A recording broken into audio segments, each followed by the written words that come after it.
Chapter 989. Surrounded by the cauldron of myriad demon, Kor's divine soul was like a candle flickering in the wind, flickering erratically. Given the realm of Han Shuor's consciousness and the cauldron of myriad demons' power to manipulate Kor's divine soul, Han Shuor was able to extract all of Kor's experiences from the moment he was born. He could even extract memories that Kors couldn't remember from the depths of Kor's soul. Only memories that existed couldn't escape Han Shuor's great soul-searching art. Han Shuor's consciousness spread across Kor's mind like a giant net. Threads of his consciousness wrapped around Kor's divine soul and dug out everything from the depths of his memories. Kor's cultivated in the energy of life. At his realm, he had already escaped the fate of life and death. In his long life, he had experienced many things that left a deep impression on him. It would take Han Shuor at least a day or two to comb through all of Kor's memories. After all, Kors had lived for nearly 10,000 years and had experienced many things every single day. His memory was as vast as the ocean, and it wouldn't be that easy to sort through. Han Shuor, on the other hand, wasn't interested in the trifling matters of Kor's life. He wasn't a pervert who liked to pry into other people's privacy. Therefore, Han Shuor focused on the most important part of Kor's memories. Han Shuor didn't even need to think to know that those were the most important memories in the depths of Kor's soul. Memories that he often thought about were much clearer than those of his daily life. Soon enough, Han Shuor found what he was looking for. Han Shuor's consciousness enveloped this deep memory and used the great soul-searching art to retrieve it in his sea of consciousness.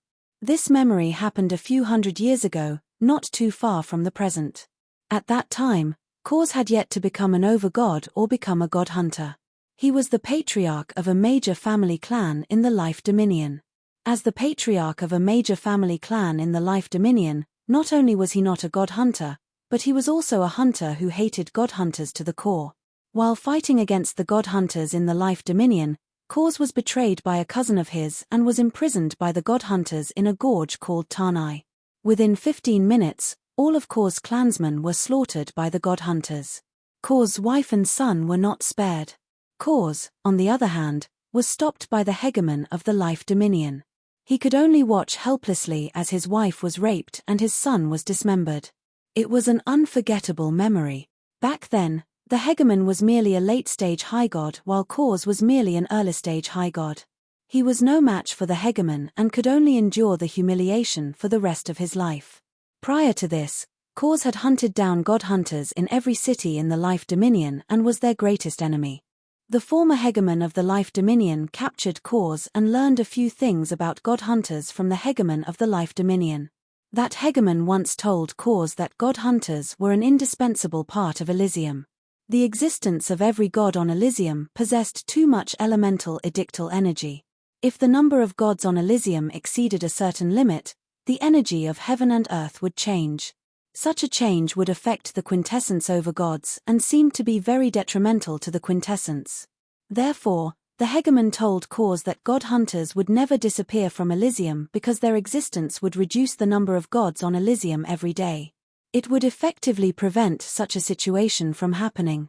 For the quintessence over gods, the god hunters were actually helping them eliminate some of the hidden dangers. He rejected all of Kor's previous actions, saying that Kor's previous actions were idiotic and that the Life Dominion's over-god just wanted him to fight the god hunters endlessly. It didn't matter if the god hunters died or their loyal subordinates were killed, it wasn't a bad thing for the quintessence over-gods. In the end, Kors didn't die. The divine guards of every major city in the Life Dominion arrived just in time. Kors, who had lost a portion of his divine energy, was lucky enough to survive. Having lost most of his divine energy, Kor's strength was greatly reduced. When he returned to his family, he found that his cousin who had betrayed him had replaced him as the new patriarch. Having lost a portion of his divine energy, Kors was no longer a match for his cousin. He was defeated and chased out of his family. After his wife and children were killed and his cousin betrayed him, Kor's personality changed drastically. He abandoned his faith in the overgod of life. For the sake of revenge, Kors suddenly became the craziest god hunter. He started by devouring the weakest gods and recovered his divine energy bit by bit. After more than 100 years, Kors killed his cousin and slaughtered all the members of his family who had betrayed him.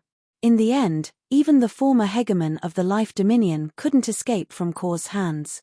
Kors used the most insidious method to burn his soul with poisonous flames. It took him more than 200 years to exhaust the last bit of energy in his soul. He only died after suffering for 200 years. Afterward, Kors, who had lost his faith, became the new hegemon of the Life Dominion. His strength soared and he ascended to the realm of Overgod. Han Shoror took a deep breath and carefully stored Kors' divine soul. He imprisoned it in a special corner of the cauldron of Myriad Demon and used the power of the cauldron to remove the impurities in Kors' divine soul, leaving only the purest comprehension of the Edict of Life for Han Mu to absorb. Sigh, what a pitiful man, sighed Han Shoror. Han Shoror let out a soft sigh.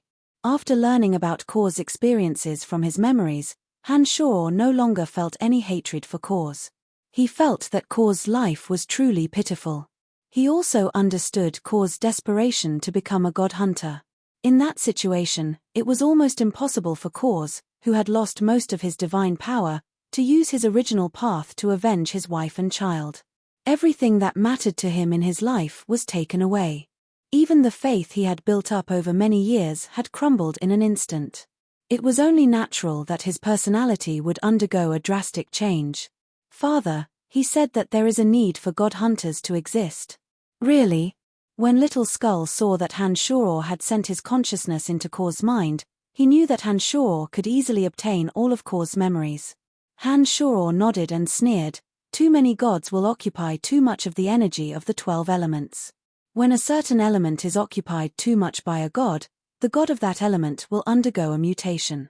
Such a mutation is very bad for the overgods who possess the quintessence. Therefore, they need to maintain a delicate balance. At this point, Han Shoror suddenly recalled the war of the gods mentioned by the goddess of destiny and the god of light. He wondered if there was a reason for the war of the gods.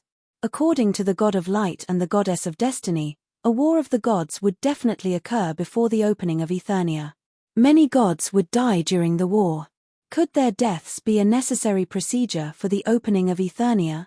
On Elysium, every once in a while, a great war would break out that would engulf all of the dominions. Many geniuses would perish in those wars before they could truly become top experts. During the most crucial moments, the goddess of destiny would appear and calm the wars. Previously, Han Shoror didn't understand why such a thing would happen and why the goddess of destiny would wait for many years before resolving the war. But now that he had learned these secrets from Kors' memories, Han Shoror had his own guesses and vaguely understood some things. Balance. Little Skull stared blankly for a moment before he suddenly asked, Father, are you saying that the existence of the god hunters is tacitly approved by the 12 overgods? You have seen the power of Nestet and Judas. Any one of them could wipe out all the god hunters in the 12 dominions. Also, Andrina said that the goddess of destiny's lover died at the hands of the god hunters and that Andrina nearly died from exhaustion of the energy of her soul. However, even with such deep-rooted hatred, the goddess of destiny didn't wipe out all the god hunters. I believe that Kors' words are believable. Other than the existence of the god hunters, I really don't know any other reason why they wouldn't wipe out the god hunters, said Han Shoror in a deep voice. Does that mean that the 12 quintessence overgods won't meddle in my business even if I unite the god hunters? Asked Han How after a moment of silence. Suddenly, his eyes lit up. That's right. As long as what you do is in line with their interests, they won't interfere. Han Shoror thought for a moment before he said, however, the power of faith from the living gods in the 12 dominions is also very useful to the overgods. They need the faith of those gods, but at the same time, they don't want their numbers to be too large. It's like a scale, seeking a delicate balance. You shouldn't act too recklessly, or the 12 overgods might attack together. We are not their match for the time being, so we have to be careful. Understood, Father. I'll be careful. Han Hao nodded in understanding. It was at this moment that 2 whistles sounded from the distance. After a short while, Salas and Wasis appeared before Han Shoror. Salas, who had no idea what was happening, hastily reported, Brian, many divine guards from the 12 dominions have gathered and are heading towards the fringe. It seems that they are planning to attack the God Hunters and us. Han Shoror nodded and said, if they want to maintain a delicate balance, the God Hunter alliance can't be too powerful. With the 12 dominions, the number of God Hunters in the alliance might be a little too much for them to handle. They are probably planning to purge the alliance, right? Father, what should we do? Asked Han Hao. Han Shoror bunched his brows as he looked at the God Hunters who had lost their 7 hegemons and were looking at him with fear. He smiled and said, you are the new leader of the God Hunters. You can decide what to do. I think the most important thing is to subdue them. I understand. Little Skeleton nodded and began to organize the God Hunters around him. Chapter 990. There were a total of 12 hegemons in the God Hunter alliance. But now, not a single one of them was left. The God Hunters who had lost their hegemons were at a loss and had no idea where they could go in the future. At such a time, what they needed the most was someone who could bring a new light to the God Hunters. Little Skull, Han Hao, in terms of strength, power, and his identity as a God Hunter, was more than qualified to take on such a heavy responsibility. It didn't take long for Little Skeleton to unleash the terrifying quintessence energy on his body. All the God Hunters prostrated themselves at his feet, obediently acknowledging his unrivaled position in the God Hunter alliance. Father, I might need to leave the Fringe for some time. I will bring them away from the Fringe and consolidate the power of the God Hunters in the other dominions. I will solidify my position as the leader of the God Hunter alliance. Little Skull bade farewell to Han Shoror. The dead hegemons still had many experts under them scattered across the dominions. They were left behind by the 12 hegemons to oversee the overall situation and were unaware of the situation in the Fringe. Now that all the hegemons were dead, Little Skull needed to intimidate those with ulterior motives and consolidate all the God Hunters under his command as soon as possible. Han Shoror nodded and smilingly said, go ahead. Take Polo and the others with you. Be careful when you leave the Fringe. Don't run into the city lords of the other dominions who are coming to kill you. I'm sure the 12 quintessence overgods will be satisfied with the outcome of the battle in the Fringe. However, their subordinates won't be able to get word from them that they won't attack the God Hunters. You should know what to do. Little Skull had demon generals at his disposal. Now that he had formed a new quintessence, he could easily detect the location and distribution of power of the divine guards in the other dominions. It wouldn't be difficult for him to avoid their encirclement. I shall take my leave then. I will come back to see you after some time. I still need to comprehend the quintessence energy. Little Skull didn't dawdle. He gestured for the kneeling God Hunters to follow him.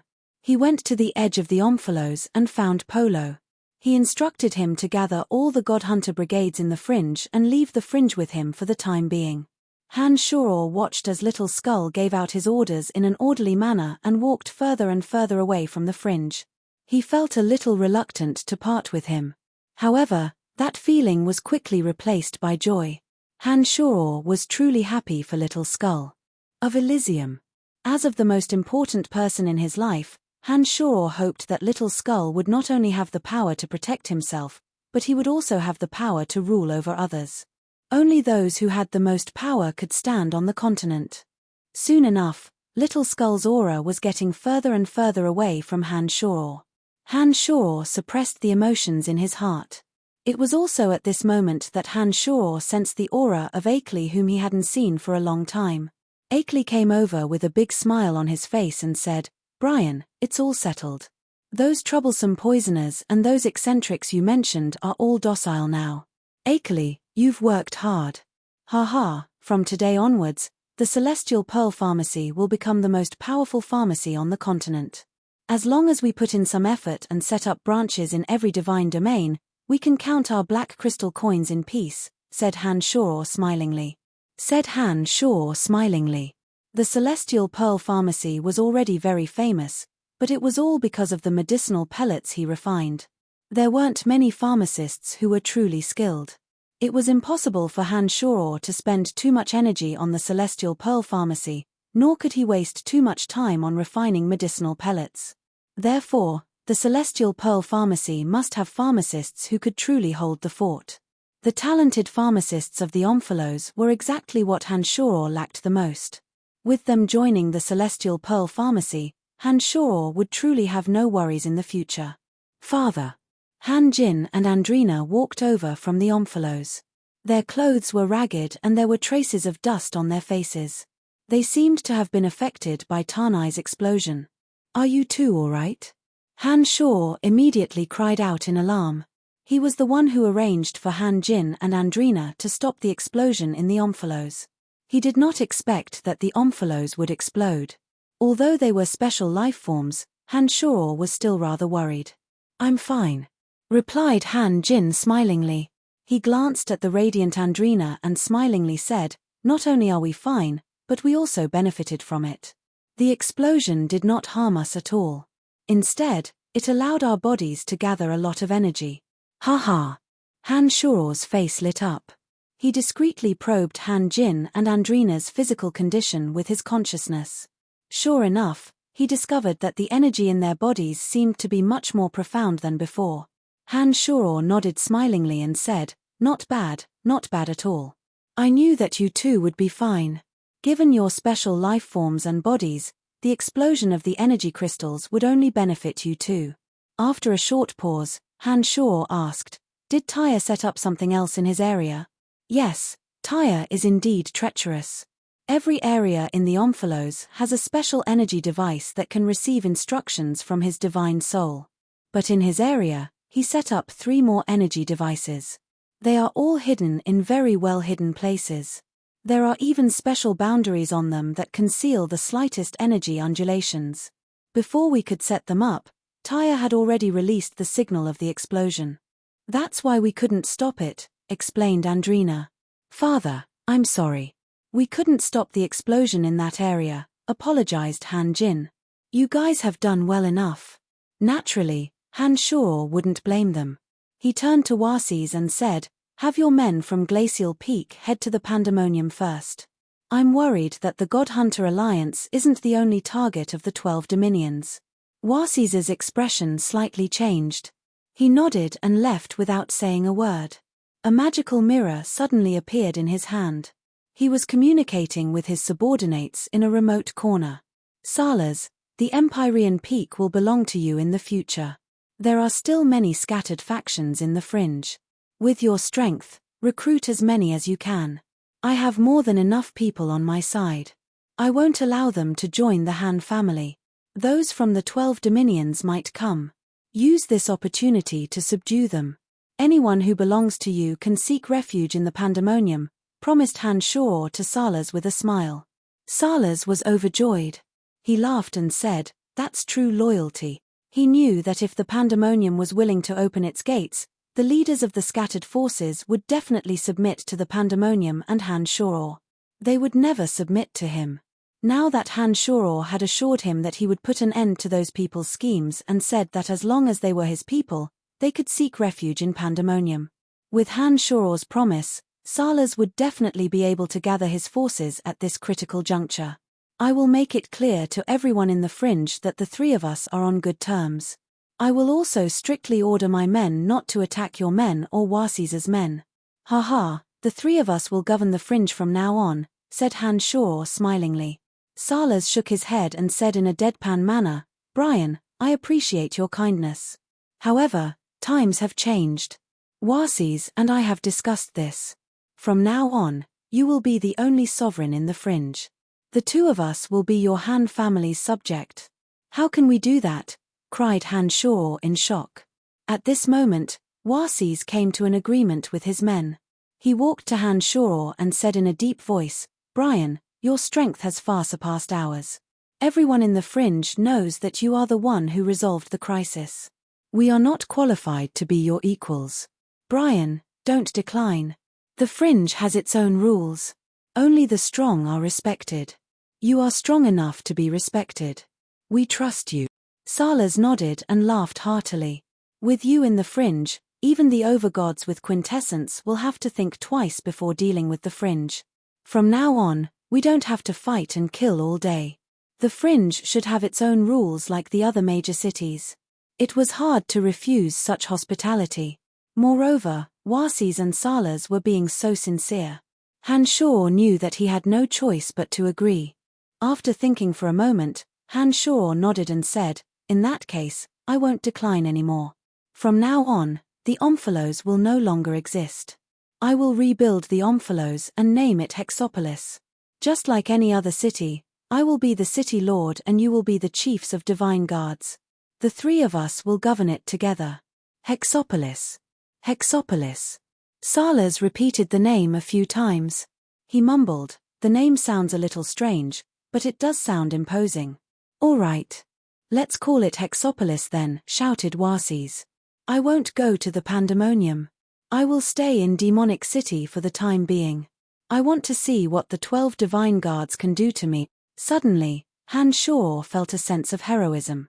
He thought to himself, "Given my strength and my importance to the 12 overgods, what do I have to worry about before I activate Eternia? The quintessence overgods definitely won't make things difficult for me at this time. Apart from them, who else on Elysium could be a match for me?" With that thought in mind, Han Shoror felt that he had nothing to worry about at all. He laughed heartily as he gathered the demonic energy in his body. A stream of pitch-black demonic energy fell into the ruins of Logue's territory. The demonic energy swirled around and gathered a few large rocks nearby before flying towards him. Bang! Bang! With a few deafening noises, a few 10-meter-tall boulders were erected at the entrance. Strands of black lines swam across the smooth and flat surface of the boulders. One could only hear the ka sounds of the boulders as pieces of rubble were sent flying. After a while, a strong gust of wind blew past, blowing away the dust and debris on the rocks. Then, 3 majestic words appeared on the rocks: Hexopolis. Chapter 991.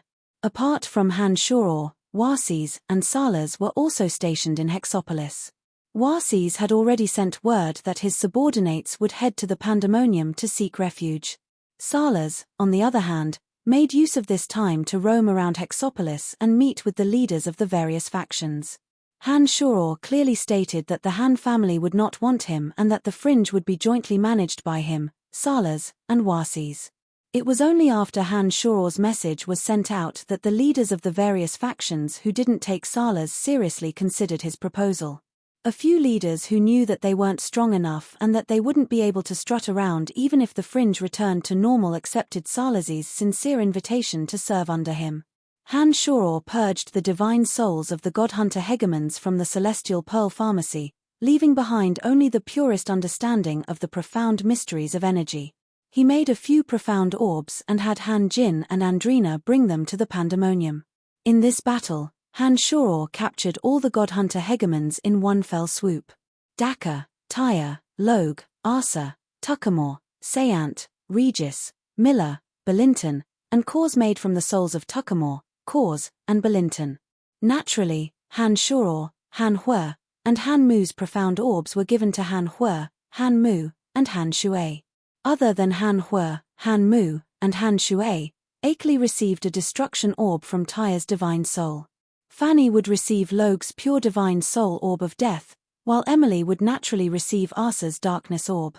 There were also destruction orbs made from Daka's divine soul, earth orbs made from Isaiah's divine soul, lightning orbs made from Regis's, and wind orbs made from Miller's. Han Shoror also handed them to Han Jin, indicating for Han Jin to use them on his family members. The fact that Han Jin was able to become the owner of Goldstone meant that he wasn't any less intelligent than Little Skull Han Hao. Ever since he befriended Andrina, he had been evolving at a rapid pace. Han Shoror felt at ease leaving such an important item in Han Jin's hands. After Han Jin and Andrina left, Han Shoror settled down in Fringe Hexopolis. He spread the news that people from all over the Fringe were coming to the Land of Chaos, and at the same time, he came up with new rules for Fringe Hexopolis. With the full support of Warses and Salas, Han Shoror became the undisputed #1 person in Fringe Hexopolis. Imitating some of the rules of Ethereal City and the City of Shadows, Han Shoror came up with a new set of rules. Han Shoror vetoed all the tyrannical rules of Omphalos. From now on, Fringe Hexopolis would become the true center of the Fringe. Gods who entered Fringe Hexopolis would no longer have to pay black crystal coins and could stay as long as they wanted. The God Hunter War that had engulfed the Fringe had caused a sharp decline in the population of the Fringe. Many of the fringe dwellers who used to live in the fringe had either been slaughtered by the god hunters or had temporarily left the fringe to seek refuge in remote and desolate places. As the fringe was now sparsely populated, Hanshoro had come up with many favorable measures and new rules to restore the fringe as soon as possible. It took Hanshoro a few days to come up with the new rules of Fringe Hexopolis. After everything was back on track, Hanshoro cultivated in the secret room beneath Celestial Pearl that Earth Elite Zombie had opened up for him. Ever since Hanshoro made a breakthrough in his state of mind during the battle at Pandemonium, he discovered that the 13 avatars formed from the demon generals and various energies in the demonic cauldron were incredibly powerful. A single avatar might not be as powerful as an overgod without the quintessence, but when two avatars fused, they would be even more powerful than an overgod without the quintessence like Tyre. Although the new avatars formed from the fusion of 6 energies weren't as powerful as an overgod with the quintessence, they were still terrifyingly powerful. So-called pseudo-overgods like Tyre and Logue couldn't even put up the slightest resistance against them. Judging from the strength of the new avatars, if all 13 were successfully fused, Hanshoro believed that even an overgod with the quintessence wouldn't necessarily be a match for him. Every time he thought of this possibility, Hanshoro would get a little excited. Judging from the current situation, it wasn't impossible to fuse the 13 energies together. Unfortunately, the fusion of 6 energies was Hanshoro's limit. During this period of time, Hanshoro had been trying to see if he could fuse the other 7 avatars, but he just couldn't find the right opportunity to do so. He had tried fusing the other 7 energies once, but he still couldn't fuse them together. This gave Hanshoro quite a headache.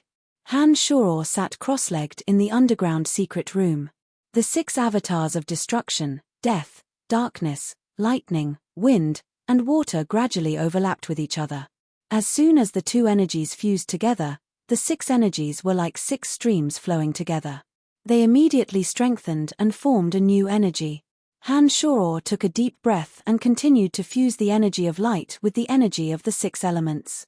However, he discovered that as soon as his avatar of light approached the source of the fused energy, it would be repelled by a force. Hanshoro wasn't in a hurry. As he tried repeatedly, he used his consciousness to carefully feel for the reason.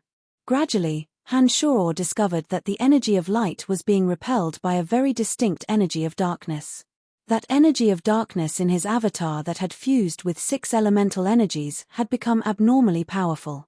It seemed to be on the verge of breaking away from the state of fusion. Hanshoro tried many times, but every time, he discovered that the fused energy of darkness would repel the newly added energy of light. After many fruitless attempts, he had no choice but to give up and start experimenting with other energies. After the energy of light, Hanshoro tried the other 6 energies: fire, life, space-time, fate, fighting aura, and earth. Among them, the energy of fire repelled the energy of water, and the energy of life repelled the energy of death. Only the 4 energies of space-time, fate, earth, and fighting aura did not feel this kind of repulsion. However, there were no signs of fusion. Light and darkness opposed each other. Death and life opposed each other. Water and fire were incompatible.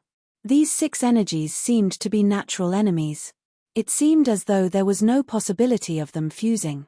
Hanshoro thought about it carefully for a while. He felt that these 6 energies might not be difficult to fuse, but it should be rather difficult.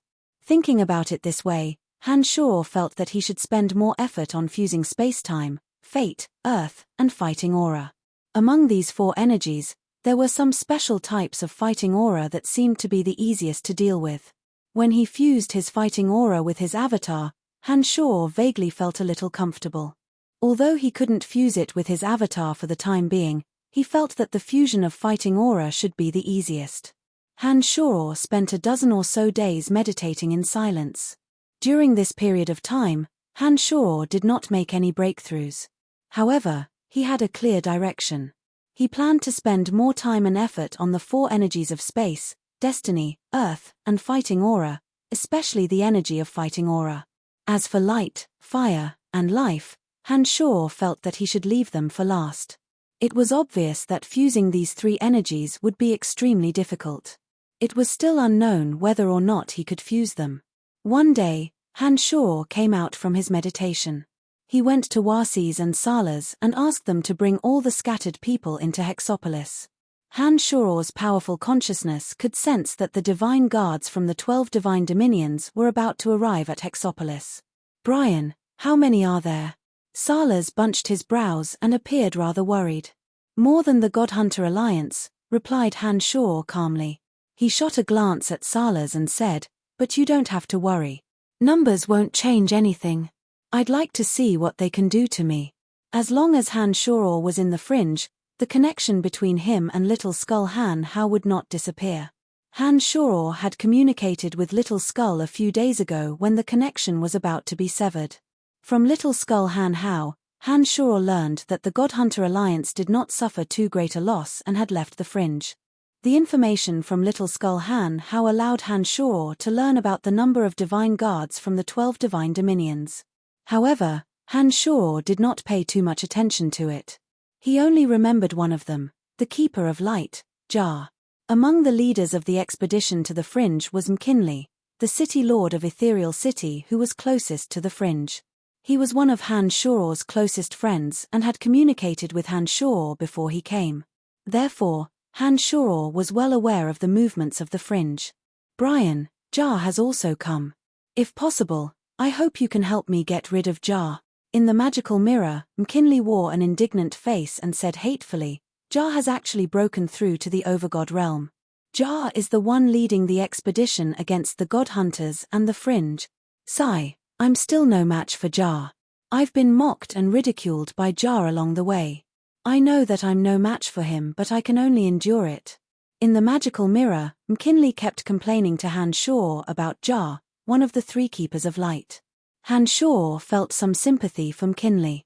He had been sealed away by Jar for so many years and yet he was still no match for him. Not only that, he had no choice but to participate in the expedition against the Fringe and the Godhunter Alliance. Coincidentally, he had run into Jar. Not only could he not avenge Jar, he even had his dignity trampled on. One could imagine the indignation in McKinley's heart. Jar, one of the 3 Keepers of Light, was fiercely loyal to the God of Light. Back in Pandemonium, the God of Light had vaguely warned Hanshor not to touch Jar. However, Hanshor, who had always disliked the temple of the God of Light back on Profound Continent, had never considered the God of Light a friend. This time was no exception. The corners of Hanshor's mouth curled into a sneer as he watched the 12 great divine guards gradually approaching him. Chapter 992. Outside the Hexopolis, the experts from the 12 dominions had finally arrived. They were temporarily gathered at the peak of a barren mountain, observing from afar and discussing in low voices from time to time. McKinley wore a dark face. From time to time, his eyes would glance at Jar, who was dressed in the elder robes of the Temple of God of Light and had a white beard. He saw Jar laughing and chatting with the chiefs of divine guards. As one of the 3 Keepers of Light under the command of the God of Light, Jar possessed outstanding strength and was very active among the chiefs of divine guards. Apart from Yarus from the Dominion of Darkness and a few leaders from the Dominions of Death and Destruction, the others were a little wary of Gile. The Dominions of God of Light, Life, and Water had always been at odds with the Dominions of Death, Destruction, and Darkness. They would often have small frictions, and they were even sworn enemies during the War of the Gods. Normally, it would have been impossible for them to work together given their antagonistic relationship. However, the Godhunter Alliance was too much of a threat. With so many experts from various divine dominions here, it was inevitable that Gile and Yarus would run into each other. Jar and Yarus almost started fighting as soon as they saw each other. Although they managed to control their emotions, they seemed to mind their own business. There was a clear distinction between the 2 parties, and they looked at each other with ferocious gazes. Judging from the current situation, once the war between the Godhunter Alliance and the Fringe was over, it was highly likely that the 6 factions led by Gile and Yarus would start a war in the Fringe over the slightest disagreement. Jar and his party were in one area, while Yarus and his party were in another. Meanwhile, McKinley stood by himself. From time to time, Jar would mock him for his incompetence. Hexopolis. Suddenly, Jar, who was in the distance, sneered. He looked at the 4 big words that Han had erected on the boulder and sneered. He changed his name? Haha, he's going to be razed to the ground soon, and he actually changed his name at this time. This person is really interesting. Jar put on a smile, turned to McKinley, and said, McKinley, do you think those from the God Hunter Alliance have killed that so-called friend of yours? As far as I know, that youngster named Brian has a pretty good relationship with you. You have been taking special care of the Celestial Pearl Pharmacy in Ethereal City. Furthermore, you cultivate in the Edict of Space. If he is still alive, you two should be in contact, right? No comment. McKinley snorted coldly and turned his head away, ignoring Jar. McKinley, oh McKinley, Ethereal City is right next to the Fringe and yet you know nothing about it. I really don't know how you managed to become the City Lord of Ethereal City. Jar shot a glance at McKinley and mocked. Brian won't be killed that easily. If he is really in the Fringe, hey, Jar, do you dare to fight him alone? Yaruz suddenly sneered and teased Jar. Jar stared blankly for a moment as though he did not expect Yaruz to say that. After thinking for a moment, Jar chuckled and said, I heard that Brian had been to the city of gorging clouds. Haha, you, Dark Water, and Dark Stone seem to have joined forces to deal with him. Unfortunately, it seems that you all suffered a loss. Jar suddenly smiled and shook his head. He mumbled to himself, Yaruz, it seems that not only have you not improved over the years, you have even regressed. To think that even the 3 city lords of your darkness dominion couldn't handle a nameless youngster. Haha, perhaps I have overestimated you. Oh. Yaruz wasn't angry at all.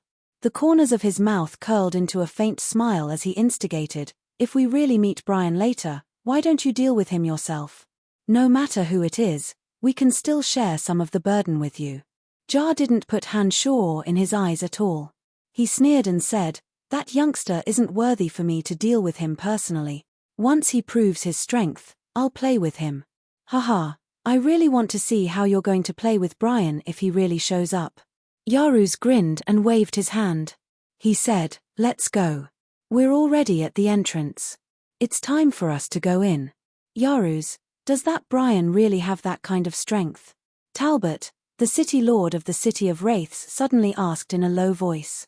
Talbot was the city lord of the City of Wraiths in the Death Dominion. Han had killed Portlam in the City of Wraiths and declared that he wasn't afraid of anyone's vengeance. Talbot hesitated and didn't dare to make a move on Han.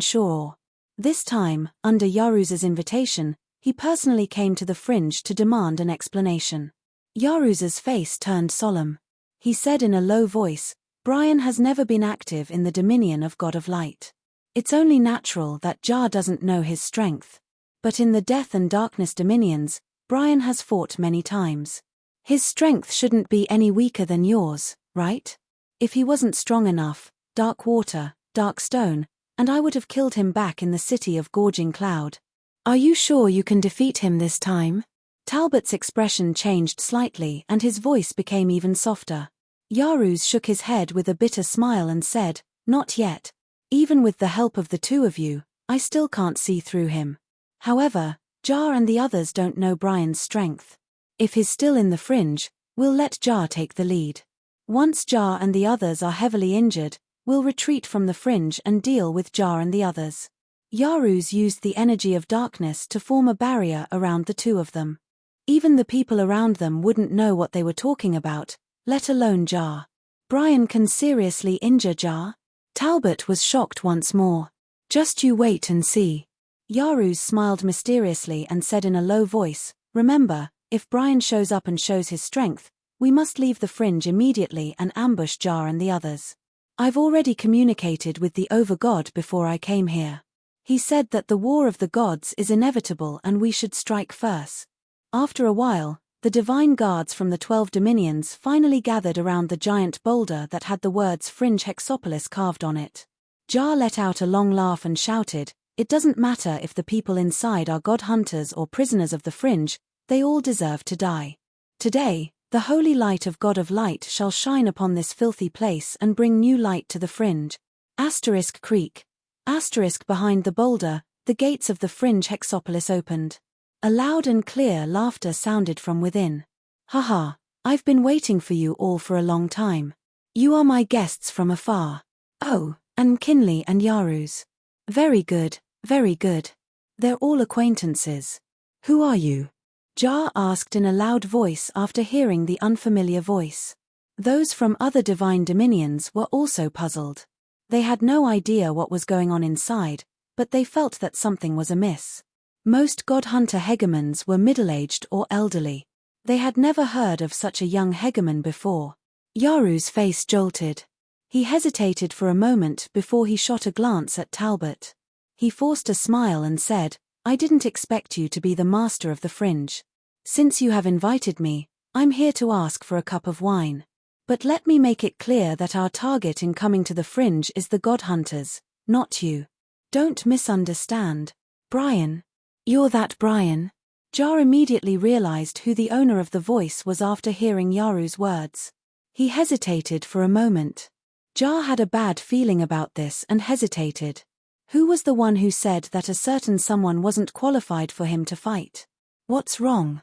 We haven't even come in yet and you're already afraid. McKinley, who had been holding back all this, suddenly straightened his back and shouted. Shut up. Jar's face jolted.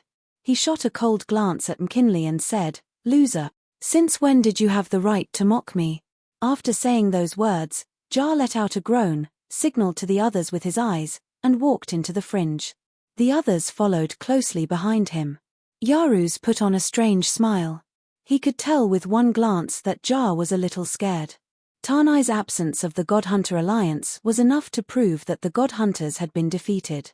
To be able to drive the God-Hunter Alliance out of the fringe, the strength of the master of the fringe was indescribable. Talbot, be careful. The divine guards should stay outside for the time being. Our goal is different from that of Jar and the others. There's no need for us to get involved in this mess. If the situation changes, we will leave immediately. Yaruz reminded Talbot as they walked towards the Omphalos. Talbot, who had solemnly vowed to seek revenge on Han Shoror, grew more and more uncertain after hearing Yaruz's words. His strength was inferior to Yaruz, but for even Yaruz to be so fearful of Han Shoror, Talbot's confidence gradually diminished. He gradually lost the will to fight to the death with Han Shoror. The party slowly walked into the Omphalos that had been renamed Hexopolis. McKinley was the only one who wasn't afraid of Han Shoror. As he was on good terms with Han Shoror, it was only natural that he knew that Han Shoror wouldn't harm him.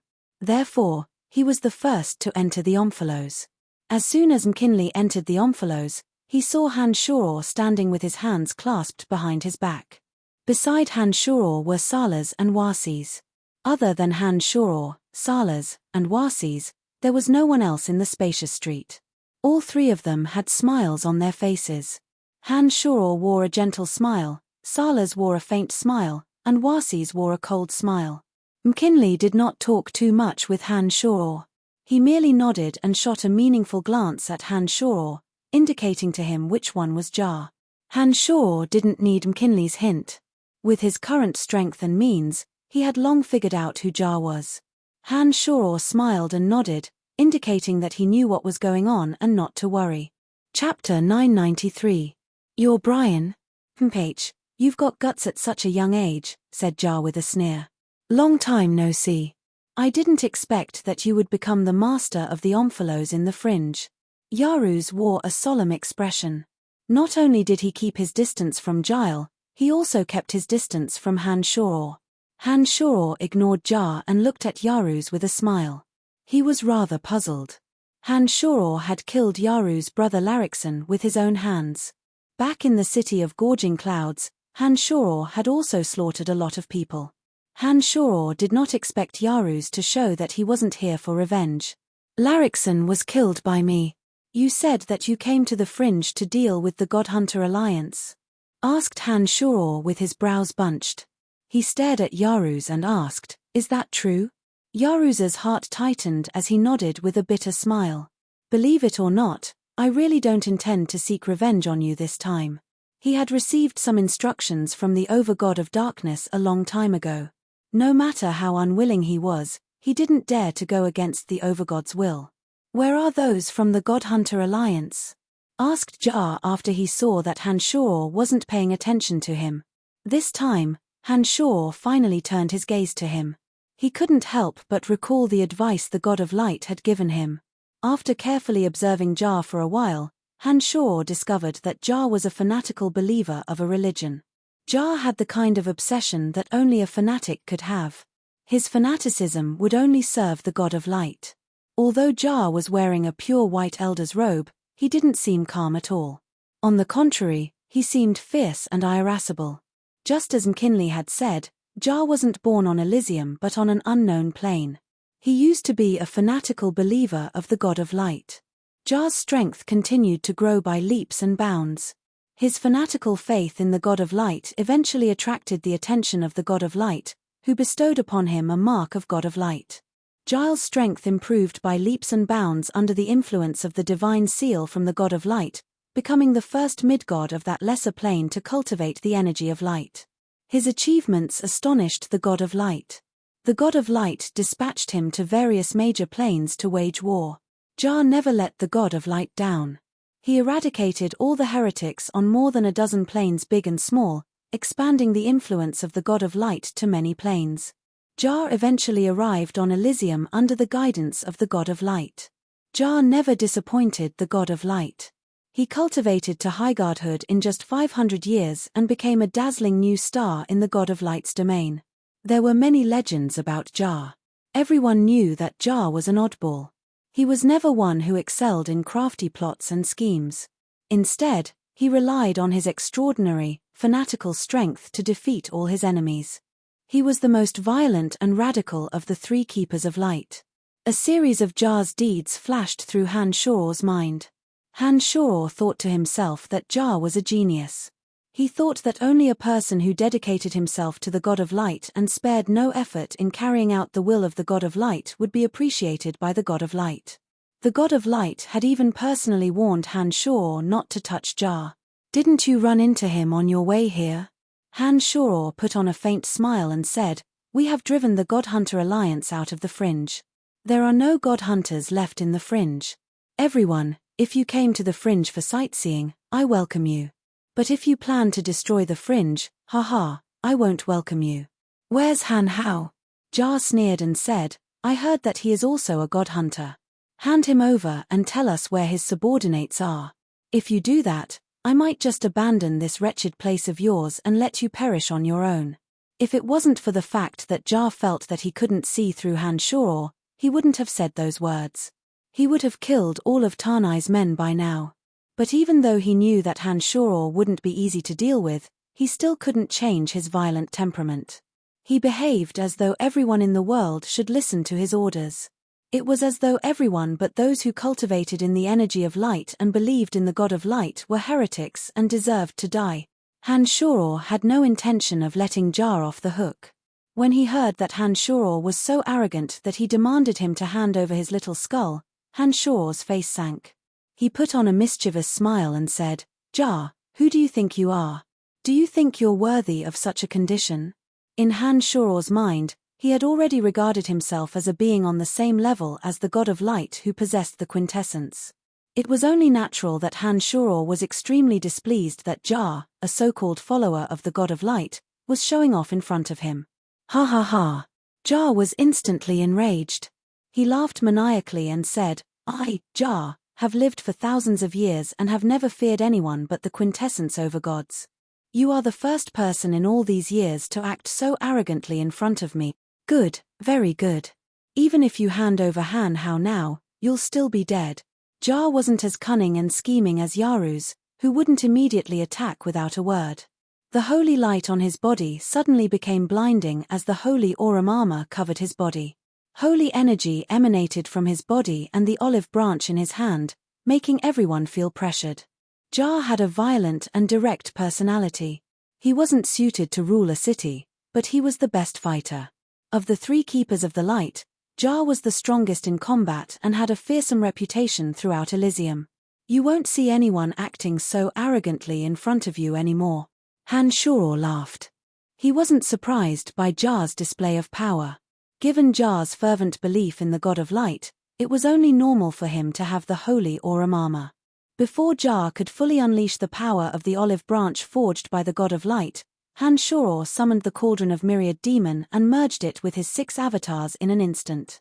A new domain of divinity covered the entire fringe. The other Han-Shoror in the void spread his arms. Lightning flashed, thunder rumbled, and a bone-chilling grey light descended and bombarded Jar.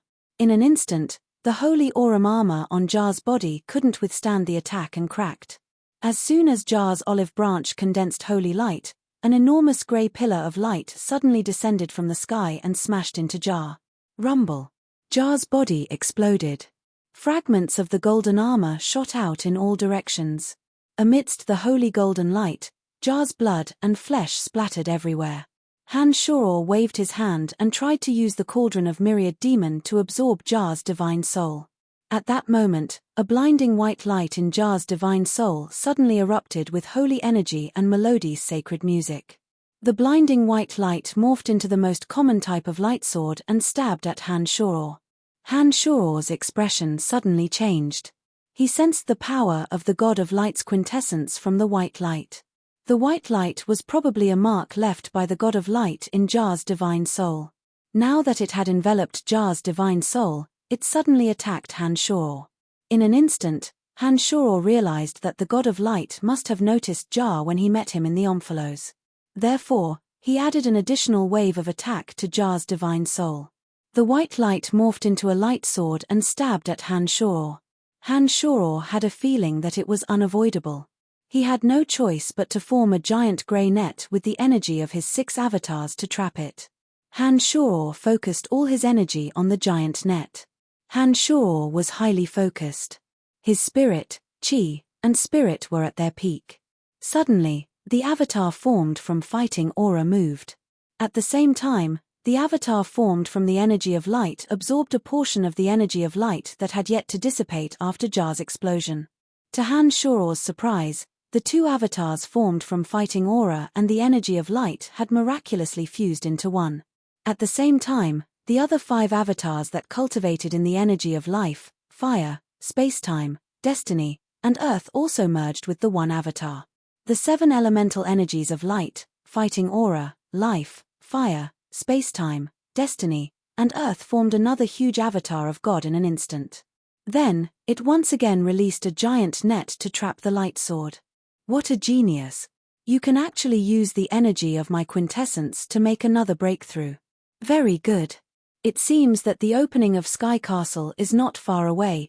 Suddenly, the voice of the god of light came from the white light.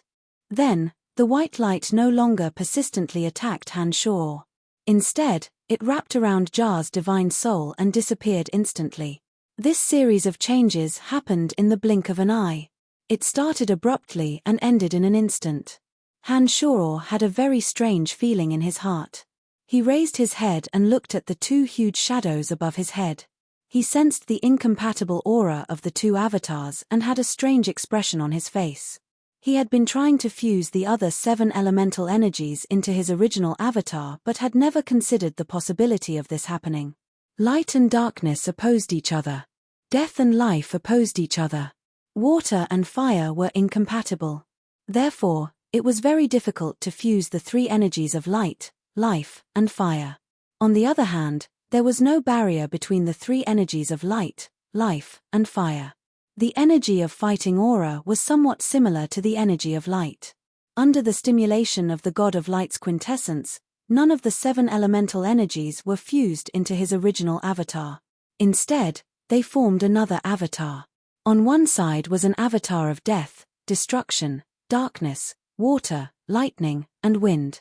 On the other side was an avatar of light, life, fire, earth, destiny, spacetime, and fighting aura. The 2 avatars had completely different auras. They seemed to belong to 2 extremes. Since the god hunters are not here, we shall not disturb you any further. Yaruz suddenly spoke up just as Han-Shoror was lost in his thoughts. He anxiously signaled to Talbot with his eyes, hinting for him to get out of the way. Chapter 994. They were completely awed by Han-Shoror's methods.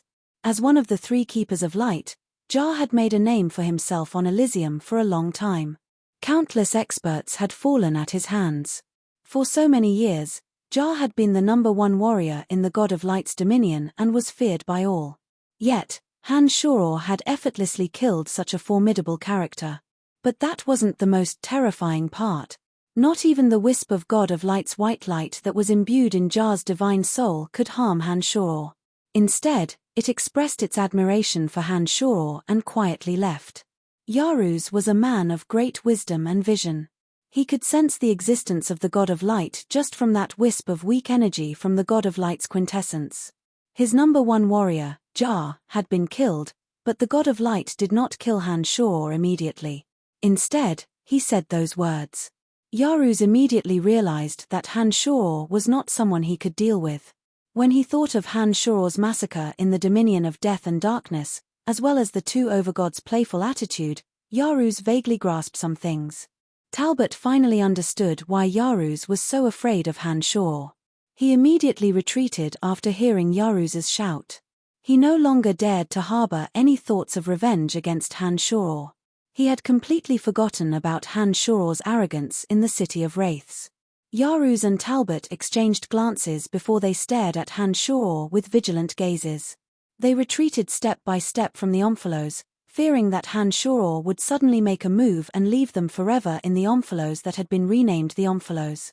The Divine Guard chiefs who came with Jah felt a chill run down their spine when they saw that Jah was killed by Han Shoror in an instant. When the divine seal of God of Light transformed into a strand of white light and vanished, the fear in their hearts grew infinitely greater. Hearing Jah's words of farewell, those people did not hesitate to speak up. If the God Hunter Alliance isn't here, we won't disturb you. We came to the Omphalos for the sake of the God Hunter Alliance. We have no intention of becoming enemies with the Pandemonium. We still have important matters to attend to. There's no need to send us off. After Yaruz, everyone used different excuses to leave. Without waiting for Han Shoror's reply, they all looked at Han Shoror as if they were facing a formidable enemy and slowly retreated. The only person standing in front of Han Shoror was the overjoyed McKinley. McKinley's eyes were glistening as he stared at the blood splattering from Jah's body. He muttered, "Dead. Just like that. You're finally finished." Han Shoror, who was immersed in the joy of his breakthrough, snapped out of it when he heard Yaruz's words. However, Han Shoror didn't look at Yaruz and the others. Instead, he pretended to be deep in thought and stood there motionlessly. The divine guards from the 12 dominions possessed extraordinary strength. Yaruz and a few of them even possessed overgod strength. Therefore, Han Shoror didn't pay much attention to them. After pondering for a moment, Han Shoror decided that there was no need for him to deal with those people. On one hand, he didn't want to anger the 12 overgods behind them so soon. On the other hand, Han Shoror had overheard the conversation between Yaruz and Talbot. The war of the gods that would engulf the 12 dominions was about to begin. Han Shoror was still looking forward to the battle between Yaruz and Talbot. Naturally, he wouldn't come looking for trouble with him. Han Shoror had no intention of participating in the war of the gods. Therefore, it would be wise for him to remain silent at such a crucial moment. With that thought in mind, Han Shoror ignored Yaruz and the others as they quietly left. He pretended to be deep in thought about his breakthrough. When Yaruz and the others saw that Han Shoror wasn't even looking at them, they hastened their retreat. When they were out of the valley, they immediately turned around and left as fast as they could. In the blink of an eye, the chiefs of divine guards from the 12 dominions had retreated at a much faster speed than when they arrived. It was as though they were afraid that Han Shoror would react and attack them. "Brian, are we just going to let them leave?" Warses, who was standing beside Han Shoror, hesitated for a moment before he softly asked. Han Shoror put on a smile and replied, "They all have quintessence overgods backing them. Some of them have overgod imprints in their souls. It wouldn't be wise for us to keep them in the fringe. Let them be. They will fight each other anyway." "You mean, they will fight among themselves?" Salas was stunned for a moment before he asked in astonishment. "Of course. Just wait and see. The moment we leave the fringe, they will start a war." Who would have thought that the new war of the gods would start in our direction, explained Han Shoror. "I will remain neutral. I don't want to get involved, said McKinley. It was at this moment that McKinley took a deep breath and bowed at Han Shoror. In a deadpan manner, he said, "Brian, it's all thanks to you that we have a grudge for so many years." Han Shoror gestured at McKinley and smilingly said, "You don't have to say that given our friendship." "Haha, McKinley, you better hurry back to Ethereal City as soon as possible. Their battle might affect Ethereal City. You need to be prepared." "I understand," nodded McKinley. After pondering for a moment, he looked at Han Shoror with a grave face and asked, "Brian, Jar's divine soul is still intact. Is that white light that envelopes him really the god of light?" "That's right." Han Shoror's expression changed slightly. He said to McKinley, "You don't have to think too much about this. The god of light has protected Jar's divine soul. I have no way to completely destroy him. However, Jar is in a terrible state. Back then, only your divine soul and divine body were separated. Although Jar's divine soul is unharmed, his divine body is completely destroyed. You can say that you have avenged your grudge. I'm already satisfied. However, I'm a little worried about you. The god of light has remembered you. I'm afraid that something bad will happen to you." McKinley frowned and paused for a moment before he lamented, "I really don't know how you cultivate to be able to kill Jar so effortlessly. You don't have to worry about me." Han Shoror smiled and said, "Don't worry, I have the ability to protect myself. You should return to Ethereal City as soon as possible. Ethereal City needs you the most right now." "All right, I'll be on my way. Take care, Brian." McKinley did not waste any more time talking to Han Shoror. He decisively left the city and followed behind Yaruz and the others. The might of the battle had awed all the invading divine guards. A crisis had been easily resolved. Haha, the Fringe shouldn't be facing any more dangers for the time being. We still need to hurry up with the reconstruction of Hexopolis. I'll be returning to Pandemonium first. You guys stay here. If you encounter any problems, just contact me through the magical mirror and I'll be there as soon as possible. With the God Hunter Alliance no longer in danger, Yaruz and the others hastily retreated from the Fringe. Han Shoror was certain that the Fringe would be safe for a long time to come. He then began to arrange some new tasks. "All right, we will gather all the remaining gods in the Fringe in Hexopolis. We will govern the place according to your rules. Don't worry, we will take good care of the place. We won't let anything happen to it," said Salas. He was in a good mood and was smiling happily. From now on, there would be fewer conflicts in the Fringe. Without Tyre, Asura, and Logue, those three despicable fellows, they would be able to properly govern the Fringe. Once the War of the Gods kicked off, many from the 12 dominions would flock to the Fringe. At that time, the Fringe would return to its former glory, perhaps even stronger than before.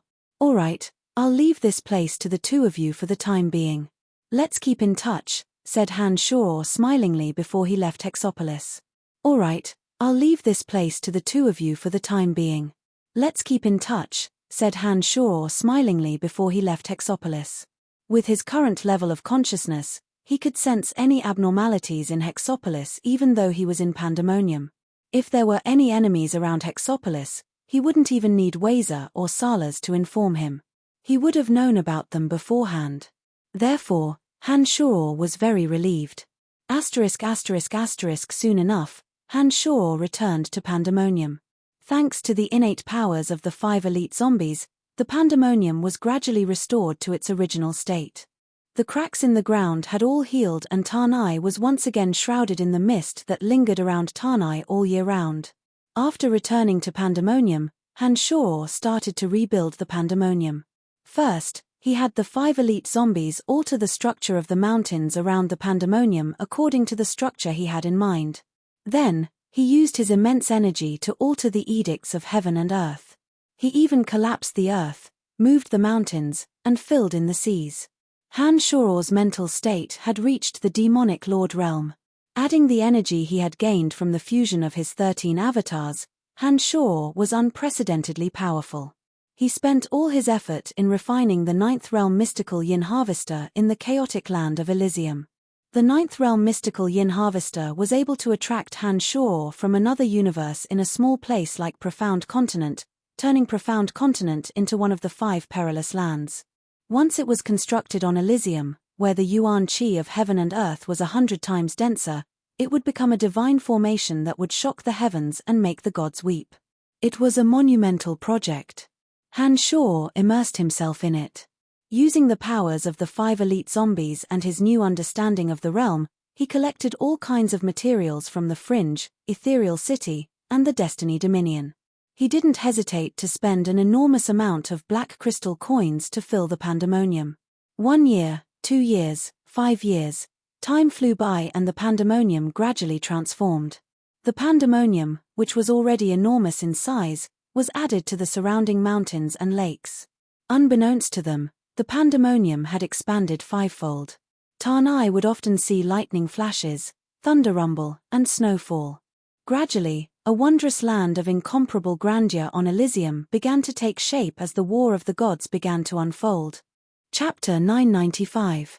10 years had passed in the blink of an eye. Han Shao and the 5 elite zombies had finally recreated the 9th realm mystical yin harvester on Elysium. On the day the 9th realm mystical yin harvester was completed, all the eerie winds in the pandemonium converged towards the valley. The yin energy and yuan energy that drifted between heaven and earth were attracted by the 9th realm mystical yin harvester and gathered in the clouds above the pandemonium. The pandemonium was 10 times larger than before. At a glance, there were several mountain peaks that pierced through the clouds like giant swords. At the center of the peaks was a majestic palace that towered into the sky.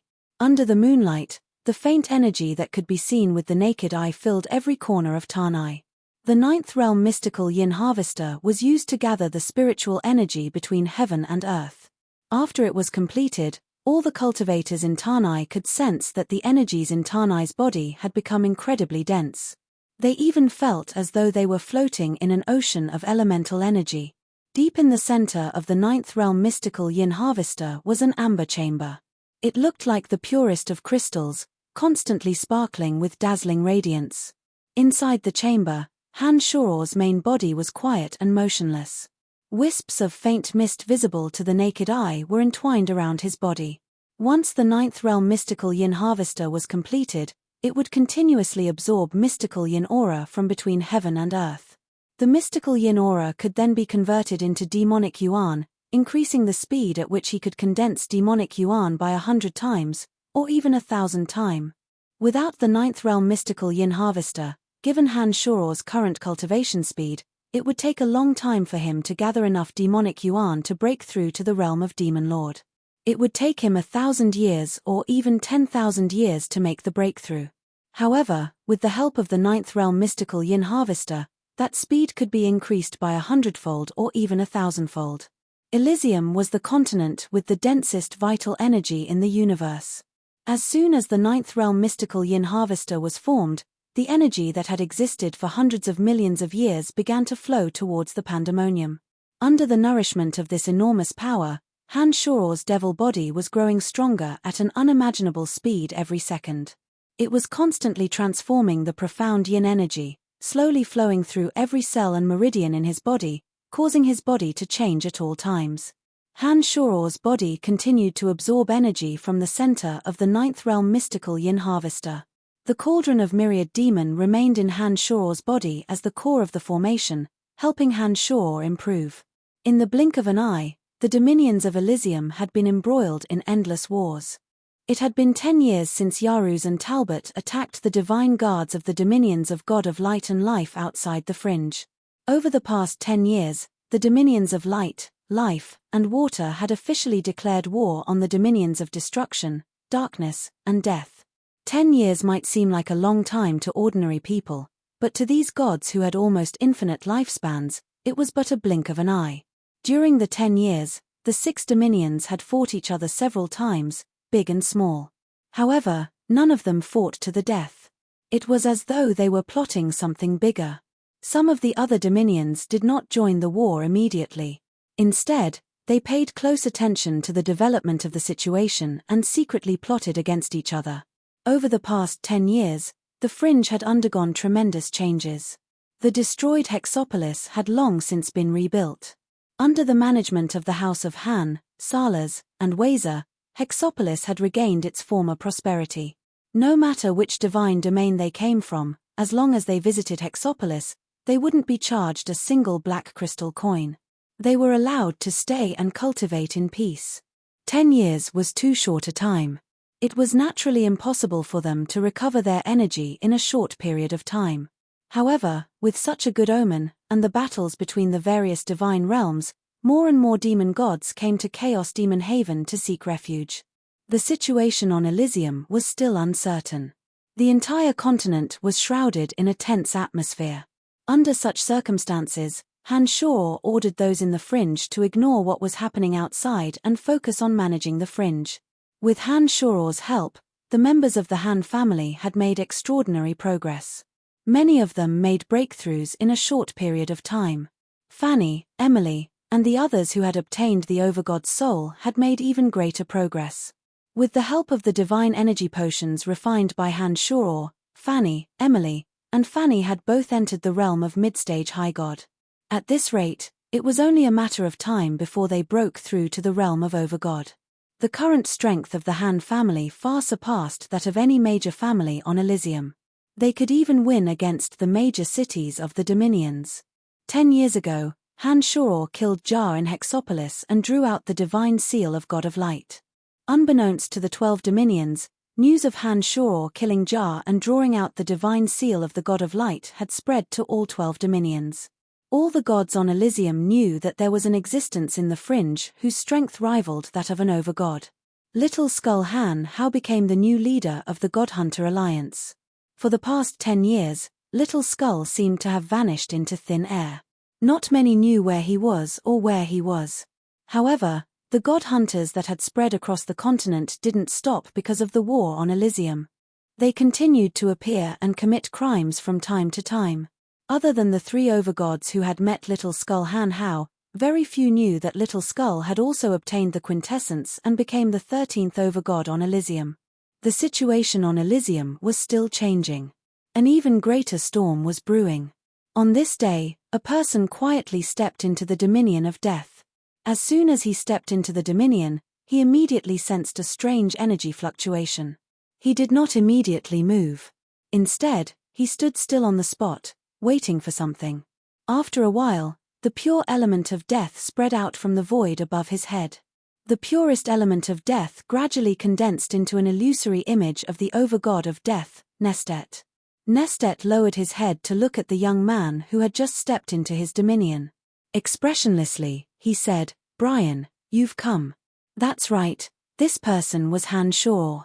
However, it wasn't Han Shor, but another Han Shor formed by his 13 avatars. This Han Shor had a thin line in the middle of his forehead that looked like a long scar. It was as if he had been divided into 2 halves by the scar. With the thin line as the dividing point, the left side had skin as fair as jade and a holy and benevolent aura. The right side had skin that was slightly darker and had a sinister and vicious aura.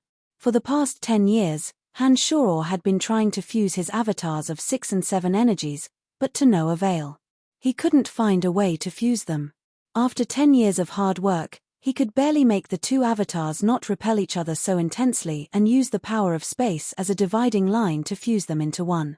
Even though the body was barely fused, the 13 energies still repelled each other. Sometimes, a moment of carelessness would cause the 2 avatars to resist each other. The 2 bodies would clash and fight each other. That was Han Shor's goal. The reason he had forcefully fused his 2 avatars into one and used the power of space as a dividing line was to make them repel each other. He hoped that he could find an opportunity to truly fuse the 13 energies together. "Nestet, why did you send me a message asking me to come to the Death Dominion?" asked Han Shor coldly as he looked up at the sky. A year ago, someone from the Death Dominion came to the Pandemonium with a divine seal of Nestet. When Han Shor received the divine seal, he found out that it was an invitation from Nestet to come to the Death Dominion. He said that he had something to discuss with Han Shor. Han Shor's main body was stationed at the center of the 9th realm mystical yin harvester, constantly gathering the mystical yin energy of heaven and earth. Naturally, he couldn't come to the Pandemonium personally. Therefore, he sent an avatar that was formed from the 13 energies. "This isn't your body," is it? Asked the illusory figure of Nestet after observing for a moment. Han-Shoror furrowed his brows and suddenly burst into laughter. He said, Nestet, you aren't trying to lure my main body here to harm me, are you? In Han-Shoror's mind, he had already considered himself to be on the same level as Nestet. He called him by his real name without any trace of politeness. Back in the pandemonium, Nestet had tried to harm Little Skull Han Hao.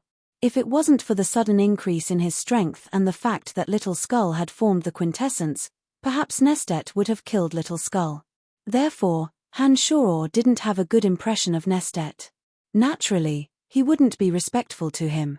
If I wanted to deal with you, I wouldn't have waited until now, said Han-Shoror coldly. Back then, when you imprisoned Hill's divine soul, I already knew that you were in the Death Dominion. If I wanted to kill you, you would have died more than 10 years ago. There's no way you could have achieved what you have today. After hearing Nestet's words, Han-Shoror was finally certain that the overgods of death and darkness knew about his actions in the Death and Darkness Dominion. The reason why they didn't deal with him back then must be as the goddess of destiny had said. They needed his power to activate Eternia. Oh, in that case, what business do you have with me? Asked Han-Shoror with a relaxed smile. You have killed Jah. Given the god of light's personality, he won't extend an olive branch to you anymore.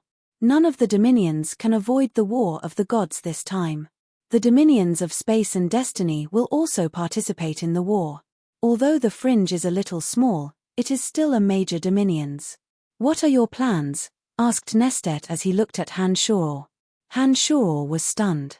He asked curiously, you want me to walk with you? You cultivated in the energy of death and destruction.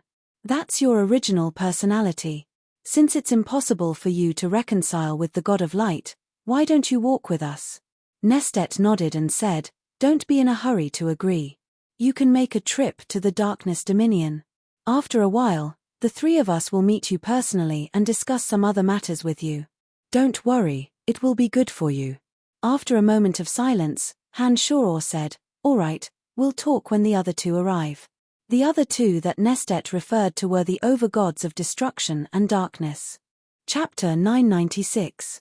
The overgod of death, Nestet, did not have a deep conversation with Han-Shoror.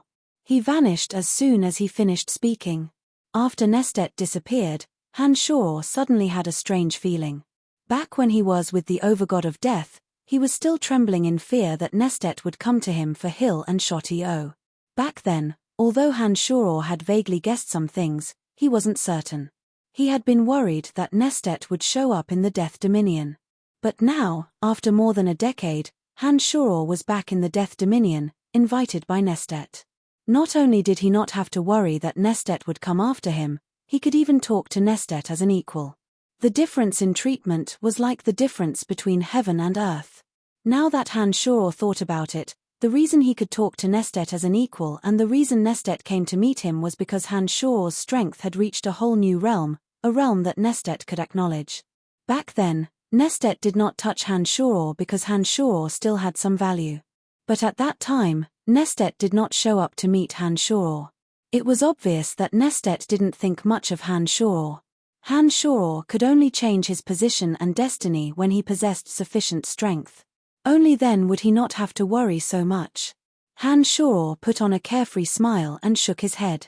He stopped thinking about the problem and headed to the Darkness Dominion unhurriedly. Han-Shoror had many old acquaintances in the Darkness Dominion. He wondered how Erebus, Andre, Aobashi, and Carmelita were doing. Other than that, there was also Donna from Hushvale City. Han-Shoror would always feel a sense of guilt whenever he thought of her. Coincidentally, the meeting place with the death, destruction, and darkness overgods was the Darkness Dominion. Han-Shoror planned to visit Erebus and the others before heading to Hushvale City to have a good talk with Donna. After making up his mind, Han-Shoror increased his speed slightly. While rushing toward the Darkness Dominion, he continued to fuse the power of his two avatars. The City of Shadows, the Saint Residence. Andre, Carmelita, Erebus, Aobashi, and the others gathered together to discuss the war of the gods in low voices. After Wallace was killed in the City of Gorging Clouds, Andre naturally became the new city lord of the City of Shadows. Although Andrei's strength wasn't as great as Wallace's, he was very talented in management. All these years, the City of Shadows had been developing very well under Andrei's leadership. Andrei was an amiable man and had a very good relationship with the major family clans. He was not like Wallace, who was jealous of talents and would not forcibly expel people just because their family clans were too powerful. Perhaps it was because of Andrei's strong points that the City of Shadows could develop so quickly, unlike when Wallace was in charge of the City of Shadows, where wars would break out from time to time. However, Andrei's weakness in strength was also very obvious. The patriarchs of the major family clans in the City of Shadows were not particularly respectful to Andrei because Andrei's strength was not enough to suppress them. If it wasn't for the fact that Andrei was appointed to the position of City Lord by the Darkness over God, the patriarchs of the major family clans might have long joined forces to impeach him and force him out of the position. Yaruz has sent someone to urge us to assemble all our divine guards and be ready to face the attacks from the three dominions at any time. According to Yaruz, the dominions of light, life, and water seem to be up to something big. Perhaps the next time they attack, it won't just be a simple probe. Andrei was rather worried. After hesitating for a moment, he put on a bitter smile and said, "But the House of Kinsun, House of Kisa, and House of Bulla have their own plans. They do not wish to mobilize their forces so early and hope that others can take the lead. They are going against my orders in secret. This is really troublesome." Carmelita coldly groaned and said, "Those fellas are getting more and more ungrateful. I think it's time for us to make our relationship clear with them. If necessary, we might even have to resort to force." Andrei stared blankly for a moment. After hesitating for a moment, he sighed and said, "Carmelita, I know what you mean. But the three major family clans possess enormous power in the City of Shadows. Putting aside whether it's appropriate for us to go to war at such a crucial time, do you think that our strength is enough to make the three major family clans behave themselves?" Carmelita did not say another word after hearing those words. Her face turned rather ugly. No matter how arrogant Carmelita was, she knew that the current strength of the House of Saint was no longer enough to suppress the three major family clans. This was a time when unity was needed the most.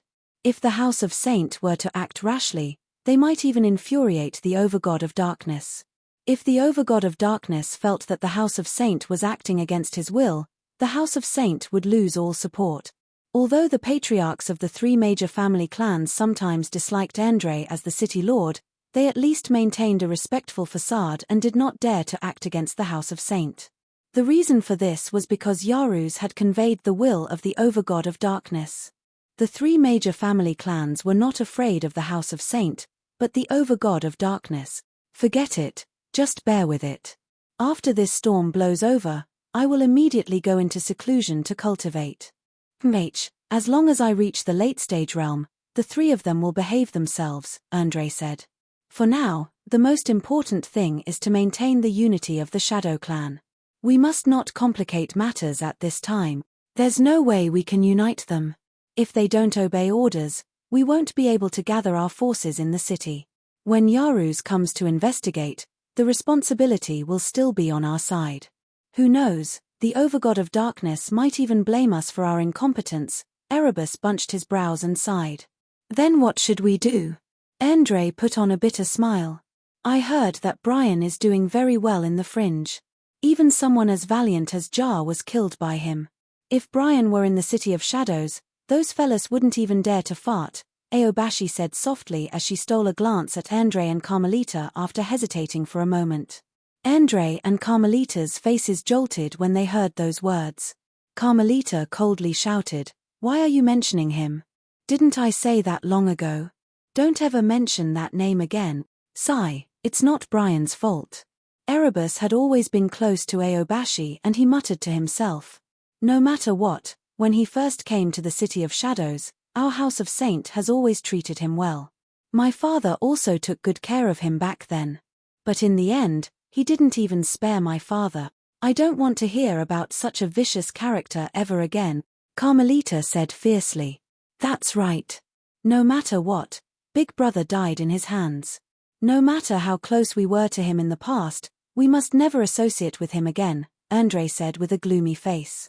He seemed displeased. Then why didn't the City of Shadows participate in Yaruza's proposal to head to the Fringe to kill Brian? Aobashi raised her head and glanced at Carmelita and Andre. Andre and Carmelita both remained silent. Their faces were terrifyingly gloomy. Aobashi sighed in her heart and did not say anything else. She knew that Andre and Carmelita had special feelings for Han Shoror and that it wasn't something that could be resolved with mere words.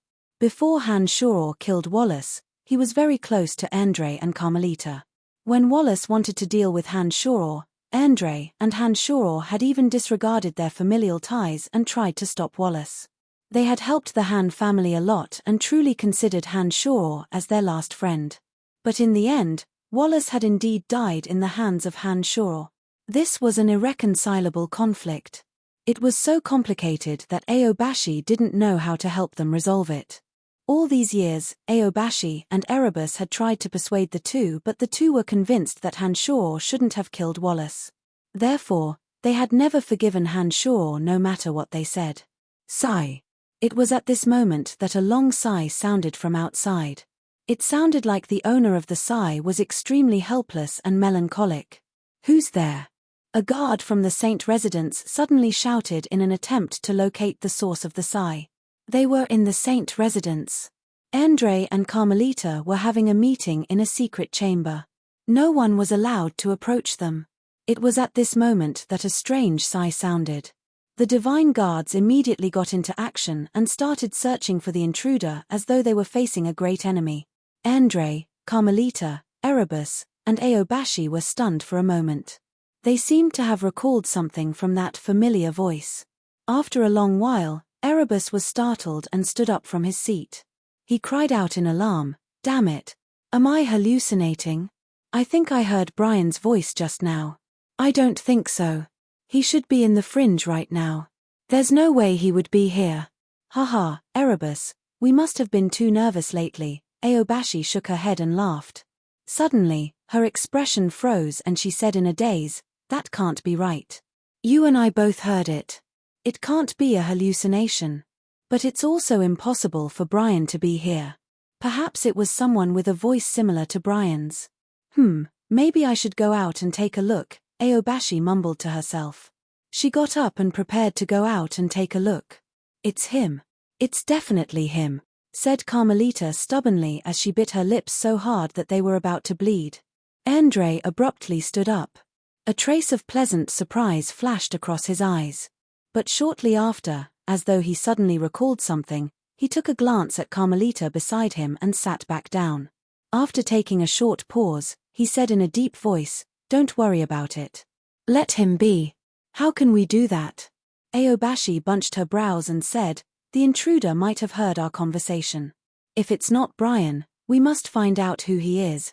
If it really is Brian, even if you don't want to see him, Erebus and I are friends with him. This is the City of Shadows. We must see him no matter what." After saying those words, Aobashi hastily signaled Erebus with her eyes. Erebus nodded knowingly and said, "That's right, that's right." While the two of them were talking, they didn't leave immediately. Instead, their eyes darted back and forth between Carmelita and Andre, observing their expressions. Chapter 997. Carmelita and Andre remained silent as though they did not hear Erebus and Aobashi's conversation. They neither expressed their admiration nor objected. Aobashi and Erebus exchanged glances. After a short pause, Aobashi let out a soft cough and said, "I'm going to take a look." With that said, Aobashi immediately walked out of the place without waiting for Andre and Carmelita's consent. Sigh. Actually, you can't blame Brian for what happened back then. The City Lord did push him too far. Back in the City of Gorging Clouds, the City Lord also wanted to deal with Brian. Under those circumstances, Brian didn't seem to be able to do anything, so. In the end, Erebus did not manage to finish his words, because Carmelita's cold gaze had already landed on him. Erebus suddenly came to a realization. No matter what, Wallace was already dead, and this matter could no longer be explained clearly. She and Andre seemed to be the ultimate victims. Andre shook his head and sighed. The corners of his mouth curled up into a bitter smile. He muttered, How dare he come? Even if we don't deal with him, Yarus won't let go of such a good opportunity. Besides, this is the Darkness Dominion. Big Brother's divine soul still has the Overgod's mark. I wonder if the Overgod will sense it and blame us. After taking the position of City Lord, Andre's thoughts were much more complicated than Carmelita's. It wasn't just the enmity between the House of Saint and Han Shoror. Looking at the bigger picture, Elysium wasn't at peace at the moment. It was extremely inappropriate for Han Shoror to come to the Darkness Dominion alone. Carmelita's expression changed. She hesitated for a moment before she said to Erebus, "You should go take a look. If it's really him, drive him away." "I don't have the power to drive him away." Erebus shook his head with a bitter smile.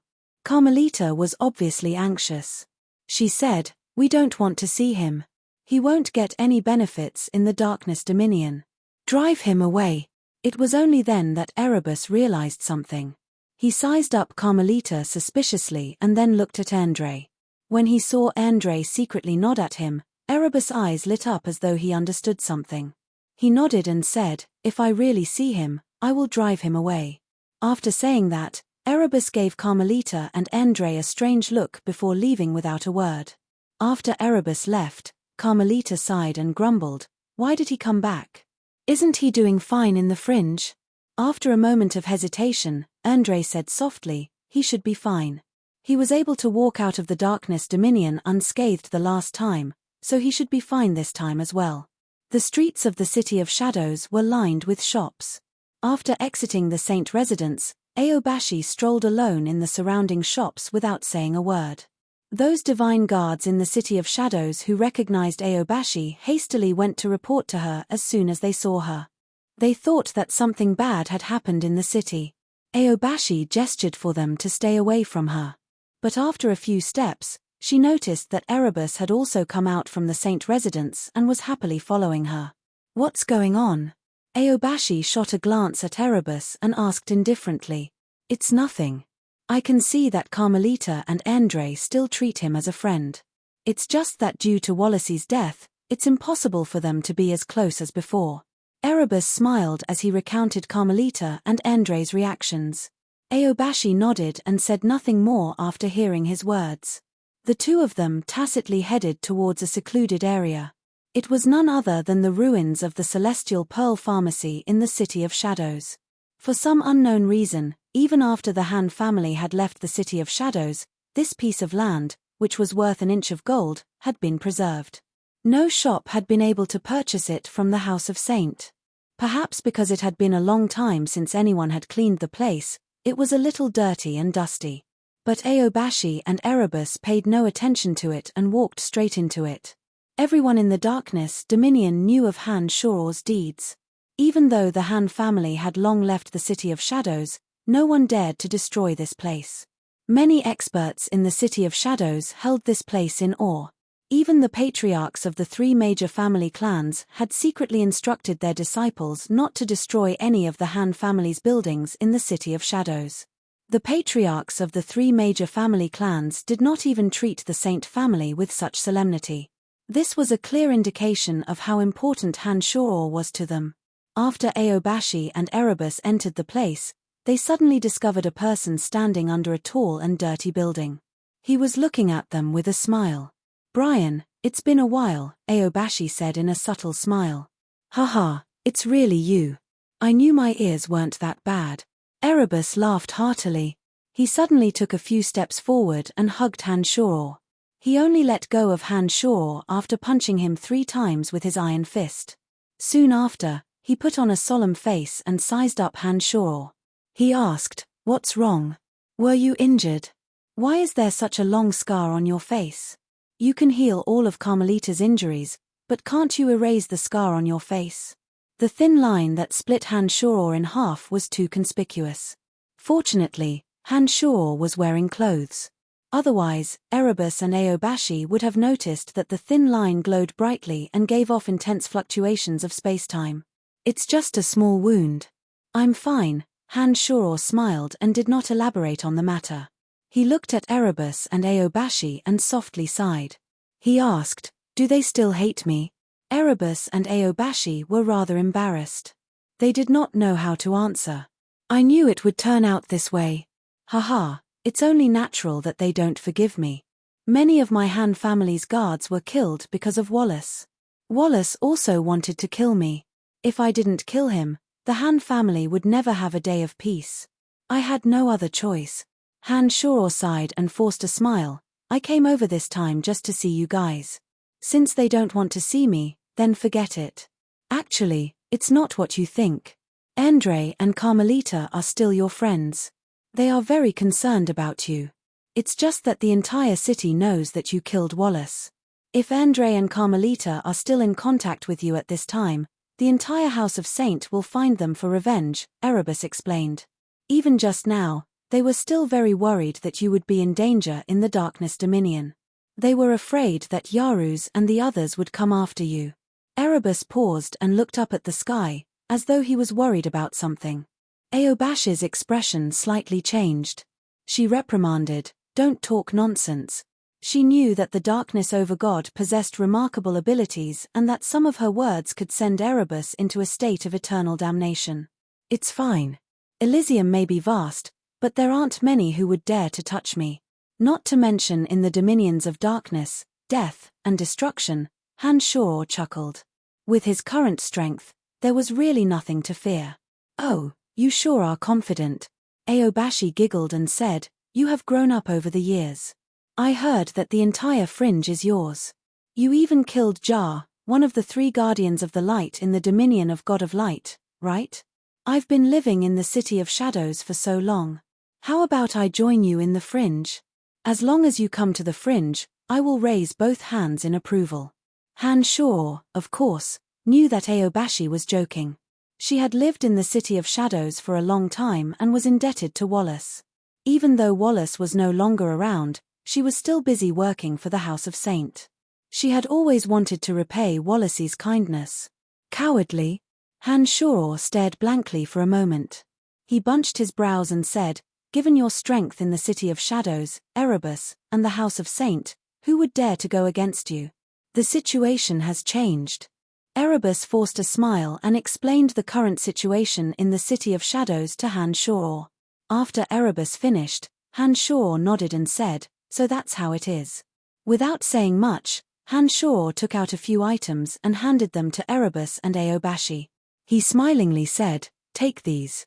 These are for the 2 of you. The rest are for Carmelita and Andre. They are." Back in the fringe, Han Shoro had killed quite a number of high gods. Among them, quite a few were experts in late-stage high god realm. Han Shoro had refined their divine souls into orbs of arcana that allowed him to fuse the essence of the energy contained within with his own soul. Other than those 2 items, Han Shoro also gave Erebus and Aobashi some divine energy medicines that could help them achieve breakthroughs. These are too precious. Where did you get them?" Erebus' expression changed abruptly after hearing Han Shoro's explanation. "Nothing precious. I have plenty of them." Ignoring Aobashi and Erebus' astonishment, Han Shoro said, "As for Carmelita and Andre, don't tell them that I gave them to them. I'm afraid that they won't accept them. The reason why Andre can't suppress those people is because he doesn't have enough strength. This is very important to him." Without giving Aobashi and Erebus a chance to refuse, Han Shoro laughed heartily and said, "It's not easy for us to meet again. Come, let's drink till we're drunk." As soon as he finished those words, fine wine and delicacies appeared in a miniature space in midair as though by magic. Han Shoro greeted the 2, handed them wine, and drank to their heart's content. While Andre was in the middle of dealing with the affairs of the City of Shadows, a divine guard suddenly appeared and knelt in front of Andre. He reported, "City Lord, the patriarchs of the Kinsun, Kisa, and Bulla family clans have sent representatives to us at the same time. They say that they are willing to accept our terms and conditions. They will integrate the forces of their family clans into the Divine Guards and be under our command." "What?" Andre was greatly astonished. "I have been trying for so long, but the 3 family clans have been indifferent to me. Why did they suddenly agree to our conditions?" "I don't know." The Divine Guard shook his head. Andre was stunned. After a long while, he suddenly recalled something and softly mumbled, "Could it be Chapter 998. The attitude of the three family clans changed drastically. They obediently accepted Andre's orders and did not dare to haggle over the details. The problem that had been troubling Andre for a long time was solved overnight. The change was too sudden. Others might not know how selfish and treacherous the patriarchs of the three family clans were, but how could Andre, who had known them for so many years, not know? "You're dismissed." Andre waved his hand. When he was alone in the secret chamber, he muttered, "Brian, oh Brian, you sure are a big deterrent. Even after so many years, the patriarchs of the three family clans still listen to you." The problem that had been troubling Andre was, of course, solved by Han Shoror. Han Shoror asked Erebus to meet with the three patriarchs and vaguely expressed his attitude towards them under the guise of reminiscing about old times. The patriarchs of the three family clans immediately turned pale with fright. They immediately sent messengers to the Saint residence and obediently accepted the Saint residence's orders. Putting aside how powerful Han Shoror had become, the news of Han Shoror returning to the Darkness Dominion alone, wreaking havoc in the city of Gorging Clouds, and killing Wallace and Hoffs in a fit of rage had long spread throughout the Darkness Dominion. In the eyes of the gods of the Darkness Dominion, Han Shoror, who had killed Wallace and Hoffs and then left the Darkness Dominion in such a calm manner, was shrouded in an incomparably powerful and mysterious aura. Not many would dare to disrespect such a character. "Aobashi, Erebus, I've been in the City of Shadows for a few days now. Haha, I've had a great time drinking. But I still have some matters to attend to and will be leaving for Hushvale City today," said Han Shoror smilingly as he bade farewell to the two in the lush forest outside the city. Han Shoror had spent the past few days chatting and laughing with the two at the Celestial Pearl Pharmacy ruins. Some powerful characters in the city had vaguely heard of Han Shoror's whereabouts, but no one dared to cause him trouble. Han Shoror had purposely asked Aobashi and Erebus to spread some news. However, Andre and Carmelita did not show up. Han Shoror was more or less a bit disappointed, so he decided to leave as soon as possible. "Don't think too much about it. Andre is busy dealing with important matters in the city. He shouldn't have the time. Carmelita is still cultivating in the gymnasium. Perhaps she doesn't even know that you are in the City of Shadows," Erebus explained. Han Shoror, of course, knew that Erebus wasn't telling the truth. He simply smiled and waved his hand, saying, "Take care of yourselves. Come to the Fringe whenever you're free. Haha, you're always welcome." As soon as he finished speaking, Han Shoror took a step forward, and he was already 50 kilometers away. In the blink of an eye, his figure disappeared without a trace. After a while, rustling sounds could be heard from the dense thicket. Carmelita walked to Erebus and Aobashi's side. She looked at the direction in which Han Shoror disappeared and said, "I don't think he will return to the City of Shadows anymore. No, he will come over when he has time." Aobashi stepped forward and pulled Carmelita's little hand. The corners of her mouth curved into a faint smile as she said, "Given his strength, he must know that you are nearby. Haha, although you didn't show yourself, he should know that you came to see him off." "I didn't come to see him off. I was just passing by." Carmelita curled her lips and softly groaned. "So be it. Come, let's return. I have a lot of good stuff with me. Bring them to the City Lord later. They will be very useful for increasing your strength." Aobashi pulled Carmelita's little hand and slowly returned to the City of Shadows. Just as Carmelita said, with Han Shoror's consciousness, he had long discovered Carmelita's presence. But since Carmelita did not take the initiative to meet him, he could only feign ignorance. Han Shoror still felt somewhat guilty towards Carmelita. No matter what, he had killed her father. Although Wallace was cruel to him, he loved his daughter dearly. The grudge in Carmelita's heart wouldn't be easily erased.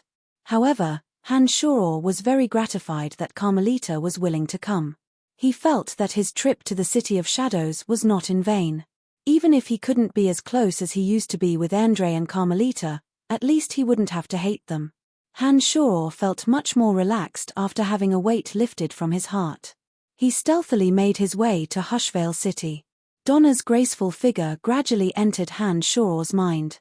The corners of Han Shoror's mouth curled into a strange smile.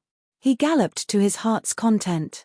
In just one night, Han Shoror had stealthily arrived at Hushvale City. The so-called tight defenses of the city were practically non-existent to him. The House of Lavas took over Hushvale City at the behest of the Overgod of Darkness. Not only did Felder's House of Lavas survive, but he also obtained one of the 7 cities of the Dominion of Darkness. The grievances he suffered in the City of Gorging Clouds were long gone. Now, he was in high spirits as he managed Hushvale City. Unlike Endre, Field had made a breakthrough in his state of mind within a short period of time. Not long after he returned to Hushvale City and took over the position of City Lord, he broke through to late-stage High God realm in one fell swoop. Field, who now possessed valiant strength and the Overgod's imprint in his divine soul, had advanced by leaps and bounds. He even surpassed the patriarchs of the major family clans in the city. With the support of Field's formidable strength, the House of Lavas developed rapidly. On top of that, Field was a tactful person and had a good relationship with the major family clans. Hushvale City was unprecedentedly united. The House of Lavas had completely replaced the House of Hoffley and became the new overlords of Hushvale City. Currently, the Lavas' residence was located in the center of the most flourishing street in Hushvale City. It was even better than when the Lavas' residence was in the City of Shadows. The moonlight was cold and the breeze was gentle. Han Shoror strolled in the Lavas' residence. None of the energy towers around him seemed to have detected his presence. They did not emit even the slightest vigilance. With a faint smile on his face, Han Shoror unhurriedly walked to a room based on the probing of his consciousness. After he arrived, he started drinking and waiting. Not long after, Donna, who had been summoned by Field to discuss important matters in the city, slowly walked towards Han Shoror. Field attached great importance to Donna's opinion. For the past few years, Wallace had been obedient to Donna's every word. Usually, he would consult Donna for her opinion on important matters in the city. Many years ago, due to Field's refusal to heed Donna's suggestion, the House of Lavas and Han Shoror became estranged. The House of Lavas was forced to leave their homeland and was nearly consigned to eternal damnation. Having learned his lesson, Field had a lingering fear in his heart. He truly acknowledged Donna's foresight. Donna, who was about to open the door, suddenly heard a gurgling sound coming from inside her room. Her pretty face jolted. Donna calmly prepared herself. She took a deep breath, abruptly pushed the door open, and coldly shouted, "Who's there?" "Ah!" Donna suddenly saw the person drinking leisurely. She covered her mouth and let out a soft cry. Donna glared at Han Shoror with her bright eyes and gritted her teeth. After draining the bottle of wine in one gulp, Han Shoror sized up Donna with a sinister smile and said, "What? Am I not welcome here?" Donna stomped her foot and abruptly turned around to close the door. After applying several boundaries outside the door, she flew and stood in front of Han Shoror. She stopped one step in front of Han Shoror and asked in a low voice, "Why are you here?" Grabbing Donna's soft and fair hand, Han Shoror smilingly said, "Can't I come?" Joy overflowed from Donna's face to Donna's entire body. Her petite body was trembling and her face was flushed. She touched Han Shoror's cheek and murmured, "I thought you would never come to find me. Originally, I was planning to wait for things to settle down here before going to look for you. I didn't expect you to actually come. You actually came. I'm here." Han Shoror helped Donna to sit down and softly asked, "How are you doing in Hushvale City?" "Very well.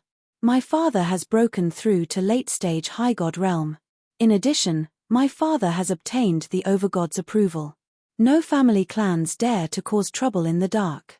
Although Hushvale City can't be compared to other cities, I'm sure it will continue to develop at this rate." Donna smiled and allowed Han Shoror to hold her little hand. She happily told him about Hushvale City. Han Shoror smilingly listened to Donna's narration. From time to time, he would chime in with a few words. As he listened to Donna, he gained a deeper understanding of the situation in Hushvale City. Suddenly, Donna stopped talking. She looked at Han Shoror's little hand that was holding hers as though she was complaining about something. Han Shoror stared blankly for a moment. When he saw that Donna was looking at him with a resentful face, he put on a bitter smile and asked, "What's wrong?" "According to you, There shouldn't be anyone in Hushvale City who dares to bully you. You have so many beauties around you in the fringe, yet you left me here alone. You heartless bastard. Donna bunched her brows and glanced at Hanshaw's little hand that was holding hers. The resentment in her eyes intensified. You know that I'm a busy man. I've been involved in almost every major battle in the fringe all these years.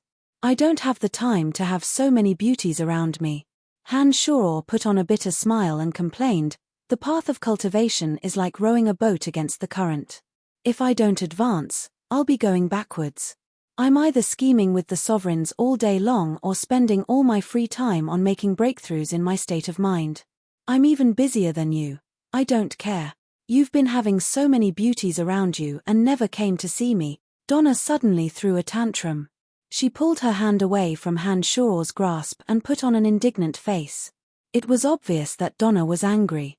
However, her anger came out of nowhere. Everything was fine just a moment ago, but it suddenly turned out like this. Even a so-called expert like Hanshaw, who had a good understanding of women, couldn't grasp Donna's thoughts for a moment. He secretly looked at Donna with a pleasant expression. Donna put some distance between herself and Hanshaw as though she was still mad at him. She didn't even look at him. Hanshaw, who didn't know what Donna was thinking, took a step forward with a bitter smile and grabbed Donna. Before she could struggle, he hugged her tightly. In a situation where you don't know what a woman is thinking, hugging is the best solution. This was Hanshaw's many years of experience. As expected, Donna pretended to struggle for a moment and then stopped moving. She buried her head on Hanshaw's shoulder and said resentfully, "Why are you so well behaved this time? Why are your hands and feet so obedient?" Hanshaw was stunned for a moment before he realized what was going on. He smiled bitterly in his heart. So Donna is blaming me for not making a move on her. She's too honest. Chapter 999. Hanshaw's avatar was an avatar that was forcibly fused with 13 profound energies. He wasn't adept at controlling it. When he saw that Donna was so well behaved because she was afraid that the overly chaotic energies in his body would accidentally injure her, Hanshaw had no choice but to try his best to explain the reason to her. Donna soon believed him because when Donna leaned on Hanshaw, she felt that the darkness divine energy in her body had become somewhat uncontrollable. At first, Donna thought that it was because she was too excited to see Hanshaw. But after listening to Hanshaw's explanation, she realized that the problem wasn't with her. However, even so, Donna was willing to gently hug Hanshaw. Of course, as she knew that this wasn't Hanshaw's body, Donna did not make out with him. From Donna's point of view, Hanshaw was nothing but a puppet. She more or less felt uncomfortable in her heart. Hanshaw's heart was palpitating with fear. He was afraid that this overly complicated body of energy would accidentally injure Donna. When Donna hugged him, he didn't dare to move a muscle. He appeared somewhat terrified. Donna sensed his nervousness and after chatting with him for a while, she let go of him. Then, she began to talk about the past events of the City of Shadows and Profound Continent. While Hanshaw was earnestly listening to Donna, his eyes suddenly flashed and he softly said, "Your father is here." Donna's charming face blushed. She appeared rather anxious and hastily said to Hanshaw, "Then you should hide quickly." Hanshaw put on a smile but didn't get up. He replied, "Why should I hide? There's no harm in seeing him." Donna's face turned even redder. She stomped her foot in annoyance and said, "Let's see him then. I'm not afraid." Soon, Field came to the door and saw that there was a barrier in front of the house. He was stunned for a moment before he raised his voice and asked, "Why did you set up a barrier?" "I have something to discuss with you." Donna removed the barrier and opened the door to let Field in. She blushed and said, "Brian is here." Contrary to Donna's expectations, Field wasn't surprised at all. He said, "I knew he was here, but I didn't expect him to find you so soon. I came here to talk to you about him." As he said this, Field came in and stood in front of Hanshaw. This time, even Hanshaw was rather surprised. He sat upright and still, bunched his brows, looked at Field, and asked, "You received this information from the City of Shadows?" Shaking his head, Field sat down by himself and said, "The Master God of Darkness sent me a message through his divine soul." Donna was aghast. She looked outside and hastily shut the door. Then, she walked to Field and grabbed Field's arm. She asked anxiously, "What do we do?" When Han Shoror went on a killing spree in the Darkness Dominion more than a decade ago, everyone thought that the Darkness over God would deal with Han Shoror. Donna was no exception. Donna's heart palpitated when she heard that the Darkness over God had directly sent a mental message to her father. She was worried for both Han Shoror and the House of Lavas.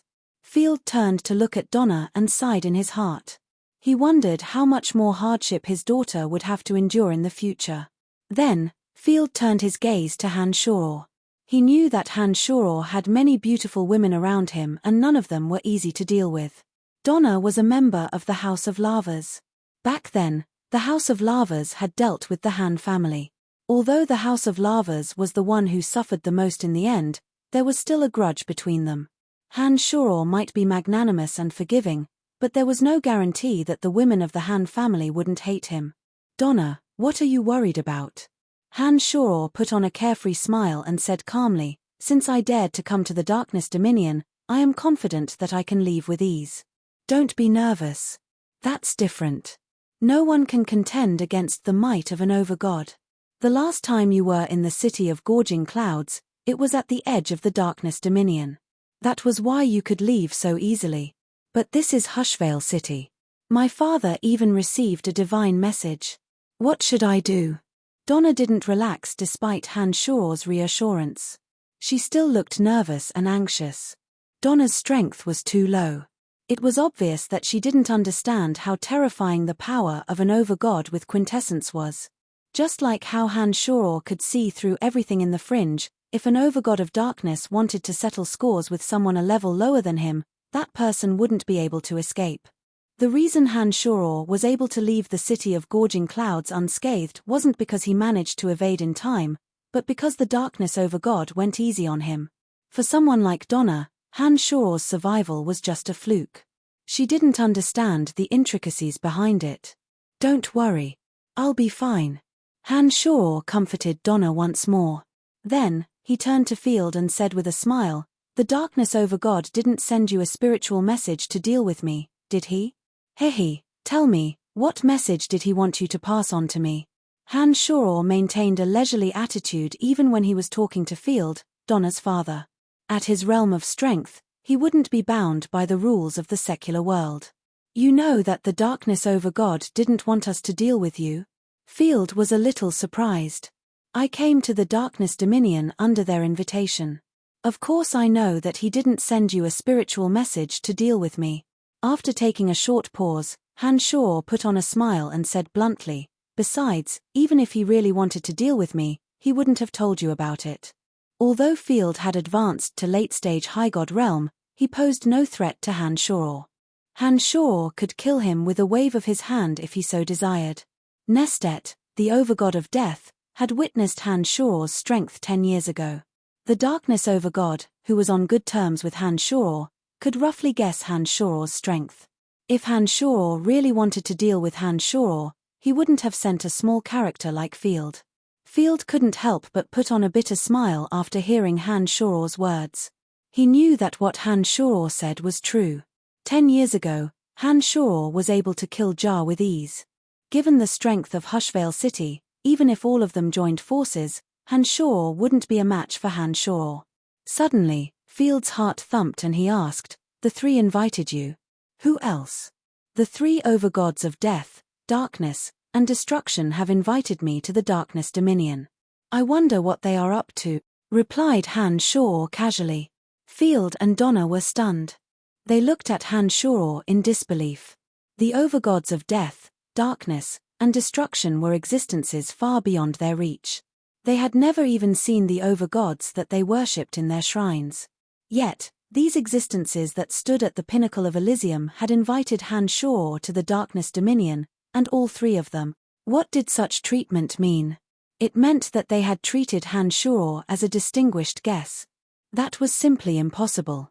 The majesty of an overgod with a quintessence was deeply rooted in the hearts of the people on Elysium. They would only interact with overgods who also possessed a quintessence. Other than that, they viewed everyone else as their slaves. There could only be one explanation for the three overgods inviting Han Shor to the Darkness Dominion at the same time. They had treated Han Shor as an equal. Brian, you're not joking, are you? Donna only recovered from her shock after a long, long time. However, the shock on her face was still there and her voice was trembling slightly. Han Shor understood what an overgod with a quintessence meant to them. He didn't explain too much and asked Field with a smile, "What message did the overgod of darkness want you to pass on to me?" Field, who had finally recovered from his shock, took a deep breath and went over the message from the overgod of darkness in detail. After making sure that he had not misunderstood, he said to Han Shor, "He wants you to head to the Darkness Shrine in 2 days. I will tell you the location of the Darkness Shrine." After a short pause, Field forced a smile and shook his head. He said to the still skeptical Donna, I'm afraid that Brian is telling the truth. I've thought about it carefully. The message the overgod left me was to treat Brian as a distinguished guest. I didn't understand why the overgods were behaving so strangely, but now I know that Brian was invited by the three overgod. Donna was dumbfounded. She looked at Han Shor up and down for a long while before she asked, are you really that powerful? She knew that Han Shor had made rapid progress. However, back when she first met Han Shor on Profound Continent, Han Shor was just a puny low god who had only been on Elysium for a few hundred years. In just a few hundred years, Han Shor had gained the strength to attract the attention of the quintessence overgods. To Donna, who had been paying close attention to Han Shor's growth and progress, this was too much for her to accept. Haha, I don't know if I'm really that powerful. Han Shor spread out his hands and said smilingly, but I know that even the quintessence overgods wouldn't dare to kill me. Besides, they would have a favor to ask of me. Donna was at a loss for words. She looked at Han Shor absent-mindedly and found it hard to imagine how Han Shor managed to reach this realm. Ahem.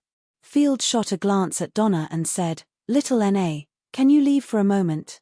I have something to discuss with Brian in private. You are not allowed to know the location of the Shrine of Darkness.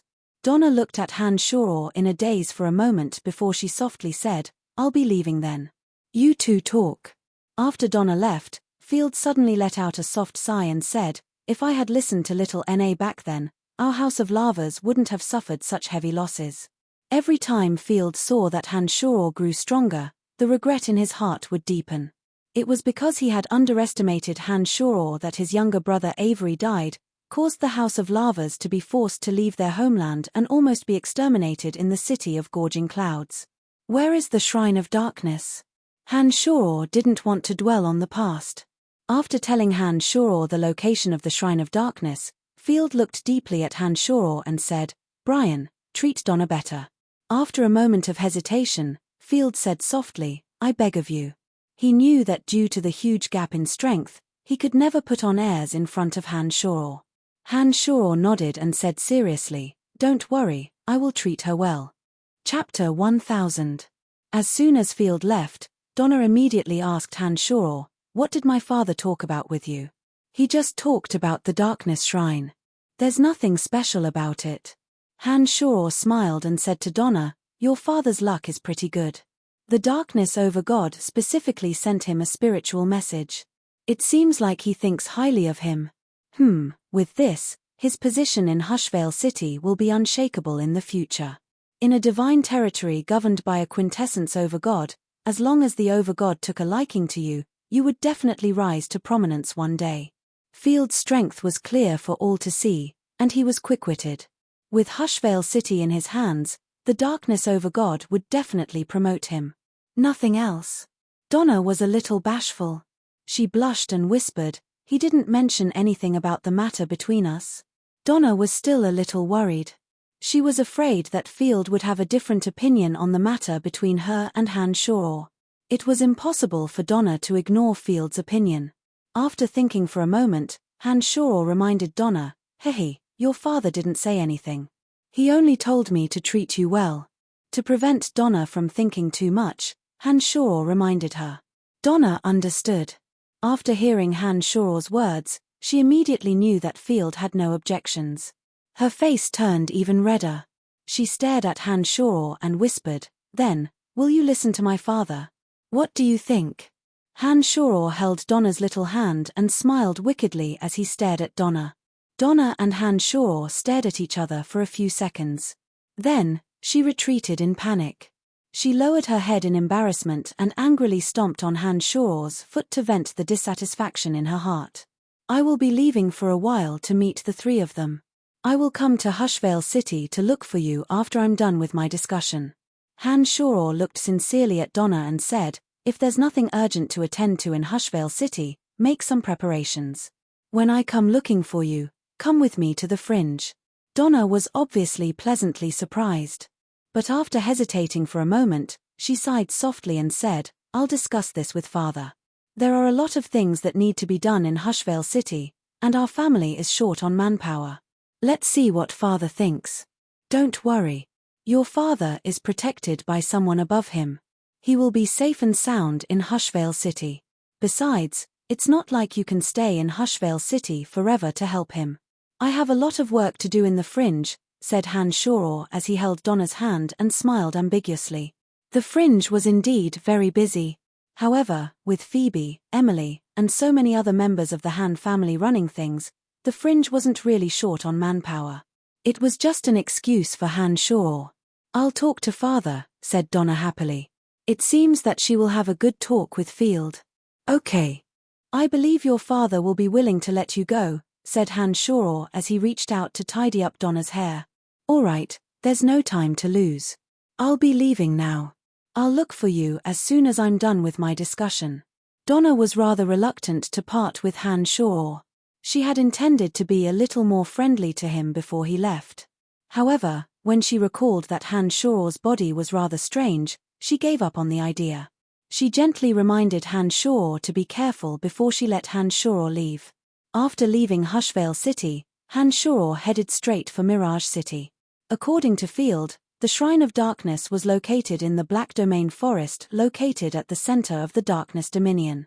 The Black Domain Forest was the border region between Mirage City, Hushvale City, and the City of Shadows. The Black Domain Forest was filled with towering ancient trees. The sunlight and moonlight would be blocked by the enormous tree leaves. Even under the scorching sun, one would feel very gloomy.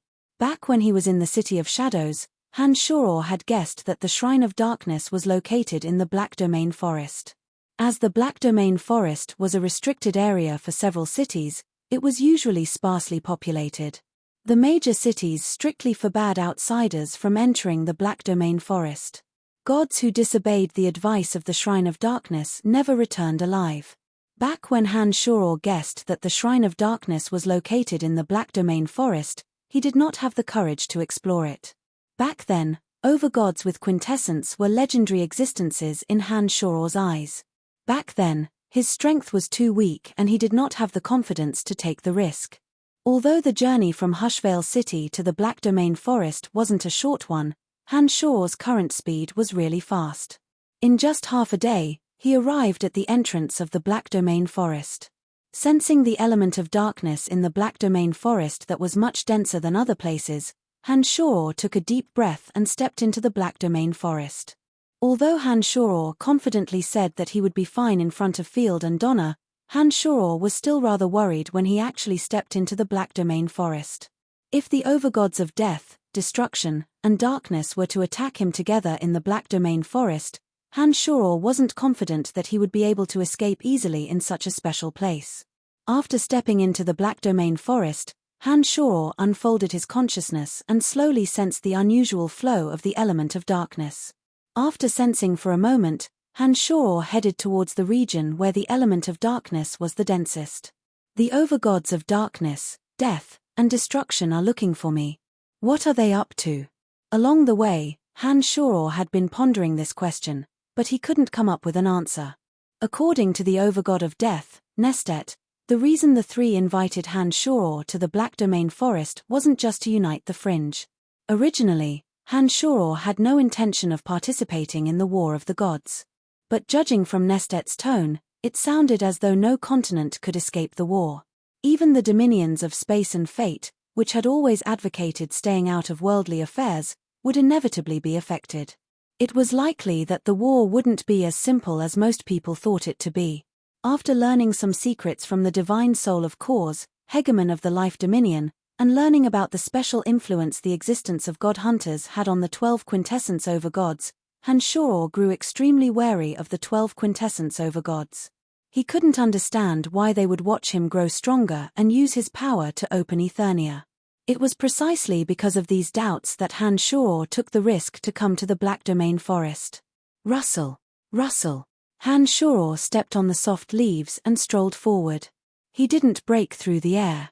Sensing the distribution of the element of darkness in his consciousness, Han Shoror identified his direction and slowly made his way to the center of the Black Domain forest. Along the way, Han Shoror didn't discover any living beings in the Black Domain forest. The deathly stillness of the forest made it seem rather unusual. As Han Shoror ventured deeper into the Black Domain forest, Han Shoror discovered that the other elements in the world were getting scarcer and scarcer while the element of darkness was getting denser and denser. All of a sudden, as soon as he took a step forward, all the weak light completely disappeared. Han Shoror was suddenly plunged into complete darkness. It was also at this moment that Han Shoror suddenly discovered that there was no longer any elemental energy around him except for the purest element of darkness. Probing with his consciousness, Han Shoror discovered that he hadn't entered the region where the element of darkness was the densest. It was obvious that he hadn't truly entered the Shrine of Darkness. In this realm of absolute darkness, vision was completely useless. Han Shoror could only rely on the senses of his consciousness to move forward step by step. After an unknown period of time, Han Shoror suddenly discovered that he had arrived at a source of darkness. In front of him, the element of darkness was released and drifted in all directions. The incomparably vast element of darkness was as boundless as the widest ocean. It seemed that this was the source of the element of darkness that was scattered in every corner of the Elysium. The power of the quintessence.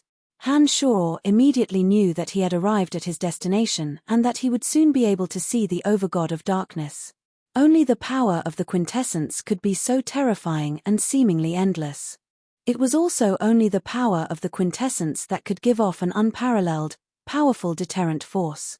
Cough, cough. Han Shoror cleared his throat twice, intending to reveal his identity.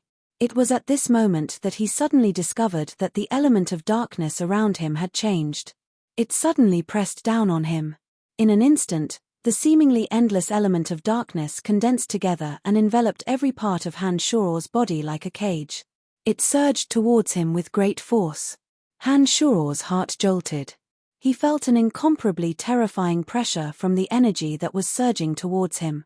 Without a second thought, the body that was barely fused together using the energy of space split into two. The two avatars suddenly dispersed. Han Shoror had never been able to fuse the two avatars back together. Although he looked like a single person on normal days, when the two avatars clashed with each other in battle, it would be extremely disadvantageous for him. Han Shoror wouldn't need to make a fuss over a minor character. He could just fuse the two avatars back together. However, this time, he was facing an overgod of the quintessence. Han Shoror dared not let his guard down. The two avatars separated far away from each other. Two divine energies that obviously clashed with each other were unleashed from both sides. Han Shoror didn't care what the overgod of darkness was up to, but he immediately formed the strongest barrier he could to protect himself. The two avatars that were supposed to deal with a pseudo-overgod like Jar suddenly felt an incomparably powerful pressure. Under the influence of the quintessence, the endless element of darkness seemed to be mutating. It kept fusing together and turned into droplets of pure energy of darkness. Every single drop seemed to possess the power of a high god. Suddenly, those droplets of darkness once again fused together and turned into a vast ocean that drowned Han Shoror. The ocean of elemental energy turned into an enormous whirlpool of darkness. It pulled both Han Shoror's avatars into it and spun at high speed. It seemed as though it would devour everything in its path. Every time that enormous whirlpool of darkness spun, Han Shoror's two avatars would weaken a little. In just a few moments, it seemed as though the defenses of the two avatars would be completely crushed. Han Shoror was greatly alarmed. He suddenly felt that he had been rather rash in coming to someone else's lair. After he arrived, He didn't even have the time to say a word before the overgod of darkness attacked him. And judging from the power of the attack, it seemed as though it could threaten his life. His two avatars seemed to be on the verge of collapsing. The power of an overgod of the quintessence was indeed incomparably powerful. Chapter 1001. For a moment, Hanshaw really couldn't figure out what the Darkness Core God was trying to do. Seeing his two avatars weakening as the defense of the Dark Vortex weakened, Hanshaw felt as if he was facing a great enemy. He used all his energy to resist the powerful will of the Darkness Core God. It was only at this moment that Hanshaw realized that the power of his two avatars that hadn't fused together was limited. They weren't a match for the Quintessence Core God. The two different powers were gradually being whittled away by the Dark Vortex. Hanshaw felt a sense of helplessness in his heart. All he could do was try to fuse the two powers together.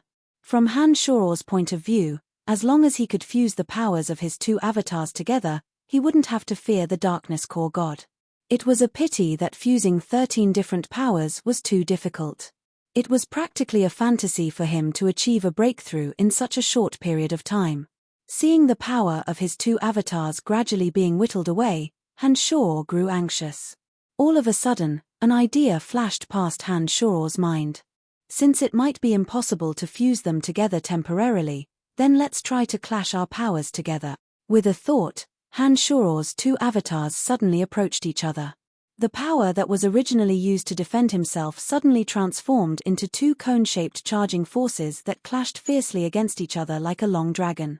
An earth-shattering explosion rang out from the center of the collision between the two new divine powers. Terrifying energy ripples erupted like a flash flood, spreading in all directions. In that instant, both of Hanshaw's avatars felt the powerful impact. They were sent flying out from the center of the Dark Vortex, escaping the entrapment of the Dark Vortex.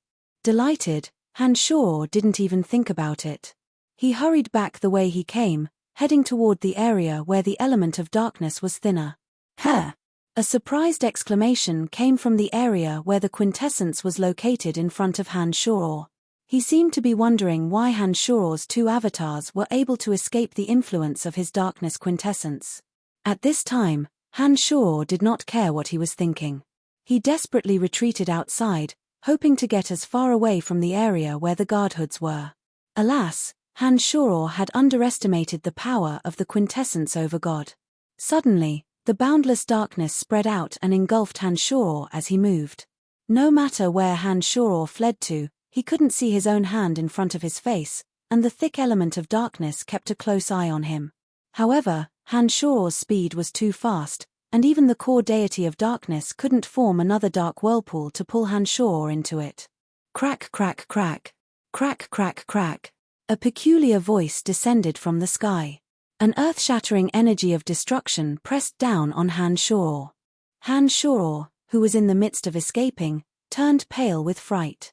Before he could evade, he was stopped by the energy of destruction. His two avatars fell to the ground. At the same time, a cold light of death appeared in front of Hanshaw. Nestet's blurry figure gradually became clearer under the light of death. The quintessence of destruction and death clearly appeared beside Hanshaw. Hanshaw's limbs turned cold. He calmed down when he saw the three quintessence overgods appear at the same time. From Hanshaw's point of view, it would be very difficult for him to leave this place now that the three overgods were here. Even if his two avatars were destroyed here, his main body would still be in the pandemonium. Hanshaw hardened his heart and forcefully twisted his two avatars together. A spatial rift split him into two. Hanshaw suddenly clasped his left and right hands together. In an instant, incomparably shocking energy waves erupted from Hanshaw's body. With Hanshaw's two hands as a bridge, Hanshaw's two avatars collided and exploded at a speed that was hard to see with the naked eye. An unforgettable pain came from the souls of both avatars. It was a heart-wrenching pain. All this while, Hanshaw's two avatars had never dared to touch each other with their left and right limbs. That was because Hanshaw had tested it before. Whenever his two hands touched, his two avatars would immediately feel as though their souls were on fire. It was an indescribable pain. The pain was 10 times more intense than when Han Shuor's body underwent a metamorphosis when he broke through to the Skybreak realm. It wasn't something that an ordinary life form could endure. Had it not been for the cultivation of demonic arts that had given Han Shuor an abnormally high level of endurance, the pain from the contact between his hands would have shattered his divine soul. However, Han Shuor also discovered that once his two bodies touched each other, under the unbearable pain, the collision of the two bodies would erupt with a terrifying energy field. This was a move that would destroy indiscriminately. Wow! Amazing! Not bad! The three exclaimed at the same time. The three quintessence overgods came from three different directions.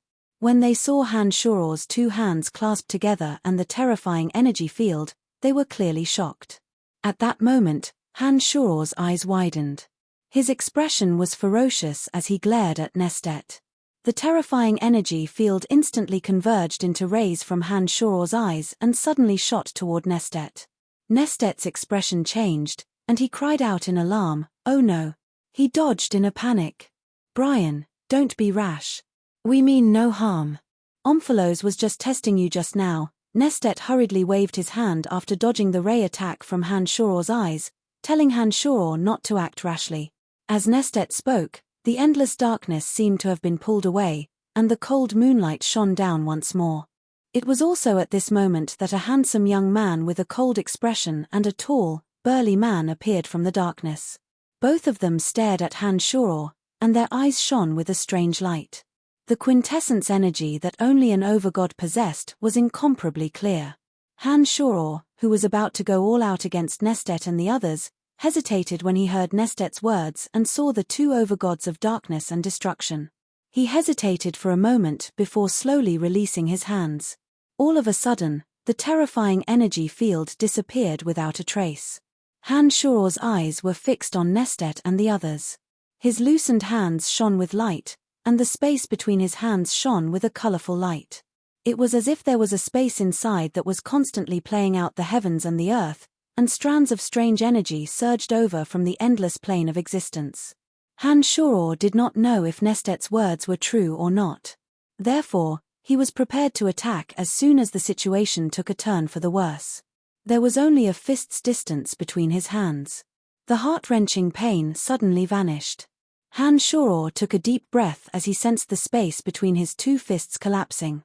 His unfriendly gaze landed on the handsome young man with the quintessence of darkness.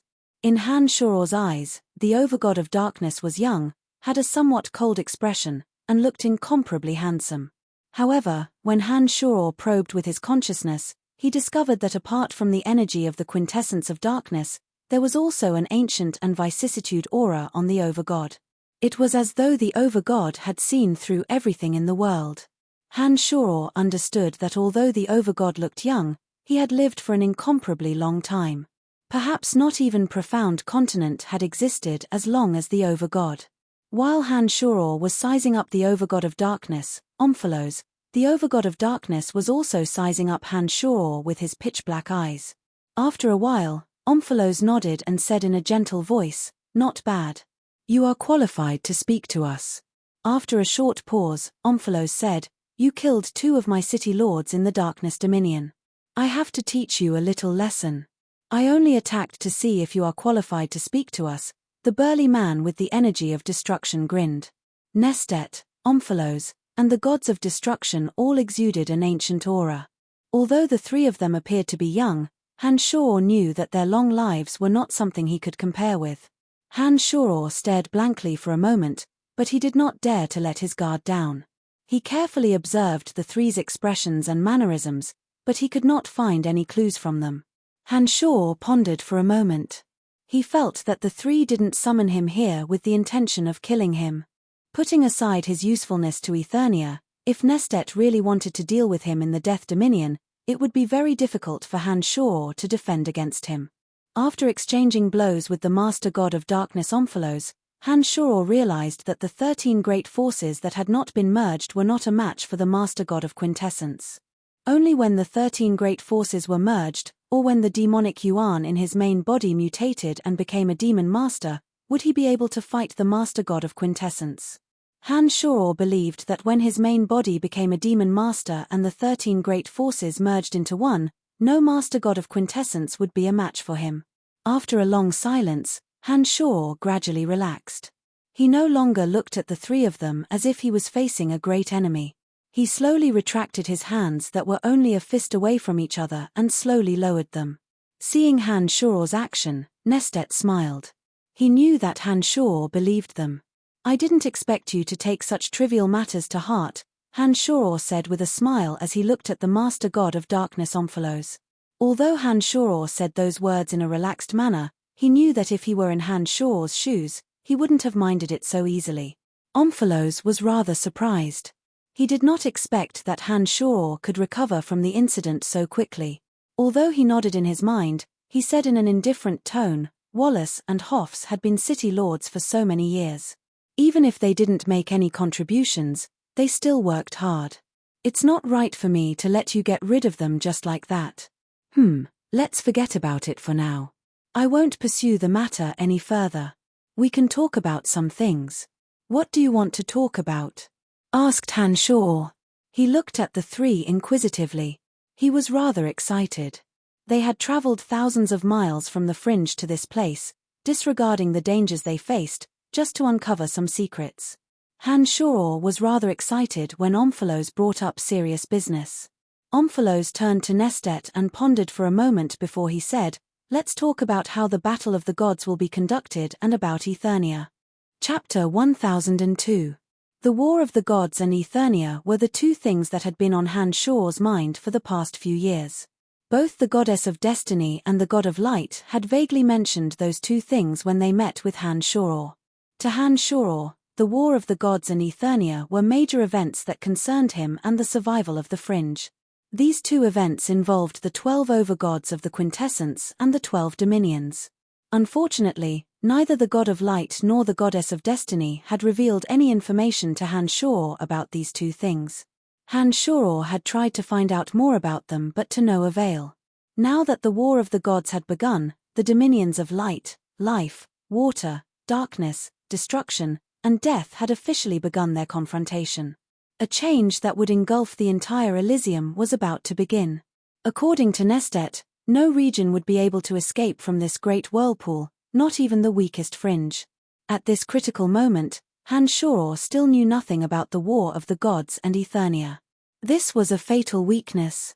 The reason Han Shoror had risked his life to come to the Dominion of Darkness was to find out the ins and outs of these two events.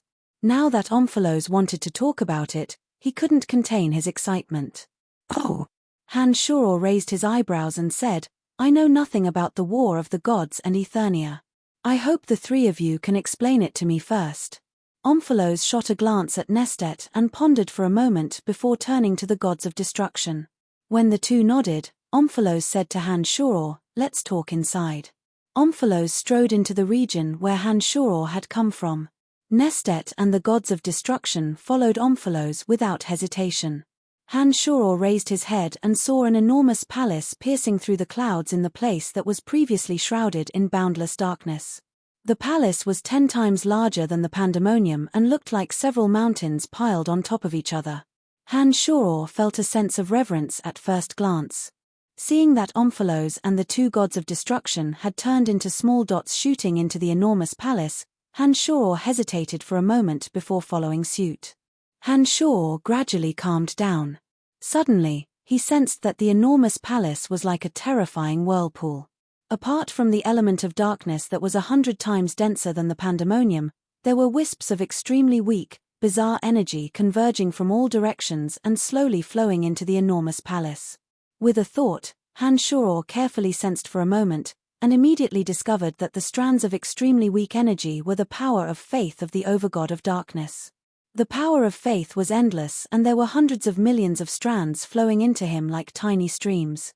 Looking at Omphalos, Han Shoror discovered that as soon as he entered the Shrine of Darkness, the millions of wisps of power of faith began to converge towards him.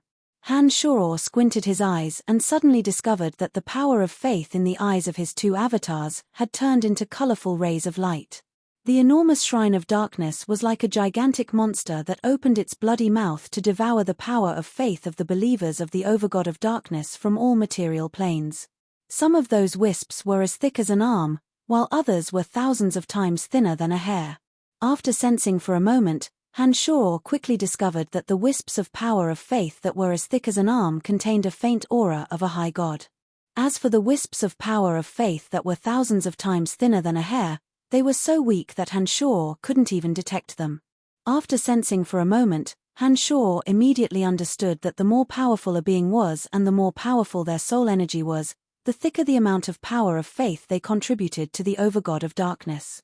As for the wisps of power of faith that were thousands of times thinner than a hair, they came from the commoners of some low-level material planes. The majestic shrine of darkness pierced through the clouds. After Hanshor entered, he discovered that Omphalos, Nestet, and the gods of destruction Gorado were already waiting for him at the center of the shrine. Behind the center of the shrine was a deep and boundless void. It seemed as though it led to another material plane. Colorful rays of light could be seen radiating from it. An enormous whirlpool of darkness was slowly moving like a colossal monster. A portion of the power of faith that had gathered from various material planes entered Omphalos, while a larger portion flowed into the deep, starry space behind Omphalos. In that space, the power of faith was everywhere and was flowing slowly like a vast ocean. Seeing that Hanshor had followed them in, Nestet pointed at the deep, starry space behind Omphalos that was constantly changing. He said to Hanshor, "This is the ocean of faith, the place where the divinity is soaked." Hearing that Nestet was talking about serious matters, Hanshor immediately focused and hurriedly asked, "Ocean of faith? Soaking the divinity? The divinity needs to be nourished by the ocean of faith. If we want to unleash the power of the divinity, we must constantly replenish the power of faith for the divinity. Every once in a while, the divinity must be soaked in the ocean of faith so that it is cleansed by the ocean of faith. Only then can we continue to utilize the power of the divinity," Omphalos explained solemnly as he looked at Hanshor. Hanshor had never known that the divinity had to be so carefully protected. He had thought that once an overgod obtained the divinity, he would be able to utilize the power of the divinity without any restrictions. Back when he was on Profound Continent, Hanshor discovered that all the low-level material planes were filled with shrines. Each and every shrine was collecting believers for their overgods, so that their souls could provide an endless supply of power of faith to their overgods. Originally, Hanshor had thought that the power of faith could increase the power of the domain of divinity. It was not until today that he realized that faith could play such an important role for an overgod. It seemed that the reason why they could constantly utilize the power of the divinity was closely related to the power of faith of their believers. It was no wonder that even in low-level material planes, they would spare no effort in plundering the power of faith. What happens if the divinity is not replenished by faith, and if the divinity is not cleansed by the ocean of faith? Hanshor asked straightforwardly after thinking for a moment. If that happens, we, whose divine souls have fused with the divinity, will die.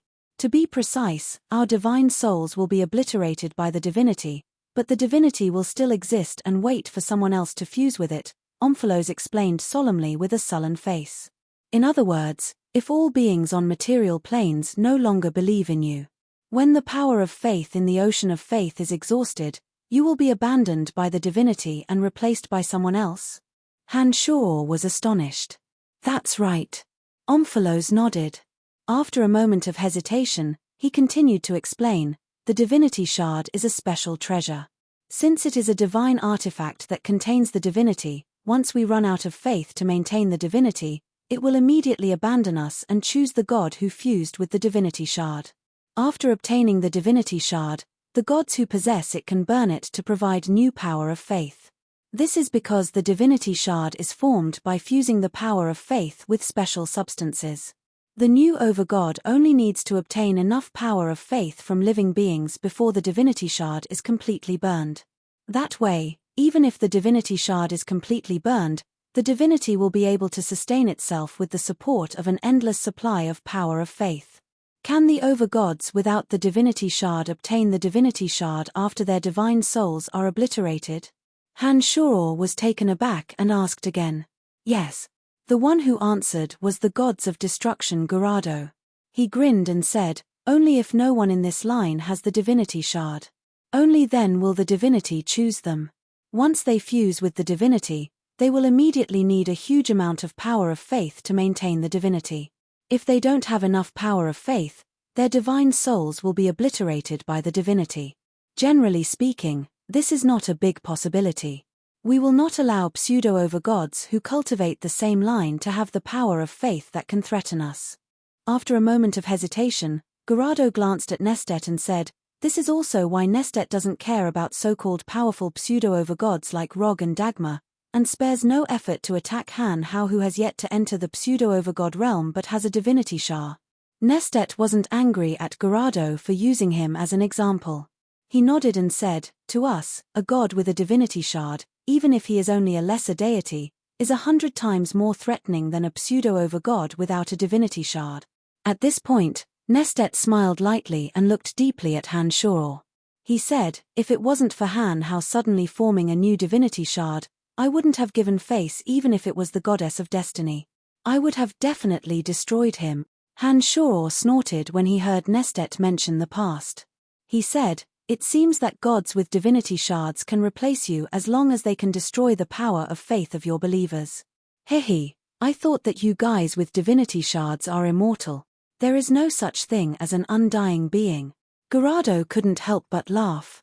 He shook his head and said, didn't the powerful existence that brought you here from another universe perish in the hands of the All-Mother? Didn't the All-Mother, the so-called eternal existence, slumber in Eternia and almost perish as well? Han Shao's expression changed slightly at those words. Before today, Han Shao had learned all about Jiu Tianxie, the exalted demon lord's deeds, from the cauldron of myriad demon. Although he had a hunch that the 12 overgods knew who he wasn't certain. It was only now that Han Shao was certain that the 12 overgods knew who he was. It was laughable that he had been so careful ever since he came to Elysium, fearing that his secret would be discovered. It turned out that his existence had always been under their noses. So you didn't take care of me in the Darkness Dominion because of the goddess of destiny? Han Shao couldn't help but smile bitterly at Omphalos. The corners of Omphalos' mouth curled into a disdainful smile. He said with certainty, give her face. Hehe, she's not that important. In that case, I don't owe the goddess of destiny any favors, Han Shao said with a chuckle. Chapter 1003. Why did you tell me about the connection between the ocean of faith and the quintessence? What do they have to do with the battle of the gods and Eternia? Han Shao asked. I just want you to know that we aren't irreplaceable on Elysium. Besides, we've always been bound by the quintessence, Omphalos said. Just like how we receive faith from the souls of our believers, we also need to use the power of the quintessence to provide faith to another. A large portion of the faith we gather from the various planes is used on the quintessence, which in turn gives it to the All-Mother. Nestet's expression was grave. To put it bluntly, us 12 quintessence overgods are merely the All-Mother's servants. She uses us to control the faith of all living beings. If we can't provide enough faith for the quintessence, we'll be replaced. Both Omphalos and Gerardo's expressions darkened. Han Shao's expression changed. So there was such a secret behind all this. It seemed that being a quintessence overgod wasn't an easy job after all. The creator deities used the power of the 12 quintessence to control the 12 overgods and use them to absorb faith from all living beings. While the 12 quintessence overgods seemed to have a lot of power, they were all just making things easier for the creator deities. While they could maintain their transcendent status and use the power of the quintessence, they had strict conditions. They couldn't take the initiative at all. How dare you talk to me like that? Han Shao said, according to what you said, you'll never be able to escape the creator deity's control.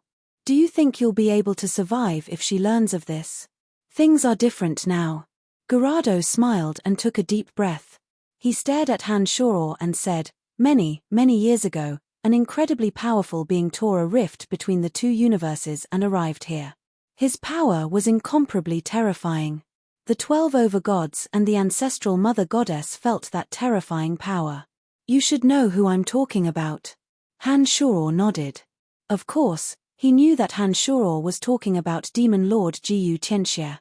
With the rapid breakthrough of Han Shoror's strength, he vaguely realized the terrifying power of Demon Lord Jiyu Tianxia. Now that his consciousness had reached the level of a demonic lord, he was certain that once his body was reborn, he wouldn't need to fear any quintessence over God. Jiyu Tianxia, the exalted demon lord, was even stronger. Who in this universe could possibly be his match? Who would be able to hurt him? The answer was self-evident. Naturally, it was the All-Mother that they were talking about. I know who it is. Go on. Han Shoror waved his hand and concentrated on Gerardo. He tore through the endless obstacles of the two universes, and his physical body suddenly descended. At that moment, the 12 of us received the order of the Mother of Creation at the same time. We gathered around the Mother of Creation and immediately attacked that person who had yet to recover. Gerardo straightened his back and smiled wryly. You can't imagine how terrifying that battle was. Many small planes disappeared in that battle. The 12 of us were only responsible for holding him back. The one who truly attacked was the All-Mother. After so many years, I still feel uneasy whenever I think of that person. Apart from the All-Mother, I can't imagine anyone as strong as him, strong enough to destroy a plane with a wave of his hand. It's too terrifying. Omphalo sighed. Hearing Gerardo mention Jiyu Tianxia, Omphalo sighed. This was the first time Han Shoror had heard of Jiyu Tianxia's strength. The fact that he could destroy a plane with a wave of his hand was indeed shocking. When he first obtained the memories of the demonic arts, he still had some doubts about the earth-shattering power. But now, he knew that wasn't the most powerful thing. He's completely dead, Han Shoror said softly. He was quite clear about what happened after that. Omphalos and the others didn't think Jiyu Tianxia's death was due to his lack of strength. The three exchanged glances and smiled wryly. Gerardo pondered for a moment before continuing. His defeat wasn't because he was weaker than the All-Mother. It was probably because he exhausted too much energy tearing through space. Otherwise, it would have been hard to say who would have won. Even so, the All-Mother was heavily injured. After a pause, Omphalos's expression turned cold. At that moment, the All-Mother suddenly attacked. Our quintessences lost control, and our souls and quintessences fell toward her. At that time, we clearly felt the power of faith and divine energy we had gathered over hundreds of millions of years surging toward her. At the same time, she was rapidly recovering. If that person hadn't used a divine artifact to launch a final attack before leaving, our souls and quintessences would have been taken away by her. At that time, we would have completely disappeared, and she would have recovered very quickly. Amorn's face turned cold as he said, it was only then that we suddenly realized that perhaps we were just cattle and sheep that could be slaughtered at any time. We have to thank that person. Otherwise, we would have never known who we were. Gerardo took a deep breath and said, that person's final attack before he left caused her to suffer even more injuries. At that time, we who should have firmly stood on her side began to hesitate. She understood the situation better than anyone else. She seemed to know that we had thoughts of betrayal, so she immediately used her remaining power to enter the castle in the sky. Before she closed the castle in the sky, she once said that all the power in our bodies was bestowed upon us by her. She said that the power in this universe would never be able to open the castle in the sky, and that as long as she recovered, she would take back everything that she had bestowed upon us. Of course, she wasn't only referring to our quintessences, but also our lives. Omphalos smiled bitterly. She had absolute confidence in herself. Even if that person escaped, there would have been lethal energy left on him. She was sure that he wouldn't be able to survive.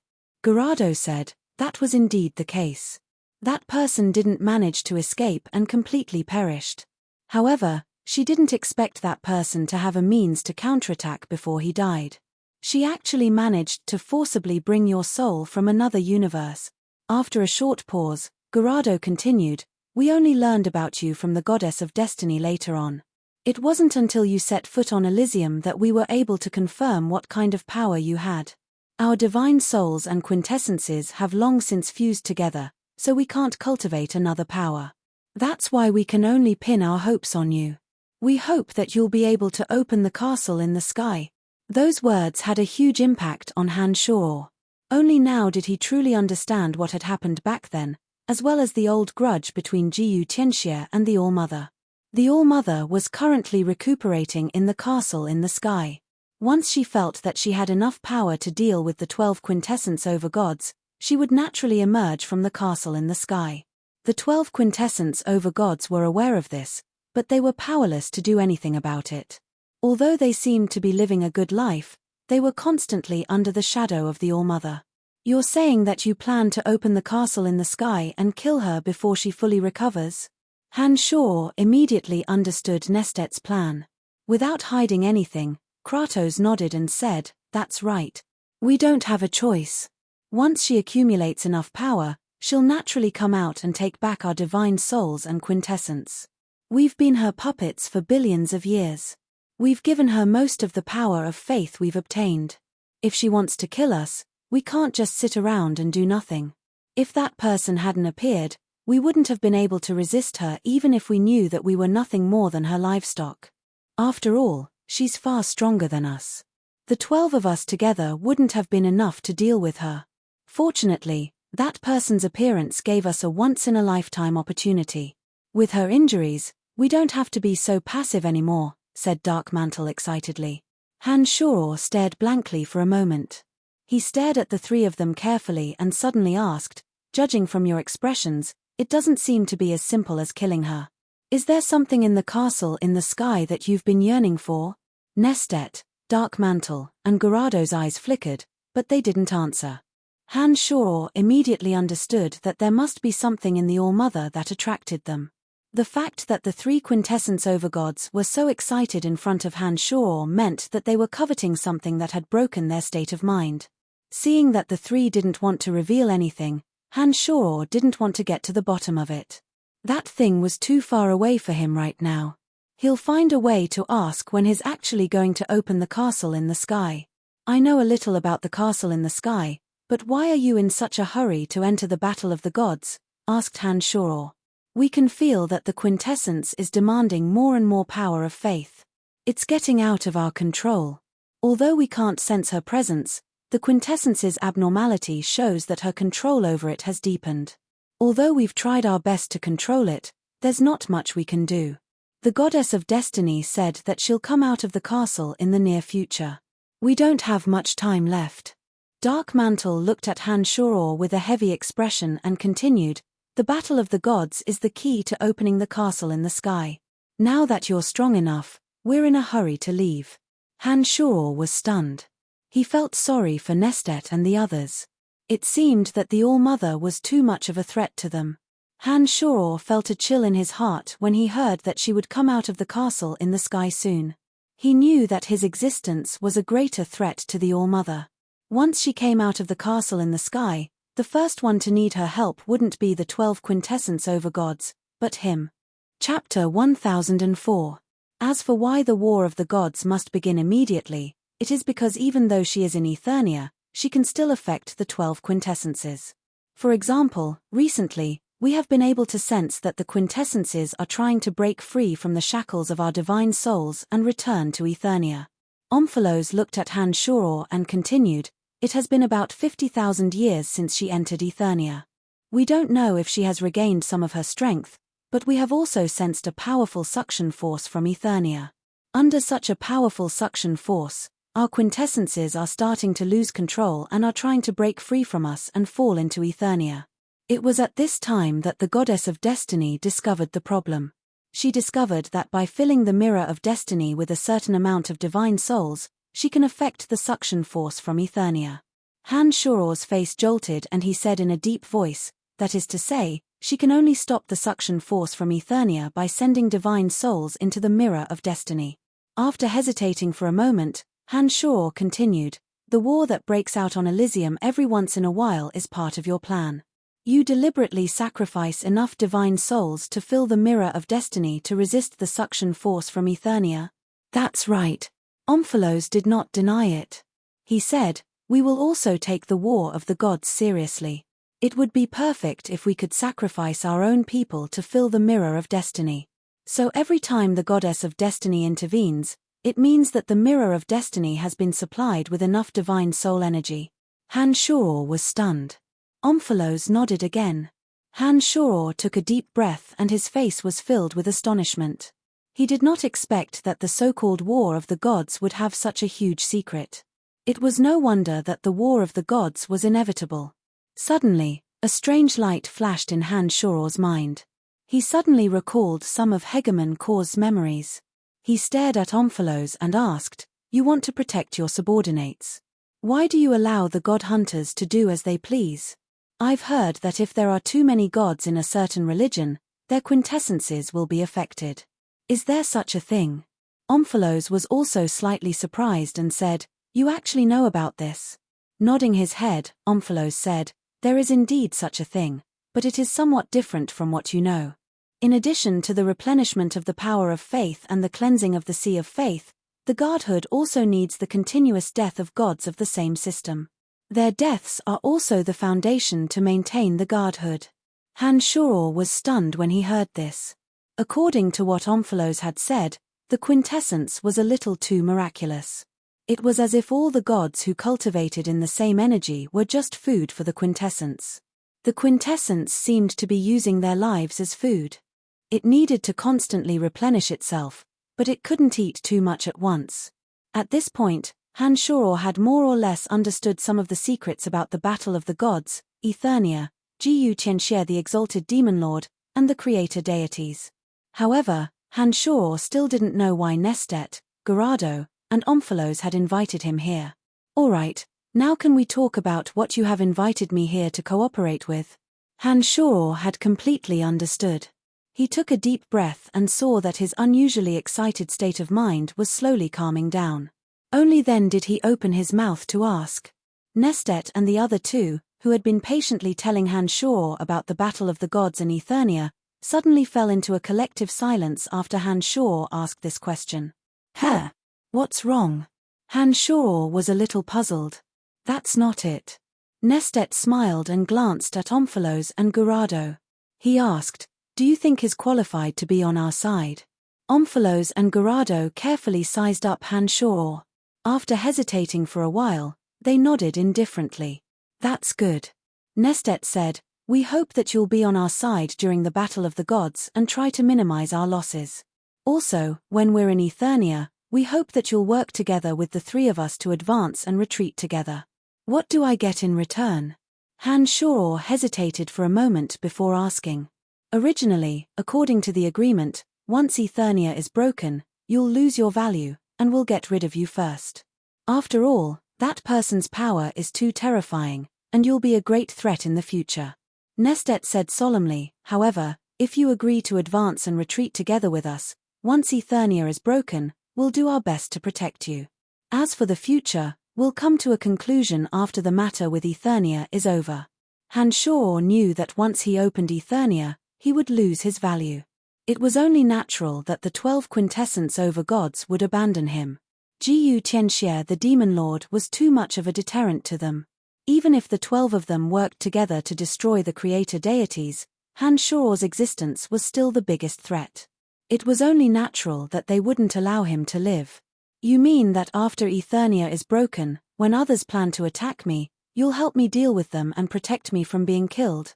And when the matter with Eternia is over, we'll go our separate ways?" Han-Shoror asked with a strange expression. "That's right." Nestet nodded. "What's in Eternia?" Han-Shoror snorted coldly. The three's expressions changed slightly. Nestet pondered for a moment, then said in a low voice, "Something that can become the new creator deities. This is just the goddess of destiny's guess. We don't know if it's true or not. But whether it's true or not, we'll fight for it with all our might. Something that can become the new creator deities." Han-Shoror was shocked. The 12 quintessence over gods were ambitious. As expected, they didn't just want to rebel for the control of the creator deities. It seemed that the thing that could become the new creator deities was their real goal. A series of thoughts flashed through Han-Shoror's mind. Han-Shoror's eyes shone brightly as he carefully considered the three's proposal. After a while, Han-Shoror said, "Once I open Eternia, I'll be killed immediately. What does the goddess of destiny think about this?" Gerardo had a strange expression on his face, and his lips curled into a strange smile. What does she think? Hehe, this idea was put forward by her in the first place. Han Shuor's heart sank. After a while, he nodded and said, "All right, I'll cooperate with you as well." Han Shuor didn't expect this idea to be put forward by the goddess of destiny. He observed Nestet, Dark Mantle, and Gurado. From the strange expressions on their faces and the calmness of their auras, he suddenly felt that they were speaking the truth. He didn't expect that the goddess of destiny, whom he had a good impression of, would be the one who put forward this idea. Han Shuor suddenly realized that the goddess of destiny was the most uncertain factor among the 12 quintessence overgods. And he had always thought that the goddess of destiny could help him the most. Hehe, you agreed so easily? Gurado asked with a smile. I'm not even a match for one Omphalos, and now all 12 overgods are ganging up on me. Hehe, no matter how many lives I have, it's not going to be enough. Han Shuor shrugged and smiled bitterly. He knew that once the matter in Eternia was over, no matter who obtained the treasure that could lead to the new creator deities, they would be the first to kill him. This was something that no one could change. But as long as he could avoid being targeted by the 12 overgods at the very beginning, who knew what would happen after he entered Eternia? If that's the case, then let's discuss the details, Omphalos nodded. Inside the Shrine of Darkness, Han Shuor and the 3 overgods of death, destruction, and darkness discussed the details of their cooperation, including how the Fringe would participate in the War of the Gods, and how they would deal with the other gods in Eternia. At the same time, at the center of the Shrine of Destiny in the Destiny Dominion, the goddess of destiny stood in front of a mirror that had the sun, moon, and stars in it. She shot out a beam of dazzling white light from her palm into the center of the mirror. After the white light in the goddess of destiny's hand fell into the mirror suddenly changed. The stars in it exploded in an instant, turning into cosmic dust or flying meteors. The cosmic dust slowly gathered and gradually formed new planes. Various types of energy flowed in, and some light from the depths of the universe fell on those planes, giving birth to life. The destruction and reassembly of a universe, the birth and death of a plane, the birth and death of a life, and many other scenes appeared on the mirror. Suddenly, like the scene in the mirror, strands of white lines visible to the naked eye connected to all the living beings on the plane, resonating with their souls. She fiddled with one of the white lines, and with a flash of light, an unfamiliar life appeared. His birth, aging, sickness, and death, as well as the scenes he had experienced and was about to experience, all played out at a speed visible to the naked eye. Nothing could escape the goddess of destiny's observation. It was a beautiful work of art. The goddess of destiny twined a few thin lines together with her slender hands and gently pulled. The thin lines broke, and the life wrapped around them suddenly died. A ball of white light burst out of the goddess of destiny's hand and covered all the thin lines. Suddenly, all the thin lines disappeared, and a blurry scene appeared in the center of the mirror. In the center of the mirror was the Shrine of Darkness. In a huge stone room with a deep starry sky and a dark whirlpool, Nestet, Omphalos, Gurado, and Han Shuor were concentrating on a discussion. Han Shuor, Nestet, Omphalos, and Gurado didn't know that the goddess of destiny could have such a magical power to spy on them from the distant Destiny Dominion. At this time, they were still discussing how to deal with the Battle of the Gods, how to open Sky Castle, and how to cooperate after Sky Castle was opened. The goddess of destiny's eyes shone with a strange light. She stared at the scene in the mirror for a while, and suddenly reached out to wipe away the scene that appeared in the mirror. Her lips curled into a slightly cold smile. Chapter 1005. Deep beneath the pandemonium in the land of chaos, at the center of the ninth realm mystical yin harvester was a secret chamber where all the mystical yin energy on Elysium was gathered.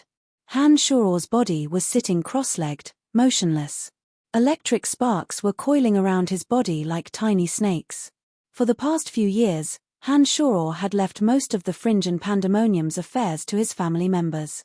His 2 avatars would take care of certain matters that he absolutely had to attend to. His main body, on the other hand, had remained in the chamber, slowly refining his body with the mystical yin energy. Han Shuor's consciousness had been in a dormant state all these years, digesting the comprehension of the demonic arts he had obtained from the cauldron of myriad demon. The mystical yin aura of heaven and earth on Elysium was indeed extremely dense. Under the effect of the ninth realm mystical yin harvester, the mystical yin aura that was drifting across the entire continent was drawn into this secret chamber like a stream of water. It was as though the mystical yin was being reborn. Han Shuor's consciousness, which had been in a deep slumber for many years, suddenly trembled. A trace of mystical energy surged towards him. Han Shuor, who had been in a deep slumber for many years, suddenly opened his eyes. His deep gaze seemed to transcend the distance of space and was suddenly projected into the distant dominion of destiny. Just a moment ago, Han Shuor had sensed a faint energy ripple from the dominion of destiny. That faint energy ripple seemed to be related to him. His consciousness felt as though it was being spied on. Electric sparks flashed in Han Shuor's eyes. Those electric sparks intertwined in the air in front of him, gathering more and more mystical yin energy in the secret chamber. Suddenly, Han Shuor shut his eyes, severing the connection between his eyes and the electric sparks. Wisps of divine sense abruptly spread out in all directions with this secret room as the center. Mountains, lakes, forests, cities, life. With the pandemonium as the center, Han Shuor's consciousness extended infinitely outwards. Soon, everything in the fringe had been seen. At this moment, Han Shuor was the undisputed god of the fringe. In just a few seconds, everything in the fringe was reflected in Han Shuor's consciousness. His consciousness didn't stop there. It surged towards the dominion of space and destiny. More sceneries and lives were reflected in Han Shuor's consciousness. The wonderful feeling of being in control of everything was very comforting. Suddenly, Han Shuor's divine sense stopped extending. His divine sense had reached the outside of the destiny dominion. As long as his divine sense took another step forward, it would be considered as entering the destiny dominion. He did not rashly venture deeper. His divine sense, which was about to surge into the space domain, suddenly stopped. Just like that, Han Shuor's consciousness stopped in front of the destiny dominion. He slowly sensed the wondrous energy ripples coming from the destiny dominion. After a while, Han Shuor suddenly discovered that the wondrous energy ripples had passed through the fringe, the death dominion, and reached the darkness dominion. In an instant, Han Shuor retracted his divine sense and returned to the depths of the pandemonium in a few seconds. The Shrine of Destiny. The goddess of destiny, who had just erased the scenes in the mirror of destiny, suddenly looked in the direction of the fringe in astonishment. She saw some kind of starlight glowing around her. Just like the scene in the mirror of destiny, there seemed to be a sun, a moon, and a star that represented the birth and death of the world. After a long while, the light in the goddess of destiny's eyes disappeared. She let out a soft sigh and softly muttered, "What a terrifying vigilance. Unlike the energy of this universe, he can actually detect the energy ripples of fate in my dimension. I really wonder what he knows." The goddess of destiny shook her head. Her gaze seemed to pierce through space and landed on the fringe. She muttered again, "Andrina is still there. I hope she's fine. The darkness dominion, the overgod's shrine." Han Shuor's avatar, who was in the middle of a conversation with the overgods of death, destruction, and darkness, suddenly froze and immediately shut his mouth. Nestet and the other two were stunned. When they saw that Han Shuor had suddenly stopped talking, they thought that Han Shuor was dissatisfied with something. They looked at Han Shuor with a puzzled expression. Nestet furrowed his brows and asked, "What's the problem?" Han Shuor didn't answer. He suddenly stood up, walked to the window, and looked at the deep starry sky. He took a deep breath and said with his back facing the three, "Perhaps the goddess of destiny already knows about us." Upon hearing this, Nestet, Omphalos, and Gerado's expressions changed slightly. "What do you mean?" Omphalos also stood up and slowly walked towards Han Shuor. As Omphalos was speaking, the quintessence that looked like a black crystal flew out from the back of his head and fell into the sea of faith. As soon as the quintessence entered the sea of faith, the power of faith in the sea of faith gushed into the quintessence. The power of faith in the sea of faith rapidly decreased. "You should know that this body isn't mine. The one in the depths of the pandemonium is my true body." While we were talking, my true body in the faraway pandemonium sensed an unusual fluctuation in the dominion of destiny. That faint energy fluctuation obviously came from the Shrine of Destiny. After a moment of hesitation, Han-Shor turned to look at the three who were listening attentively to him and said, "And it's coming from our direction."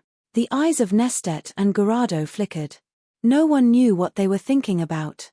They simultaneously looked at the quintessence of darkness in the sea of faith. Omphalos stared fixedly at the quintessence of darkness. After a while, Omphalos suddenly nodded and said, "I sensed it a little. Although it receded very quickly, it must be her power."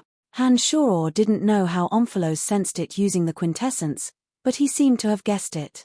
"That bitch."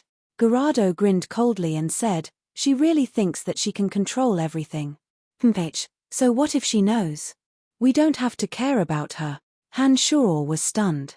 He looked at Gerardo strangely, not understanding why the mighty gods of destruction would have such resentment. It seemed that he was very dissatisfied with the goddess of destiny. Gerardo didn't explain his resentment towards the goddess of destiny. After letting out a cold snort, he said to Han-Shor, "Let's continue. Don't worry about her." Nestet and Omphalos frowned and didn't say anything. Seeing that the three didn't have a deep understanding of the goddess of destiny, Han-Shor didn't probe further. He nodded and continued to discuss with the three.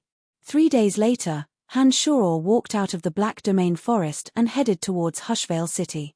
Upon arriving at Hushvale City, Han-Shor went straight to find Donna and found that Donna was already waiting for him in the room.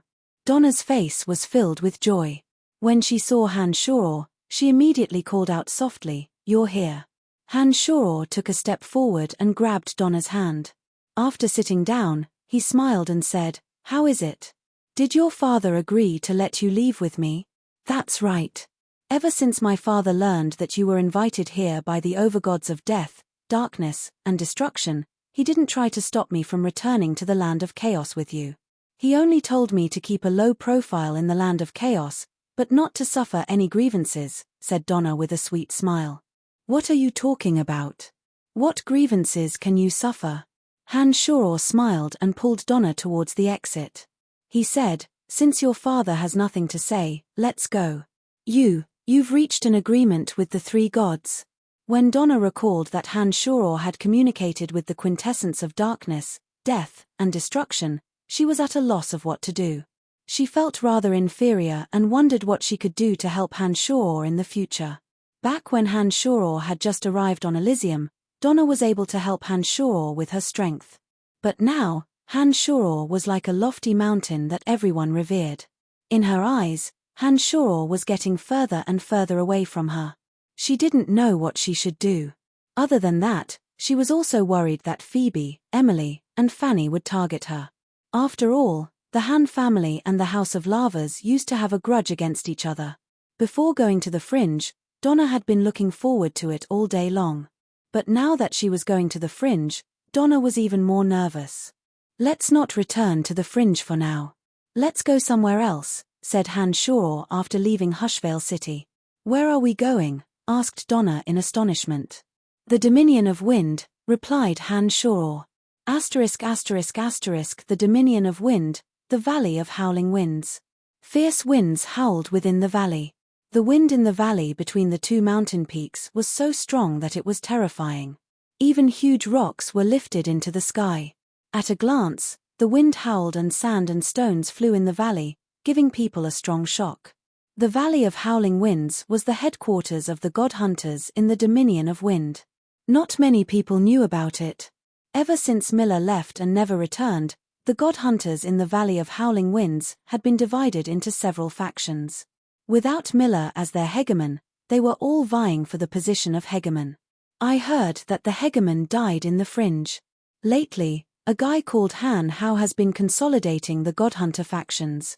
He has taken in god hunters from the dominions of earth, water, and fire. I heard that he has already moved to the Dominion of Wind," said a few people in a gloomy tone as the wind blew sand and pebbles in the valley. "The God Hunter Alliance has its own rules. No hegemon should interfere with each other's business. I heard that Han Hao has a hegemon who controls the Dominion of Death. What right does he have to meddle in the affairs of other dominions? If he really dares to come to our dominion of wind and fight for the leadership of our dominion of wind, I, Nogga, will be the first to not let him off." A thin, yellow-faced, middle-aged man snorted coldly. "It is said that Han Hao is extremely powerful. The god hunters from the dominions of earth, water, and fire are no match for him at all. Anyone who dares to resist him is killed by him." "I'm afraid that even we are no match for him," said one of them with a worried face. "Gather all our forces in the Valley of Howling Winds. Let's put aside our prejudices for now and get rid of this outsider first. Even if the Dominion of Wind wants to choose a hegemon, it can only be us who cultivate in the element of wind." "He won't get the chance," shouted Nogga. When he said that, the others nodded with sullen expressions, agreeing with what he said. Chapter 1006. Suddenly, a figure descended into the Valley of Winds and released a sinister energy. The god hunters from Tanai's dominion of wind turned pale with fright. The next moment, whooshing sounds could be heard from outside the Valley of Winds. Many figures swarmed into Tanai. Amidst the flying sand and pebbles, the little skull Han Hao coldly appeared. He swept his sinister eyes across the crowd and said, "So, you are the god hunter leaders of the Dominion of Wind?" A gigantic bone throne appeared in midair. Han Hao, who was looking down from above, unleashed a terrifying energy. Suddenly, the howling winds in the valley seemed to have encountered a powerful resistance. The mountain winds that had never stopped for many years gradually stopped. The god hunter hegemons who were just discussing how to deal with Han Hao looked at Han Shao in astonishment. Nogga took a deep breath and asked in a deep voice, "You are Han Hao?" Han Hao nodded slightly, looked down at Nogga, and said, "You said that if I were to come here, I would be the first person you would kill?" Nogga felt a chill in his heart. He did not dare to raise his head to look at Han Hao's sinister eyes. After stammering for a moment, he braced himself and said, "However, the hegemons of the Dominion of Wind can only be us who cultivate in the energy of wind. Outsiders are not allowed to interfere." Nogga sensed terrifying energy undulations coming from Han Hao. He was not confident at all. Han Hao, who was sitting on his bone throne, suddenly attacked. A bone spear descended from the sky and pierced towards Nogga like a phantom. Without giving Nogga any chance to resist, the bone spear pierced through Nogga and devoured all of his life force. With a wave of his hand, the most arrogant Nogga was killed. An odd glint flashed across Han Hao's eyes. The bone spear abruptly disappeared into the center of his bone throne. Those god hunters who had previously said that they would put aside their prejudices and fight Han Hao together were all dumbfounded. They looked at Han Hao in fear and did not know what to do for a moment. "I didn't come here to become your commander." Han Hao glanced at these people who were silent like cicadas in the winter and said, "However, I will appoint a new commander for all of you. From today onwards, all hegemons in the Wind Dominion will listen to my command." As soon as he finished speaking, Han Hao casually pointed at a person and said, "You're the new commander." After a short pause, Han Hao said, "Any other questions?" Silence. No one spoke. Han Hao nodded, looked at the god hunter he had pointed out, and said, "I will give you 1 month to reorganize all the god hunters in the Dominion of Wind. I will stay here for a month. If you encounter any resistance, you can report to me. I will kill anyone who dares to disobey." Silence.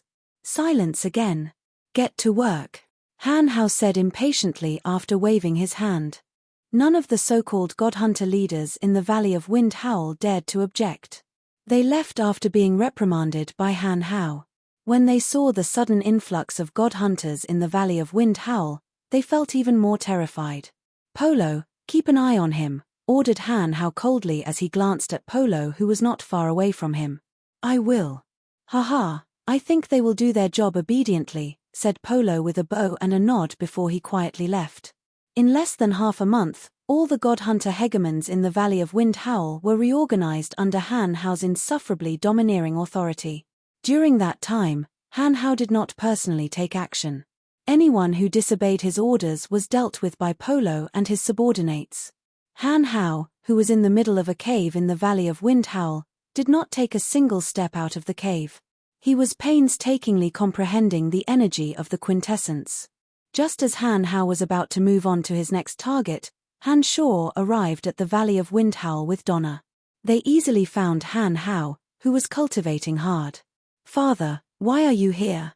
asked the little skull, Han Hao, who had always been insufferably arrogant in front of his subordinates, with a joyful smile on his face. "How is it? Have you comprehended the energy of the quintessence?" asked Han Shaw smilingly after he arrived at the little skull. "I have been trying to use the energy of the quintessence all these years, but I'm still not very adept at it. My ability to use the energy of the quintessence is far inferior to that of Nestet and the others," replied Han Hao. "I'm here this time to talk to you about the quintessence. Before I came here, I went to the Darkness Dominion and made an appointment with Nestet, Gerardo, and Omphalos. I learned some things about the quintessence from them." Han Shaw told Little Skull about the conversation he had with the 3 quintessence overgods in the Darkness Dominion. He then said in a deep voice, "I'm worried that you will lose control of the quintessence when you burn up all the quintessence shards, so it's best that you start gathering the power of faith during this time." According to Nestet and the others, the maintenance of the quintessence required the help of the power of faith, as well as the cleansing of the ocean of faith. There were many restrictions. Little Skull might not need the power of faith for the time being because he had the quintessence shards. However, once he burned up all the quintessence shards, he would need the power of faith to sustain the quintessence. Without the power of faith, the quintessence would wipe out his divine soul and choose a new master. After learning this secret from Nestet and the others, Han Shaw decided not to return to the fringe for the time being.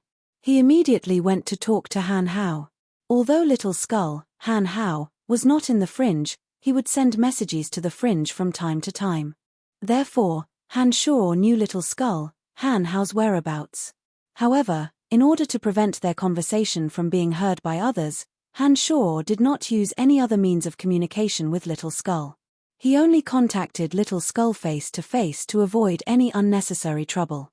"Father, my situation seems to be different from what you said." Little Skull listened attentively to Han Shaw. He knitted his brows and pondered in silence for a long time before he spoke. "Different?" Han Shaw was surprised. His interest was piqued. He asked, "How so?"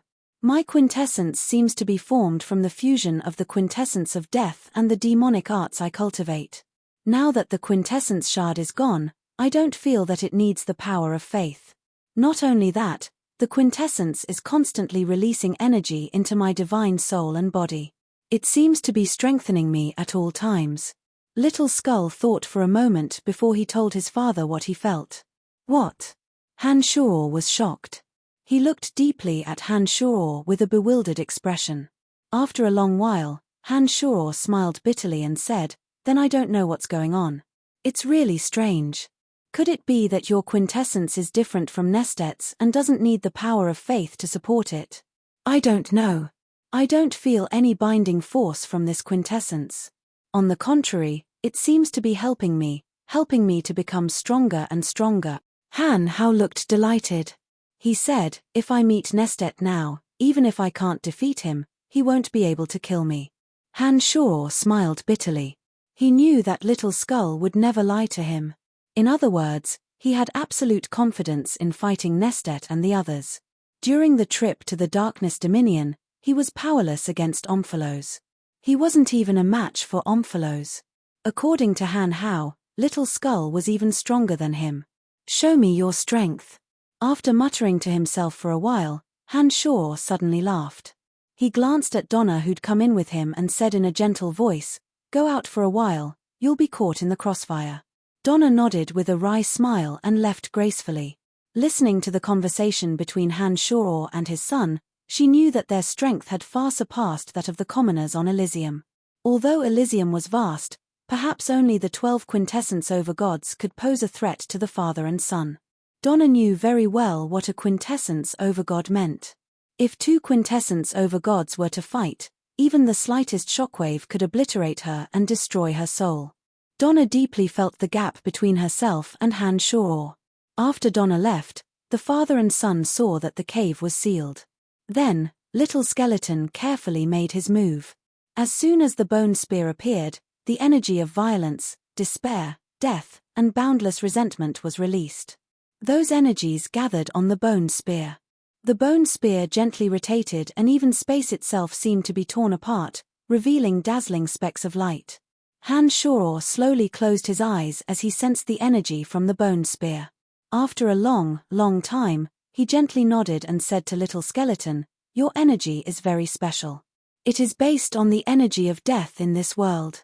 Using the profound understanding of the soul of the energy of death and the comprehension of the soul of demonic arts, you gather all the negative energy in the instant before the death of all living beings and unleash it." Little Skull, Han Hao, had always lacked a true understanding of his own power. He listened attentively to Han Shoror's explanation and asked, "Father, are you saying that this is the energy that is released by the soul before the death of a living being, a special energy formed between life and death?" Nodding, Han Shoror opened his eyes and frowned. "This is actually an elemental energy. Before every living being completely disappears, there would still be a portion of their energy drifting between the heavens and the earth. If a person who dies of old age or sickness dies normally, they would die very peacefully since they knew their fate. A peaceful death would not produce too much special energy. However, this energy of yours is a little extreme. It is the energy of the heavens and the earth produced by those who die abnormally. Those who die abnormally would be filled with fear, hatred, despair, violence, slaughter, and madness. These energies are truly the most evil energy in the world. You are very lucky to be able to use these energies to form a new quintessence." After hesitating for a moment, Han Shoror put on a bitter smile and said, "You're the only one who can make use of this energy to form a quintessence. Due to your unique life form, if it were any other god, their divine soul wouldn't be able to withstand so much negative energy. They would have perished before their quintessence could form. Father, what should I do?" Little Skull asked in shock after listening to Han Shoror's explanation for a while. "I don't know. I keep feeling that the formation of your quintessence is too smooth." Han Shoror looked up at the sky, his mind full of doubts. According to Nestet and the others, the mother goddess of creation had only bestowed a total of 12 quintessences. However, Little Skull's quintessence was formed by himself. However, Nestet and the others had lived for so many years, and they had never seen anyone who could form a new quintessence. Could it be related to the demonic arts that he cultivated? Han Shoror guessed. Chapter 1007. Han Shoror and Donna did not stay too long in the wind-howling valley. After discussing the issue of the quintessence with Little Skull, Han Shoror discovered that the quintessence formed by Little Skull seemed to be different from the other 12 overgods. He stopped giving Little Skull too much advice and let him experience the power of the quintessence on his own. Han Shoror's avatar did not immediately return to the fringe with Donna. Instead, he accompanied Donna on a leisurely sightseeing tour, leaving Donna to make arrangements for the time being. At present, Han Shoror's avatar had nothing to worry about other than the fact that his energy could not be completely fused. Without finding a way to fuse the energy of the 13 elements, Han Shoror would not be able to advance any further. Therefore, with his main body still in the pandemonium, Tanai was able to advance by leaps and bounds while this avatar stayed to accompany Donna. Although Han Shoror could not be overly intimate with Donna due to his special body, Donna felt that she was still very happy to have him by her side. Being able to hold Han Shoror's hand and stroll through the beautiful scenery filled Donna with more satisfaction than anything else. Having been on Elysium for so many years, Han Shoror's activities were limited to the dominions of darkness, death, and space, as well as the fringe. Han Shoror had never been to most of the 12 dominions on Elysium. Although he knew the general situation of Elysium through some sources, he did not know the specifics. Now that there was plenty of time, even if the war on Elysium officially began, it would not be as intense as before. Only the dominions of death, destruction, darkness, life, light, and water had yet to participate in the war. Even for the 6 dominions that participated in the war was not as intense as it seemed. The Battle of the Gods was not over yet, so it was too early to talk about the opening of the Sky Castle. Moreover, even if the Battle of the Gods was over, it was almost impossible for Han Shoror to break through the Sky Castle if his physical strength had not broken through to the Demon Lord realm. Therefore, he still had to wait for a while. Now that Han Shoror was in the mood to travel around the 12 divine dominions, He put down his heavy burden and accompanied Donna to wander around many places. He was very satisfied. Meanwhile, far away in the pandemonium in the land of chaos, Han Shor continued to temper his fleshly body. He was borrowing the energy gathered by the ninth realm mystical yin harvester in an attempt to undergo a complete transformation. In a quiet courtyard in the pandemonium, Rose, who had long silver hair that cascaded down like a waterfall, sat quietly on a stone bench. She looked at the small flowing water in front of her and the vibrant plants that filled the pavilion with a lonely expression. The quiet Rose exuded a coldness that kept people at arm's length. Suddenly, someone stepped into the quiet courtyard and broke Rose's peace. Rose, who was focused on the small bridge and the flowing water in front of her, glanced at Romont, who walked over casually. She looked at his special body formed by absorbing rare metals and furrowed her brows.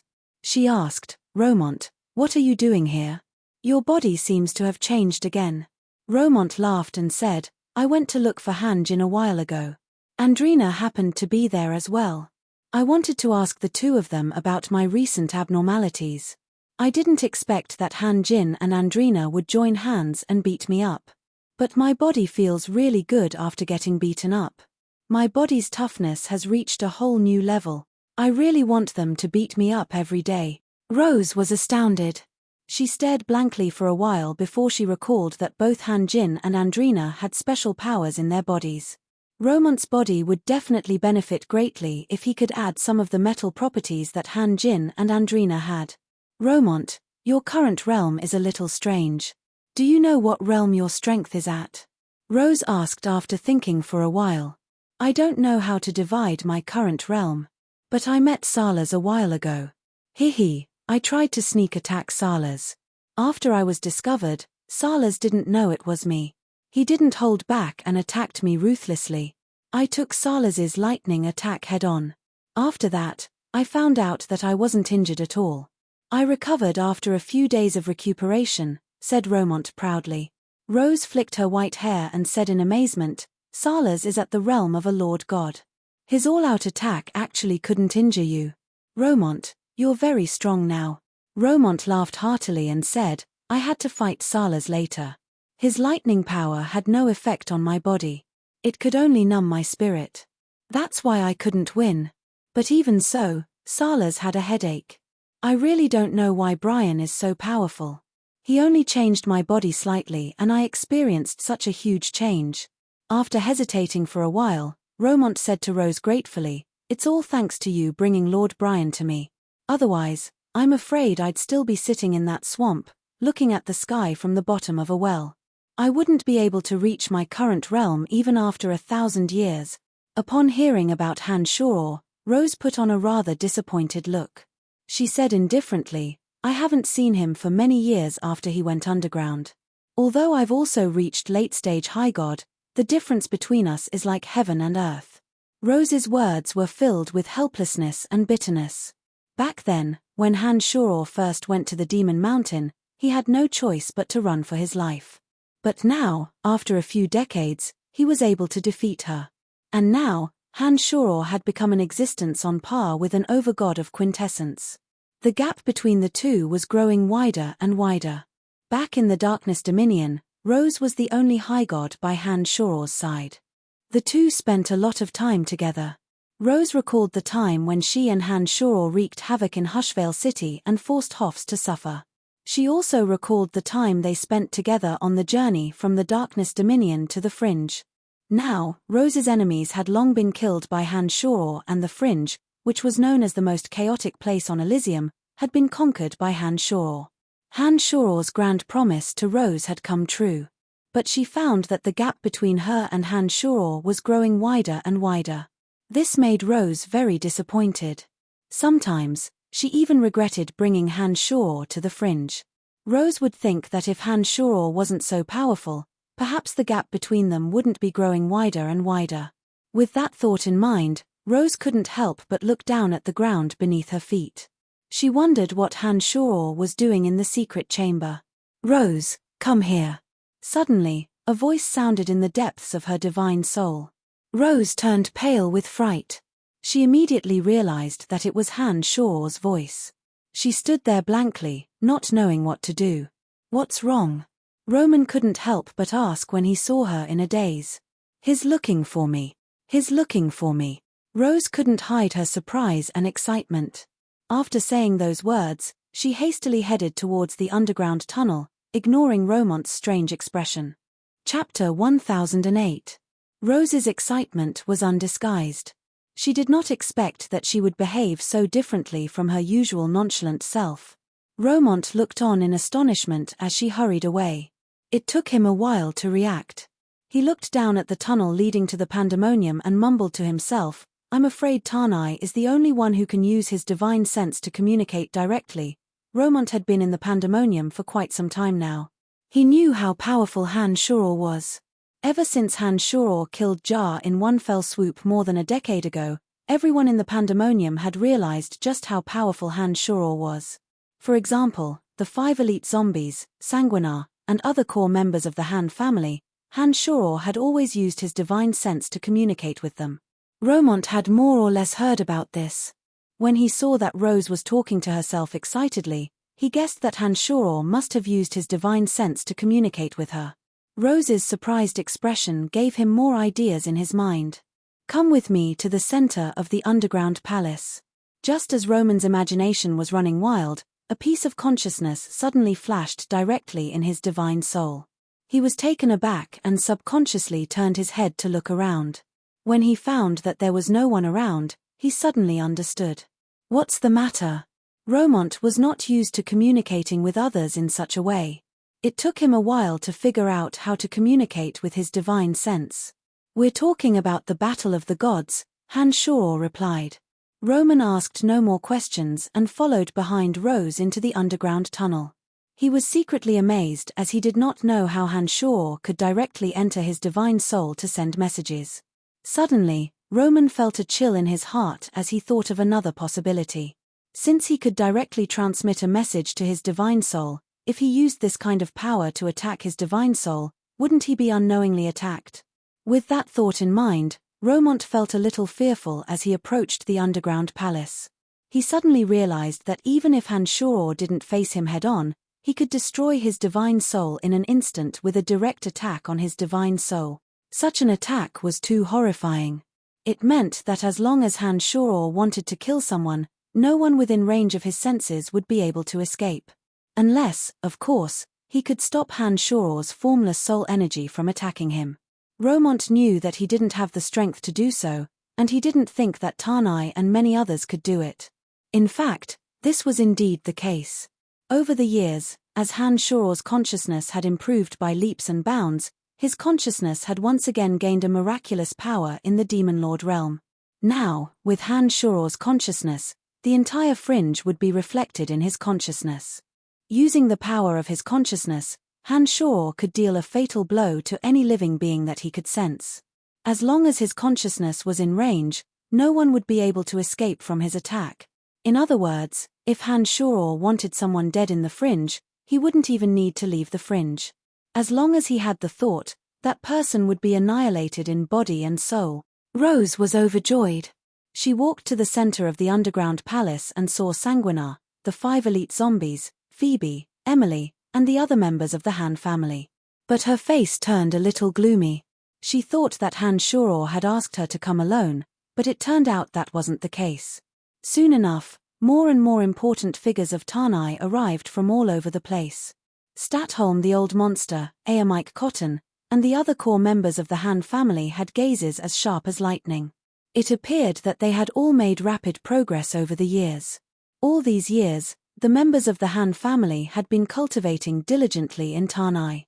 In Tanai, where the elemental energy was dozens of times richer than anywhere else, and with the arcane orbs and divine energy potions that Han Shuror had bestowed upon them, even the most mediocre of people would make rapid progress, not to mention these geniuses of profound continent.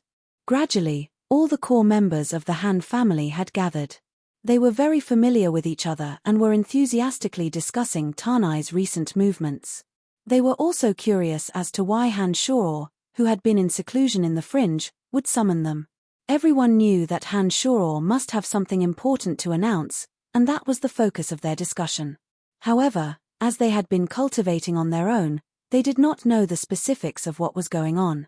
Therefore, they were all very curious as to why Han-shoror, who had been in seclusion all this time, would summon them. Just as the crowd was discussing spiritedly, the space at the center of the vast and boundless hall suddenly distorted. A dim light flashed and vanished, and Han-shoror abruptly appeared. Han-shoror smilingly looked at the crowd who were still whispering to each other. Shortly after, he let out a light cough. After the light cough, everyone calmed down and looked at Han-shoror in astonishment. After staring blankly for a moment, many greeted Han-shoror, especially the 5 elite zombies, Sanguinar, Phoebe, and Emily. Some of them even seemed a little resentful.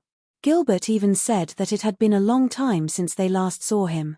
Han-shoror gestured for the crowd to quiet down. The crowd quietened down again.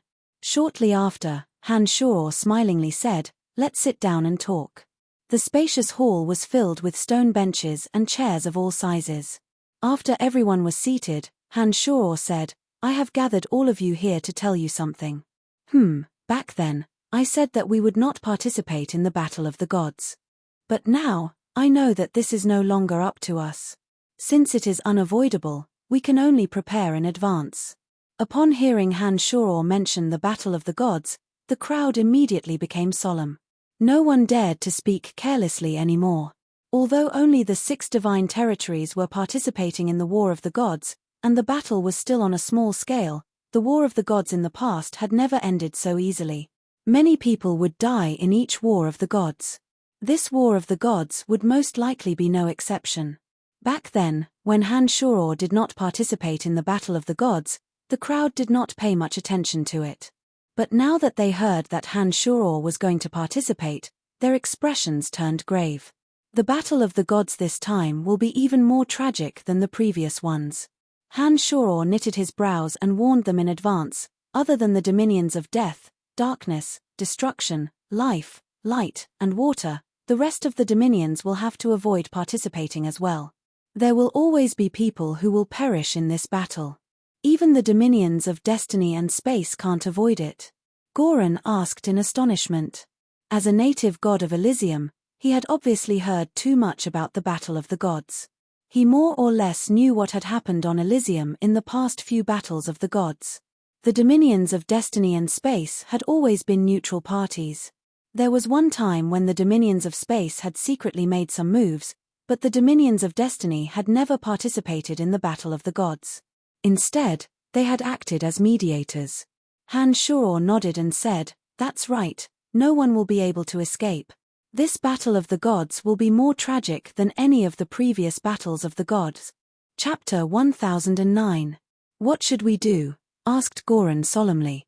The other members of the Han family also turned solemn. "Since we can't avoid it, we have to prepare for it."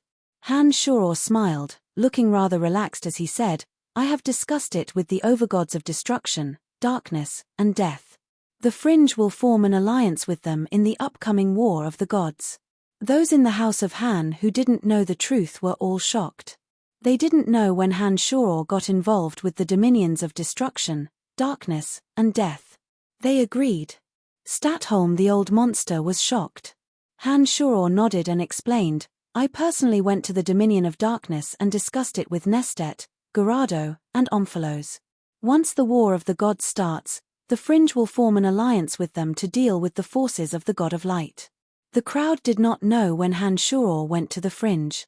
They were even more shocked when they heard that he had reached an agreement with Nestet, Gerardo, and Omphalos. More than half of the people present did not know the names of the 3 overgods, but they believed in Han-shoror's power.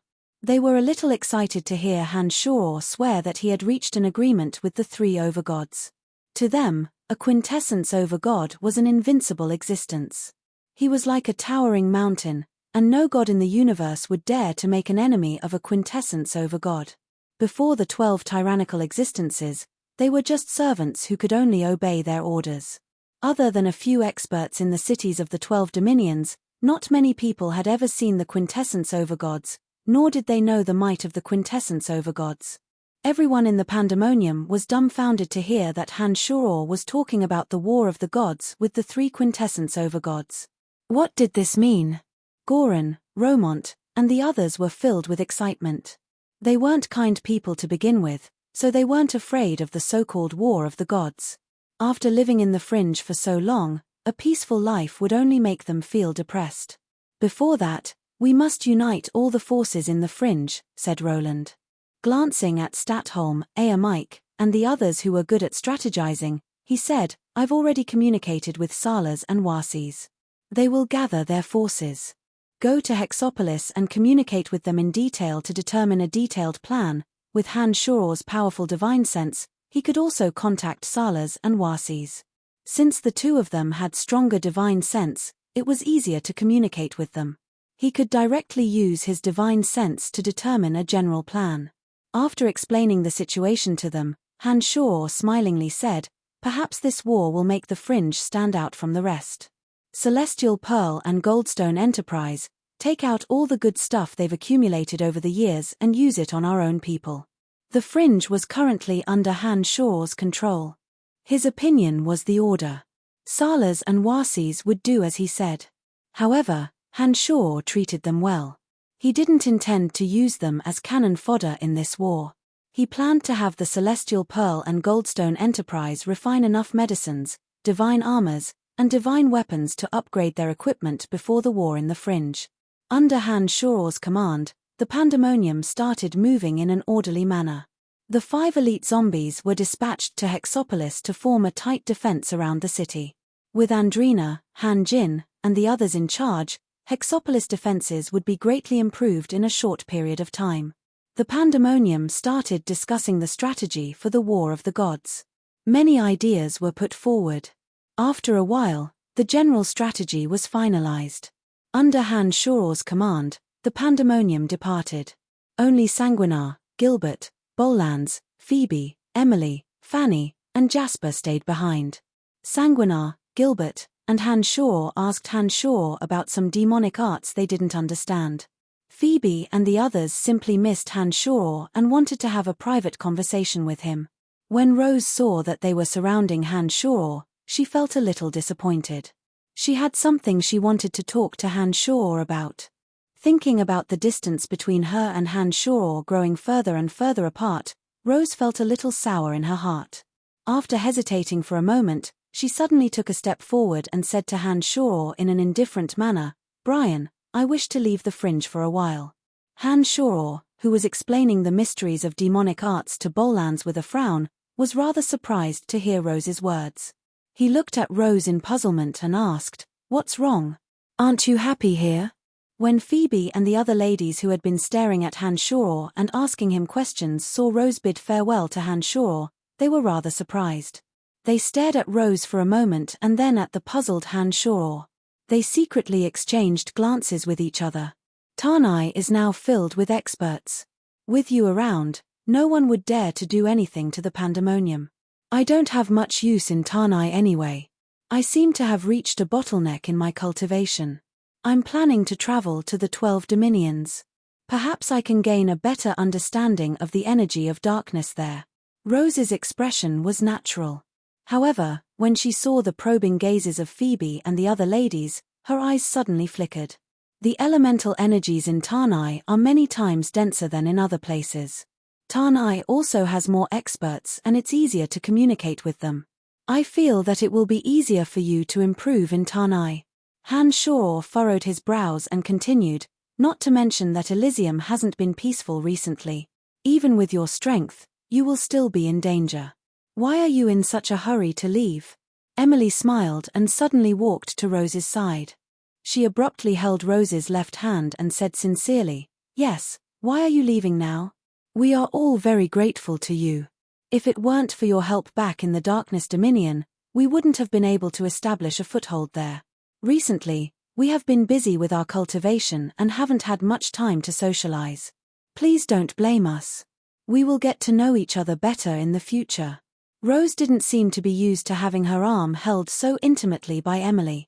For a moment, she didn't understand why Emily was suddenly so warm to her. She stood there in a daze and didn't know what to do. Phoebe, Fanny, and the other ladies were also surprised to see Emily's attitude. However, after a short while, They seemed to come to their senses and came to Rose's side with smiles on their faces. Together with Emily, they tried to persuade Rose to stay. Not sure if it was because of the girl's persuasion, Rose, who was overwhelmed by the unexpected favor, agreed to it in a fluster, and did not mention anything about leaving again. Han Shoror smiled thoughtfully as he listened to their conversation. Chapter 10:10. It had to be said that Emily was one of the most considerate women in the world. She had spared no effort to maintain the harmony of the Han family and had helped Han Shoror eliminate any hidden dangers. Over the years, Phoebe had presided over the Celestial Pearl Pharmacy and had made the Celestial Pearl's influence on the entire continent grow. Emily, on the other hand, had been meticulously managing the internal affairs of the Han family. She would promptly nip off any signs of trouble or take responsibility for resolving any problems.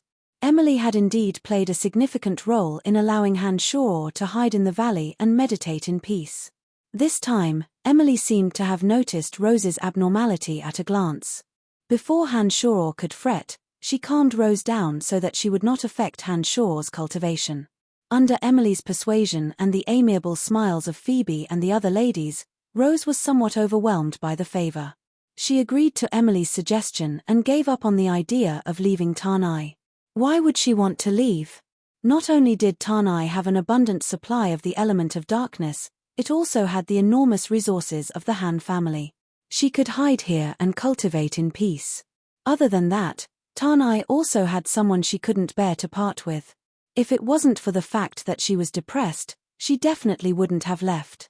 All along, Emily, Phoebe, and the other ladies had maintained a certain distance from Tanai's other women. They did not deliberately alienate them, nor did they sincerely befriend them. From Rose's point of view, Phoebe, Emily, Fanny, and the other ladies who had come over from Profound Continent with Han Shoror were the ones that Han Shoror cared about the most. This little group was obviously xenophobic. Rose had never seen Emily, Phoebe, or the others actively communicate with her during her time in Tanai. This further reinforced Rose's understanding that they wouldn't take her seriously no matter what. Back in the Darkness Dominion, as Rose's strength far surpassed that of Emily and the others, she didn't take the matter to heart. She felt that she would be more useful to Han Shoror than the others.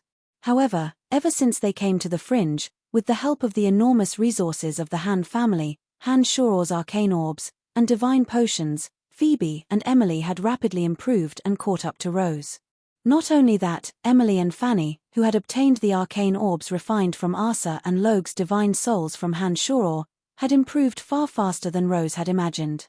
At this rate, it was only a matter of time before Emily and Fanny stepped into the realm of overgods and surpassed her. Fanny, on the other hand, wasn't an expert in management. Seeing that she was no match for them in terms of strength, she lost confidence and gradually became disheartened. She gave up on the idea of competing with them and decided to avoid them and Han Shoror. The sudden enthusiasm of Emily, Phoebe, and the others gave Rose hope. That was why she agreed to stay. Rose, who had always been cold and detached, agreed to stay after the ladies passionately urged her to stay. She stole a glance at Han Shoror, and when she saw the strange smile on his face, she couldn't help but be startled. Her face turned as red as blood. "Hehe, I've never seen you like this." Emily giggled and pulled Rose out. As they walked, she said, "Let's go, we have something private to talk about." On the other side, Phoebe and Fanny gave Han Shoror a sideways glance. Surprisingly, they didn't stay and left with Emily. In the blink of an eye, all the women had disappeared, leaving Han Shoror, Sanguinar, Bolans, and Gilbert in a daze. Oh my, Emily is so generous. She knew that the cold-blooded white-haired woman had bad intentions towards you, but she still asked her to stay. TSK, I'm afraid that Master's mastery over women is even greater than demonic art. Gilbert shook his head and looked at Han Shoror with admiration. Sanguinar also had a sorrowful look and agreed with Gilbert's words. He looked at Han Shoror with admiration and sighed, "It seems that Master still has many things to teach me. I still have much to learn." Han Shoror was stunned and couldn't help but knock on Sanguinar. He then glared at Gilbert and scolded, "You two are really birds of a feather flock together. You won't learn anything good from each other." Glancing at the cold Bolans, Han Shoror said, You'll have to spend more effort in disciplining these two bastards in the future. Make them focus on training. Senior apprentice brother, Emily is really a good woman who understands the big picture. Bollands nodded. Then, like Han Shoror, he glared at Gilbert and Sanguinar before he commented on Emily with a sigh. With Han Shoror's current consciousness, he could roughly sense a person's thoughts even if he didn't deliberately probe into the depths of their divine soul. Before coming here, Han Shoror had sent his consciousness into Rose's divine soul. When she came over, she immediately sensed the strong stirring in Rose's divine soul. It only took a moment for Han Shoror to understand Rose's thoughts. All these years, although Han Shoror and Rose didn't communicate much with each other, he had always been with Rose before he came to the fringe. Even then, he could roughly guess Rose's thoughts. Han Shoror smiled and didn't say anything after hearing Bollands' words. He seriously continued to explain the profound mysteries of demonic arts to Bollands and the others. When Sanguinar, Gilbert, and Bollands had some questions about demonic arts, Han Shoror smilingly said, "I'll help all of you correct your mistakes when your realms aren't high enough. However, I won't be able to fill the gap in strength so easily." After taking a short pause, Han Shoror continued, "Due to the uniqueness of your energy, the divine strength potions won't work on you. If you want to increase your strength faster, you will have to use the vast amount of spiritual energy in the 9th realm mystical yin harvester like I do. However, your strengths are too weak. If you were to enter my secret chamber, you would be crushed to death by the enormous energy. After thinking for a moment, I've decided to open another secret chamber and let the three of you use the overflowing energy from my chamber. The mystical yin energy will be more than enough for you to make rapid progress." Han Shoror was currently using the spiritual energy of the 9th realm mystical yin harvester as if he was eating fish and meat. It wouldn't affect Han Shoror in the slightest if he shared a small portion of the spiritual energy with the three of them. The amount of mystical yin energy gathered on Elysium was far greater than what Han Shoror could imagine. The amount of mystical yin energy gathered on Elysium over the years had already exceeded the amount gathered on Profound Continent. "Really? Master, is this true? Can we do it too?" Sanguinar was overjoyed. He was so excited that he didn't know what to do. "You have a share to begin with. Previously, it wasn't easy to realize because your realms weren't high enough and my realm wasn't stable. The questions you asked me today show that you already have the foundation. There won't be any problems," said Han Shoror smilingly. Chapter 10-11. Sanguinar, Bollands, and Gilbert had a good foundation to begin with. Sanguinar and Bollands focused on cultivating demonic arts. With a little guidance, they could use the mystical yin energy to increase their strength. Gilbert, on the other hand, was a little different. His demonic arts mainly focused on his soul and the energy he used was still the energy of darkness. Han Shoror planned to start with Gilbert's body. Back when Gilbert's body was destroyed, Han Shoror had used many rare materials to reforge a new body for Gilbert.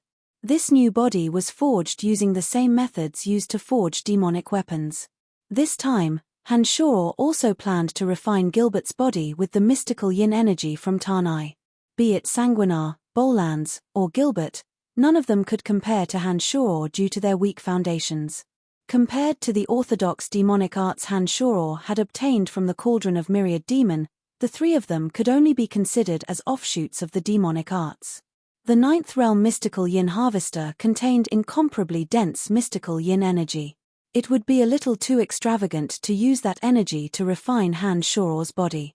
Now that Elysium was about to truly open up, Han Shoror's goal was to increase the strength of those around him as much as possible. Following behind Han Shoror, Sanguinar, Bollands, and Gilbert nervously made their way to the depths of Tanai. Along the way, they couldn't contain their excitement as they stared at Han Shoror and asked all sorts of questions. As the most important people by Han Shoror's side and cultivators of demonic arts, they had long admired Han Shoror's earth-shattering methods in the Pandemonium. The fact that Han Shoror could communicate with all members of the Han family of Tanai through his consciousness amazed them even more. Even though the three of them had cultivated in demonic arts, they had no idea how Han Shoror's soul could reach such a level. He could observe the entire fringe without taking a single step out of the ground. He could communicate with any living being at any time and pass down his will. Not even the quintessence over gods could achieve such power. The quintessence over gods of the 12 dominions could only communicate with powerful gods who cultivated in the same energy. For example, Omphalos could communicate with castellans like Wallace and Field because they believed in Omphalos and had a divine seal left in their divine souls by Omphalos. However, Omphalos couldn't know everything that was going on in the darkness dominion. He couldn't communicate with those who cultivated in the energy of darkness that weren't strong enough, let alone communicate with gods who cultivated in other energies. This was a huge limitation. Han-Shor, on the other hand, was different. Only those from the fringe, no matter what kind of energy they cultivated, could communicate with Han-Shor and relay his orders to them as long as he willed it. In this aspect, Han-Shor had obviously surpassed the quintessence over gods. Sanguinar and Gilbert followed Han-Shor all the way down. They were getting more and more excited. Although they had yet to get close to the mysterious secret chamber, they could feel the mystical yin energy leaking out from the depths of the earth. It was a wonderful feeling. Han-Shor glanced at Sanguinar and the others and said, "You can't absorb much mystical yin energy with your current strength. You'll need me to guide you." Then, with a thought, Han-Shor summoned the cauldron of myriad demon. It transformed into rays of dark light and opened up a space in the stone wall below. As the divine weapon of the entire ninth realm mystical yin harvester, the cauldron of myriad demon was sometimes even more useful than Han-Shor to the ninth realm mystical yin harvester. Under the effect of the cauldron of myriad demon's dark radiance, a large hole appeared in the stone wall below. Han-Shor flicked a drop of fresh blood from the tip of his right thumb. The drop of fresh blood glowed with a devilish radiance as if it had a life of its own. It dripped into the hole. Suddenly, crisp crackling sounds came from the stone wall below. Strands of blood-red light bloomed from within. Sanguinar, who was standing beside Han-Shor, was aghast. His eyes were fixed on the hole in the stone wall that was constantly blooming with blood-red light. He could deeply sense that there was a powerful force within the stone wall that was helping the cauldron of myriad demon construct a miniature space. It was constantly splitting the stone wall apart and forming incomparably complicated patterns in the void. Those patterns were like the most intricate instruments, dividing the mystical yin energy that lingered in the air into many strands and slowly gathering them within the miniature space. It was just a drop of fresh blood, but it contained such power. Sanguinar, who cultivated the blood god mantra, was completely dumbfounded by Han-Shor's mysteriousness and power. He stood there in a daze, speechless. Han-Shor smiled and looked at the dumbstruck Sanguinar. He said, "I've seen the blood god mantra. It is indeed a unique technique. Although I haven't cultivated the blood god mantra, I can still use the fresh blood in my body to do some things. A drop of fresh blood is not only a new life, but also a miniature space. As long as one's realm is high enough, anything is possible." With Han-Shor's current state of mind as a demon lord, he already had a deep understanding of the essence of demonic arts. If not for the fact that his demonic body had yet to be fully mastered, Han-Shor could completely use any piece of material on his demonic body to construct a space. A strand of hair, a fingernail, or even a mouthful of phlegm would all be able to unleash extraordinary power.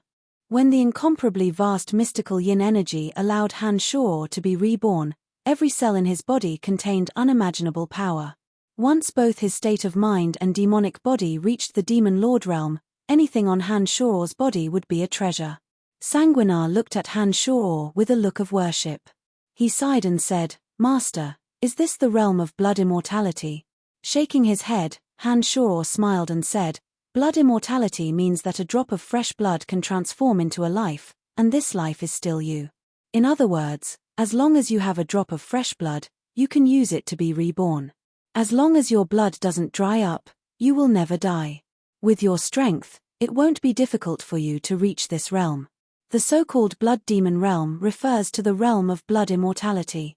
Even if your body is destroyed, you will not die even if you have a drop of fresh blood.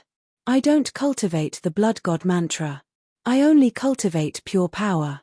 The power contained in my blood is compatible with the cauldron of myriad demon. It's not as complicated as you think. Master, if you only have a drop of fresh blood, can you be reborn? Sanguinar was stunned and asked. I don't rely on fresh blood to be reborn. I rely on my consciousness. Han Shor smiled. As long as he separated a strand of his consciousness, he could be reborn. The formless consciousness was even more mysterious and unpredictable than the tangible blood. In this universe, Han Shor believed that perhaps only the silent creator deities in Sky City could destroy all of his consciousness.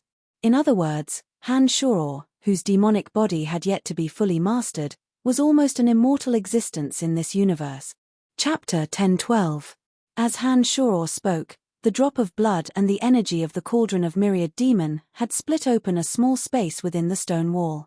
The energy of the blood filled the cauldron of myriad demon and seemed to have a magnetic force that attracted the mystical yin energy. After a short while, the stone wall was filled with dense mystical yin energy. Crack, crack, crack. The energy of the drop of blood had been completely consumed. Han Shor turned to look at Sanguinar and the other two and said, "The three of you can go in and cultivate. It will be much faster than gathering energy on your own. Gilbert, you are a little special. All you need to do is absorb the energy with your body and gather it inside your body." "Thank you, Senior." Bollins's face was calm but his eyes were sparkling. He seemed to be very excited. Sanguinar and Gilbert were rather impatient. Upon hearing Han Shor's words, they immediately burst into laughter and dived into the stone wall. As soon as they entered, their expressions changed. They took a deep breath and closed their eyes to adapt to the mystical yin energy. "You should go in as well. It will be good for the three of you to cultivate in peace." Han Shor smiled and gestured for Bolans to follow him. Bolans bowed and stepped into the stone wall. He exchanged glances with Sanguinar and Gilbert. As soon as he stepped in, his expression changed slightly and he immediately closed his eyes to experience the mystical yin energy. Han Shor was not in a hurry to leave. He stood outside and observed the three, using his consciousness to probe the energy undulations on their bodies. After a while, when he saw that the three had calmed down and were trying to use the mystical yin energy to help himself, Han Shor nodded inwardly and dived deeper into the stone wall. Time flew by and a few years passed in the blink of an eye. The situation on Elysium grew more and more turbulent. The battles between the dominions of light, life, water, darkness, destruction, and death had escalated from small-scale conflicts to large-scale battles between cities. The divine regions of wind, fire, lightning, earth, space, and fate, which hadn't participated in the war before, had been continuously strengthening the cohesion of their cities over the past few years. Although the 6 divine regions hadn't truly participated in the war that would engulf the entire continent, they had begun to actively prepare for the war. They were also communicating with each other in private, and their movements were frequent. Anyone with even the slightest knowledge of Elysium could sense that something was amiss. The Dominion of Destiny, which had always played the role of mediator and never intervened in the conflicts on Elysium, was actively building Divine Guard. The actions of the Dominion of Destiny made all the gods on Elysium feel insecure. Apart from the 12 overgods who knew the truth, all the gods on Elysium realized that the battle of the gods this time was different from the previous one. They guessed that even the goddess of destiny might not be able to control the situation. As a result, the situation on the mainland became even more complicated. Those divine realms that had yet to participate in the war knew that it would be difficult to avoid it. Not only did they start to gather their forces, but they also started to control the activities of outsiders within their jurisdiction. They were worried that the outsiders who suddenly entered the city might be conspirators with evil intentions. The situation on the continent had become unprecedentedly grim. It was at this moment that Han Shor's avatar stepped into the Space Dominion with Donna. For the past few years, Han Shor and Donna had traveled to almost every dominion. One reason was that Han Shor's avatar wouldn't be able to fuse his energy back into the pandemonium, and the other reason was that he wanted to get a better understanding of the situation on Elysium. The two of them entered the Space Dominion from the direction of the Dominion of Earth, passing through Phantasmal City instead of Ethereal City. Phantasmal City, Holosoul City, and Ethereal City were the 3 major cities in the Space Dominion. If one wanted to go to the fringe from this direction, they would have to pass through Phantasmal City. That was also Han Shor's goal. For the past few years, as one of the super-existences, Han had been able to see the situation on Elysium much further than the average person. His main body in the fringe would often receive messages from Nestet, Omphalos, and Gorado. His avatar was connected to his main body's soul.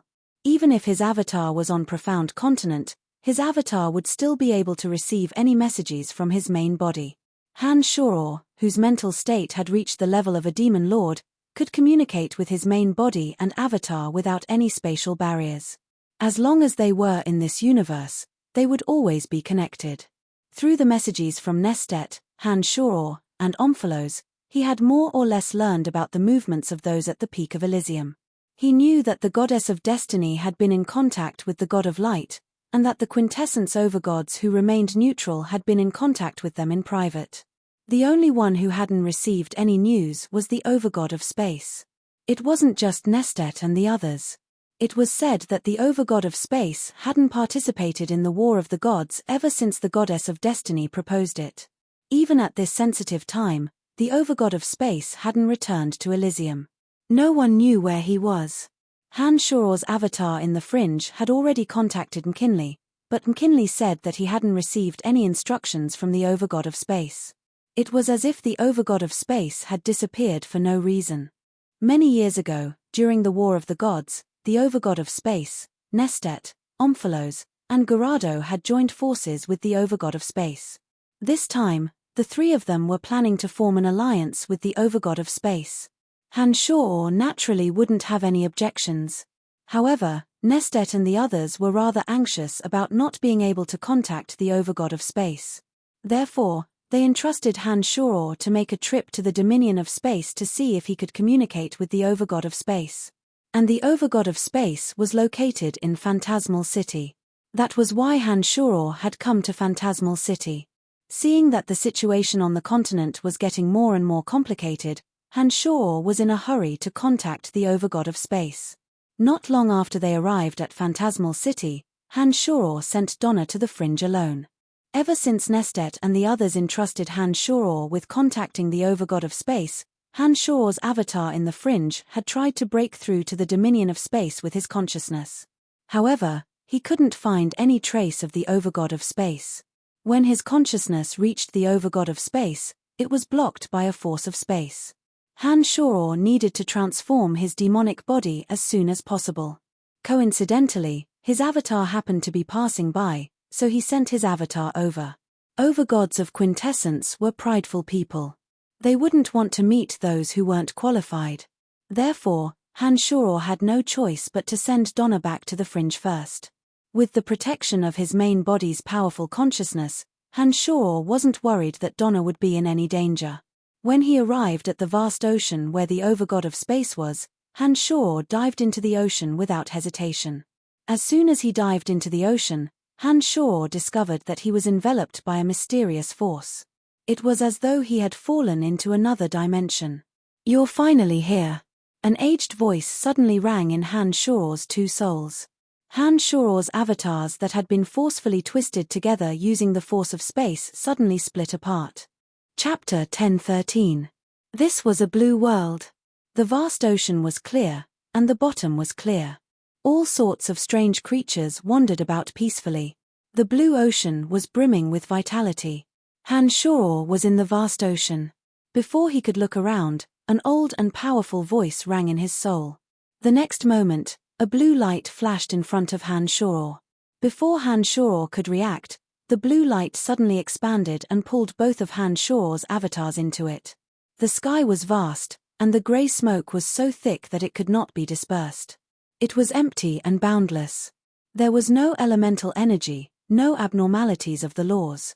This was an unknown space. The two souls tried to sense everything around them, but they found that their souls seemed to be unrestrained.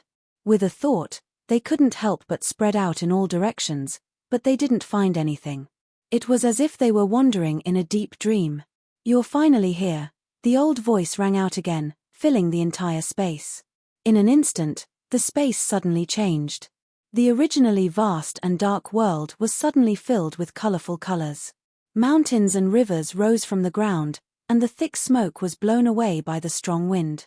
Lakes, ancient trees, wild beasts, wind, fire, and all kinds of sceneries of the material world appeared one by one.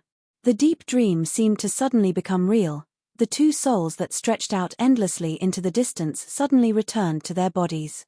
Looking around, Han Shuo was surprised. It turned out that in this instant, the entire empty world had become full of life.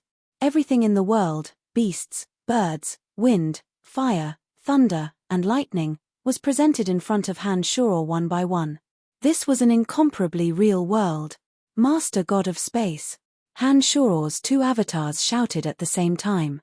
One looked up at the sky, and the other looked down at the ground. Gradually, a blurry figure condensed from grey fog appeared in the sky.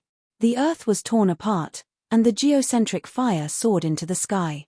It turned into a rain of fire that poured down, adding blazing light to this lively world. The blurry figure condensed from grey fog gradually became clearer. After a while, it took the form of an old and wrinkled face. But the enormous figure was not visible, as though it was trapped in the grey fog, unable to break free. Its hollow eyes were devoid of any color, and they were emotionless. This was his world, a new world created by his space-time energy. In this world, he was the one and only God. Anyone who entered this world would be bound by his power. Back in the fringe, the God Hunter Hegemon from the Space Dominion had created a world of his own. But unfortunately, that world was incomplete. It was lifeless and lacked life. That was why he could not escape Han Shuo's schemes. However, Han Shuo could sense that this world was brimming with life. Everything that a continent should have was present in this world. After sensing it with his divine soul, he realized that this world created by the Overgod of Space had become a complete world that contained all living thing. Suddenly, Han Shuo realized that the power of the Overgod of Space could be unleashed to the fullest in this world. If the other quintessence overgods were to fight him in this world, none of them would be a match for him. That's right. It's just as you imagined. In this world, even the goddess of destiny is bound by my power. That's why no quintessence overgod would dare to come to the vast ocean to talk to me directly. They would choose to go somewhere else. The old face in the sky revealed a strange smile. Nestet and the other two asked you to contact me because they knew I wouldn't do anything to you. Even if they knew I was here, they wouldn't dare come to my world to talk to me. You know what I'm thinking? Han Shuo's expression changed at the same time. I told you, I'm the only god in this world. Any foreign life that comes to my world will be bound by my power. Even if the goddess of destiny comes, I know what she's thinking, let alone you. There's nothing I can't do here. The overgod of space said proudly. No wonder Nestet and the other two didn't come themselves. No wonder the quintessence overgods didn't dare to come even though they knew he was in the vast ocean. Han Shuo looked at the overgod of space and smiled. If the one from Eternia comes to your world, will you still be able to do anything? Han Shuo's words made the arrogant overgod of space look bitter. He sighed softly. This world needs the support of quintessence. If she takes it back, this world will cease to exist. So, like Nestet and the others, I have to defend myself. If she comes out, the 12 of us, including you, will die. That was true. The creator deities wouldn't let go of those who possessed quintessence, let alone those who cultivated demonic arts. Han Shuo nodded. After thinking for a moment, he asked, You said that I'm finally here. It seems that you've been waiting for me for a long time. That's right. It's been a lot longer than you think, the overgod of space smiled. The god of space smiled. Suddenly, a strange light flashed in his empty eyes. Shadows flickered in them, and many scenes appeared one after another like illusions. The first scene was a vast starry sky.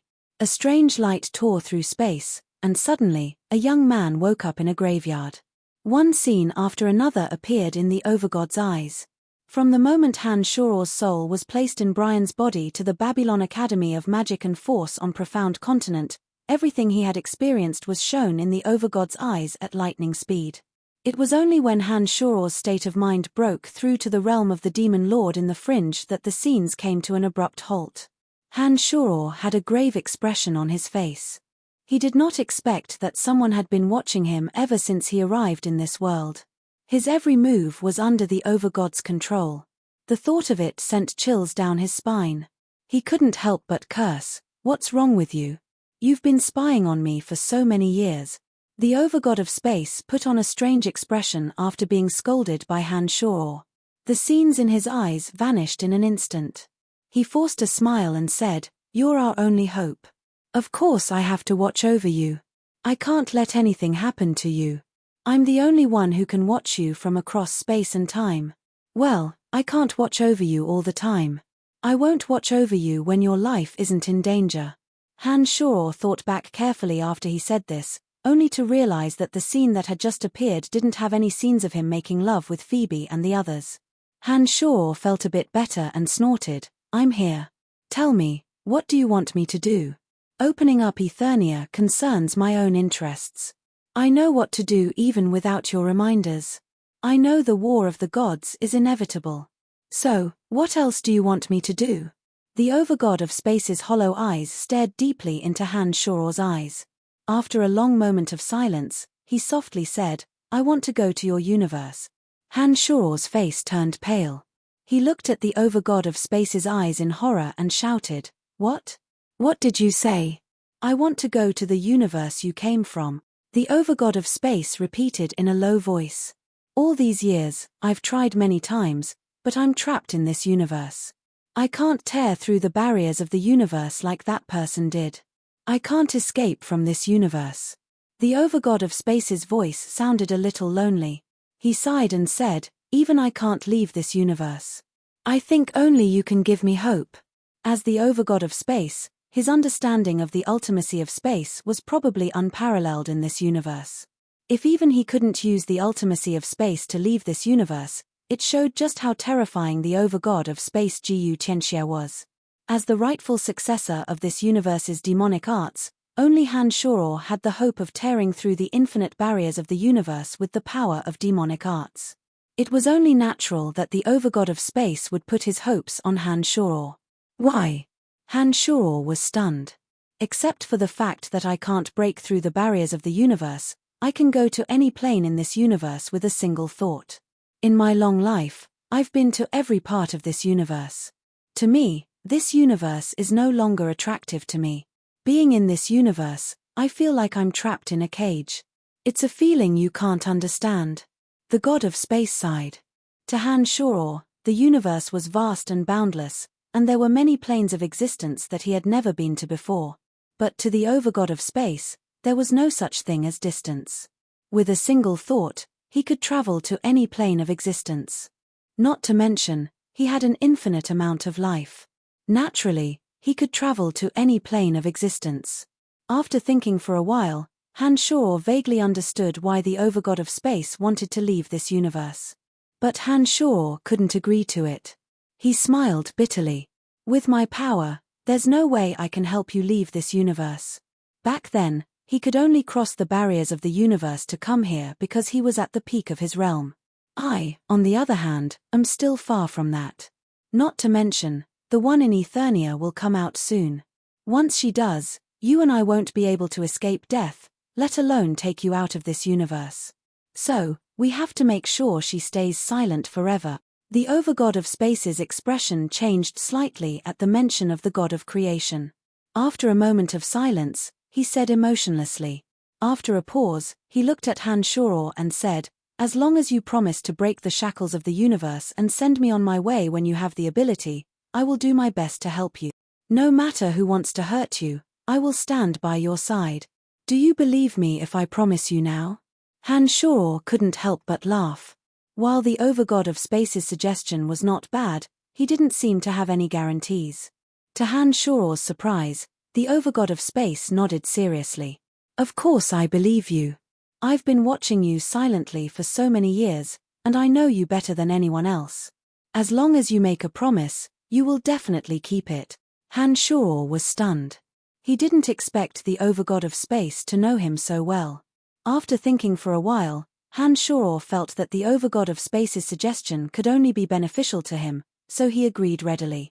"All right, I promise." You're tuning in to the Celestial War YouTube channel.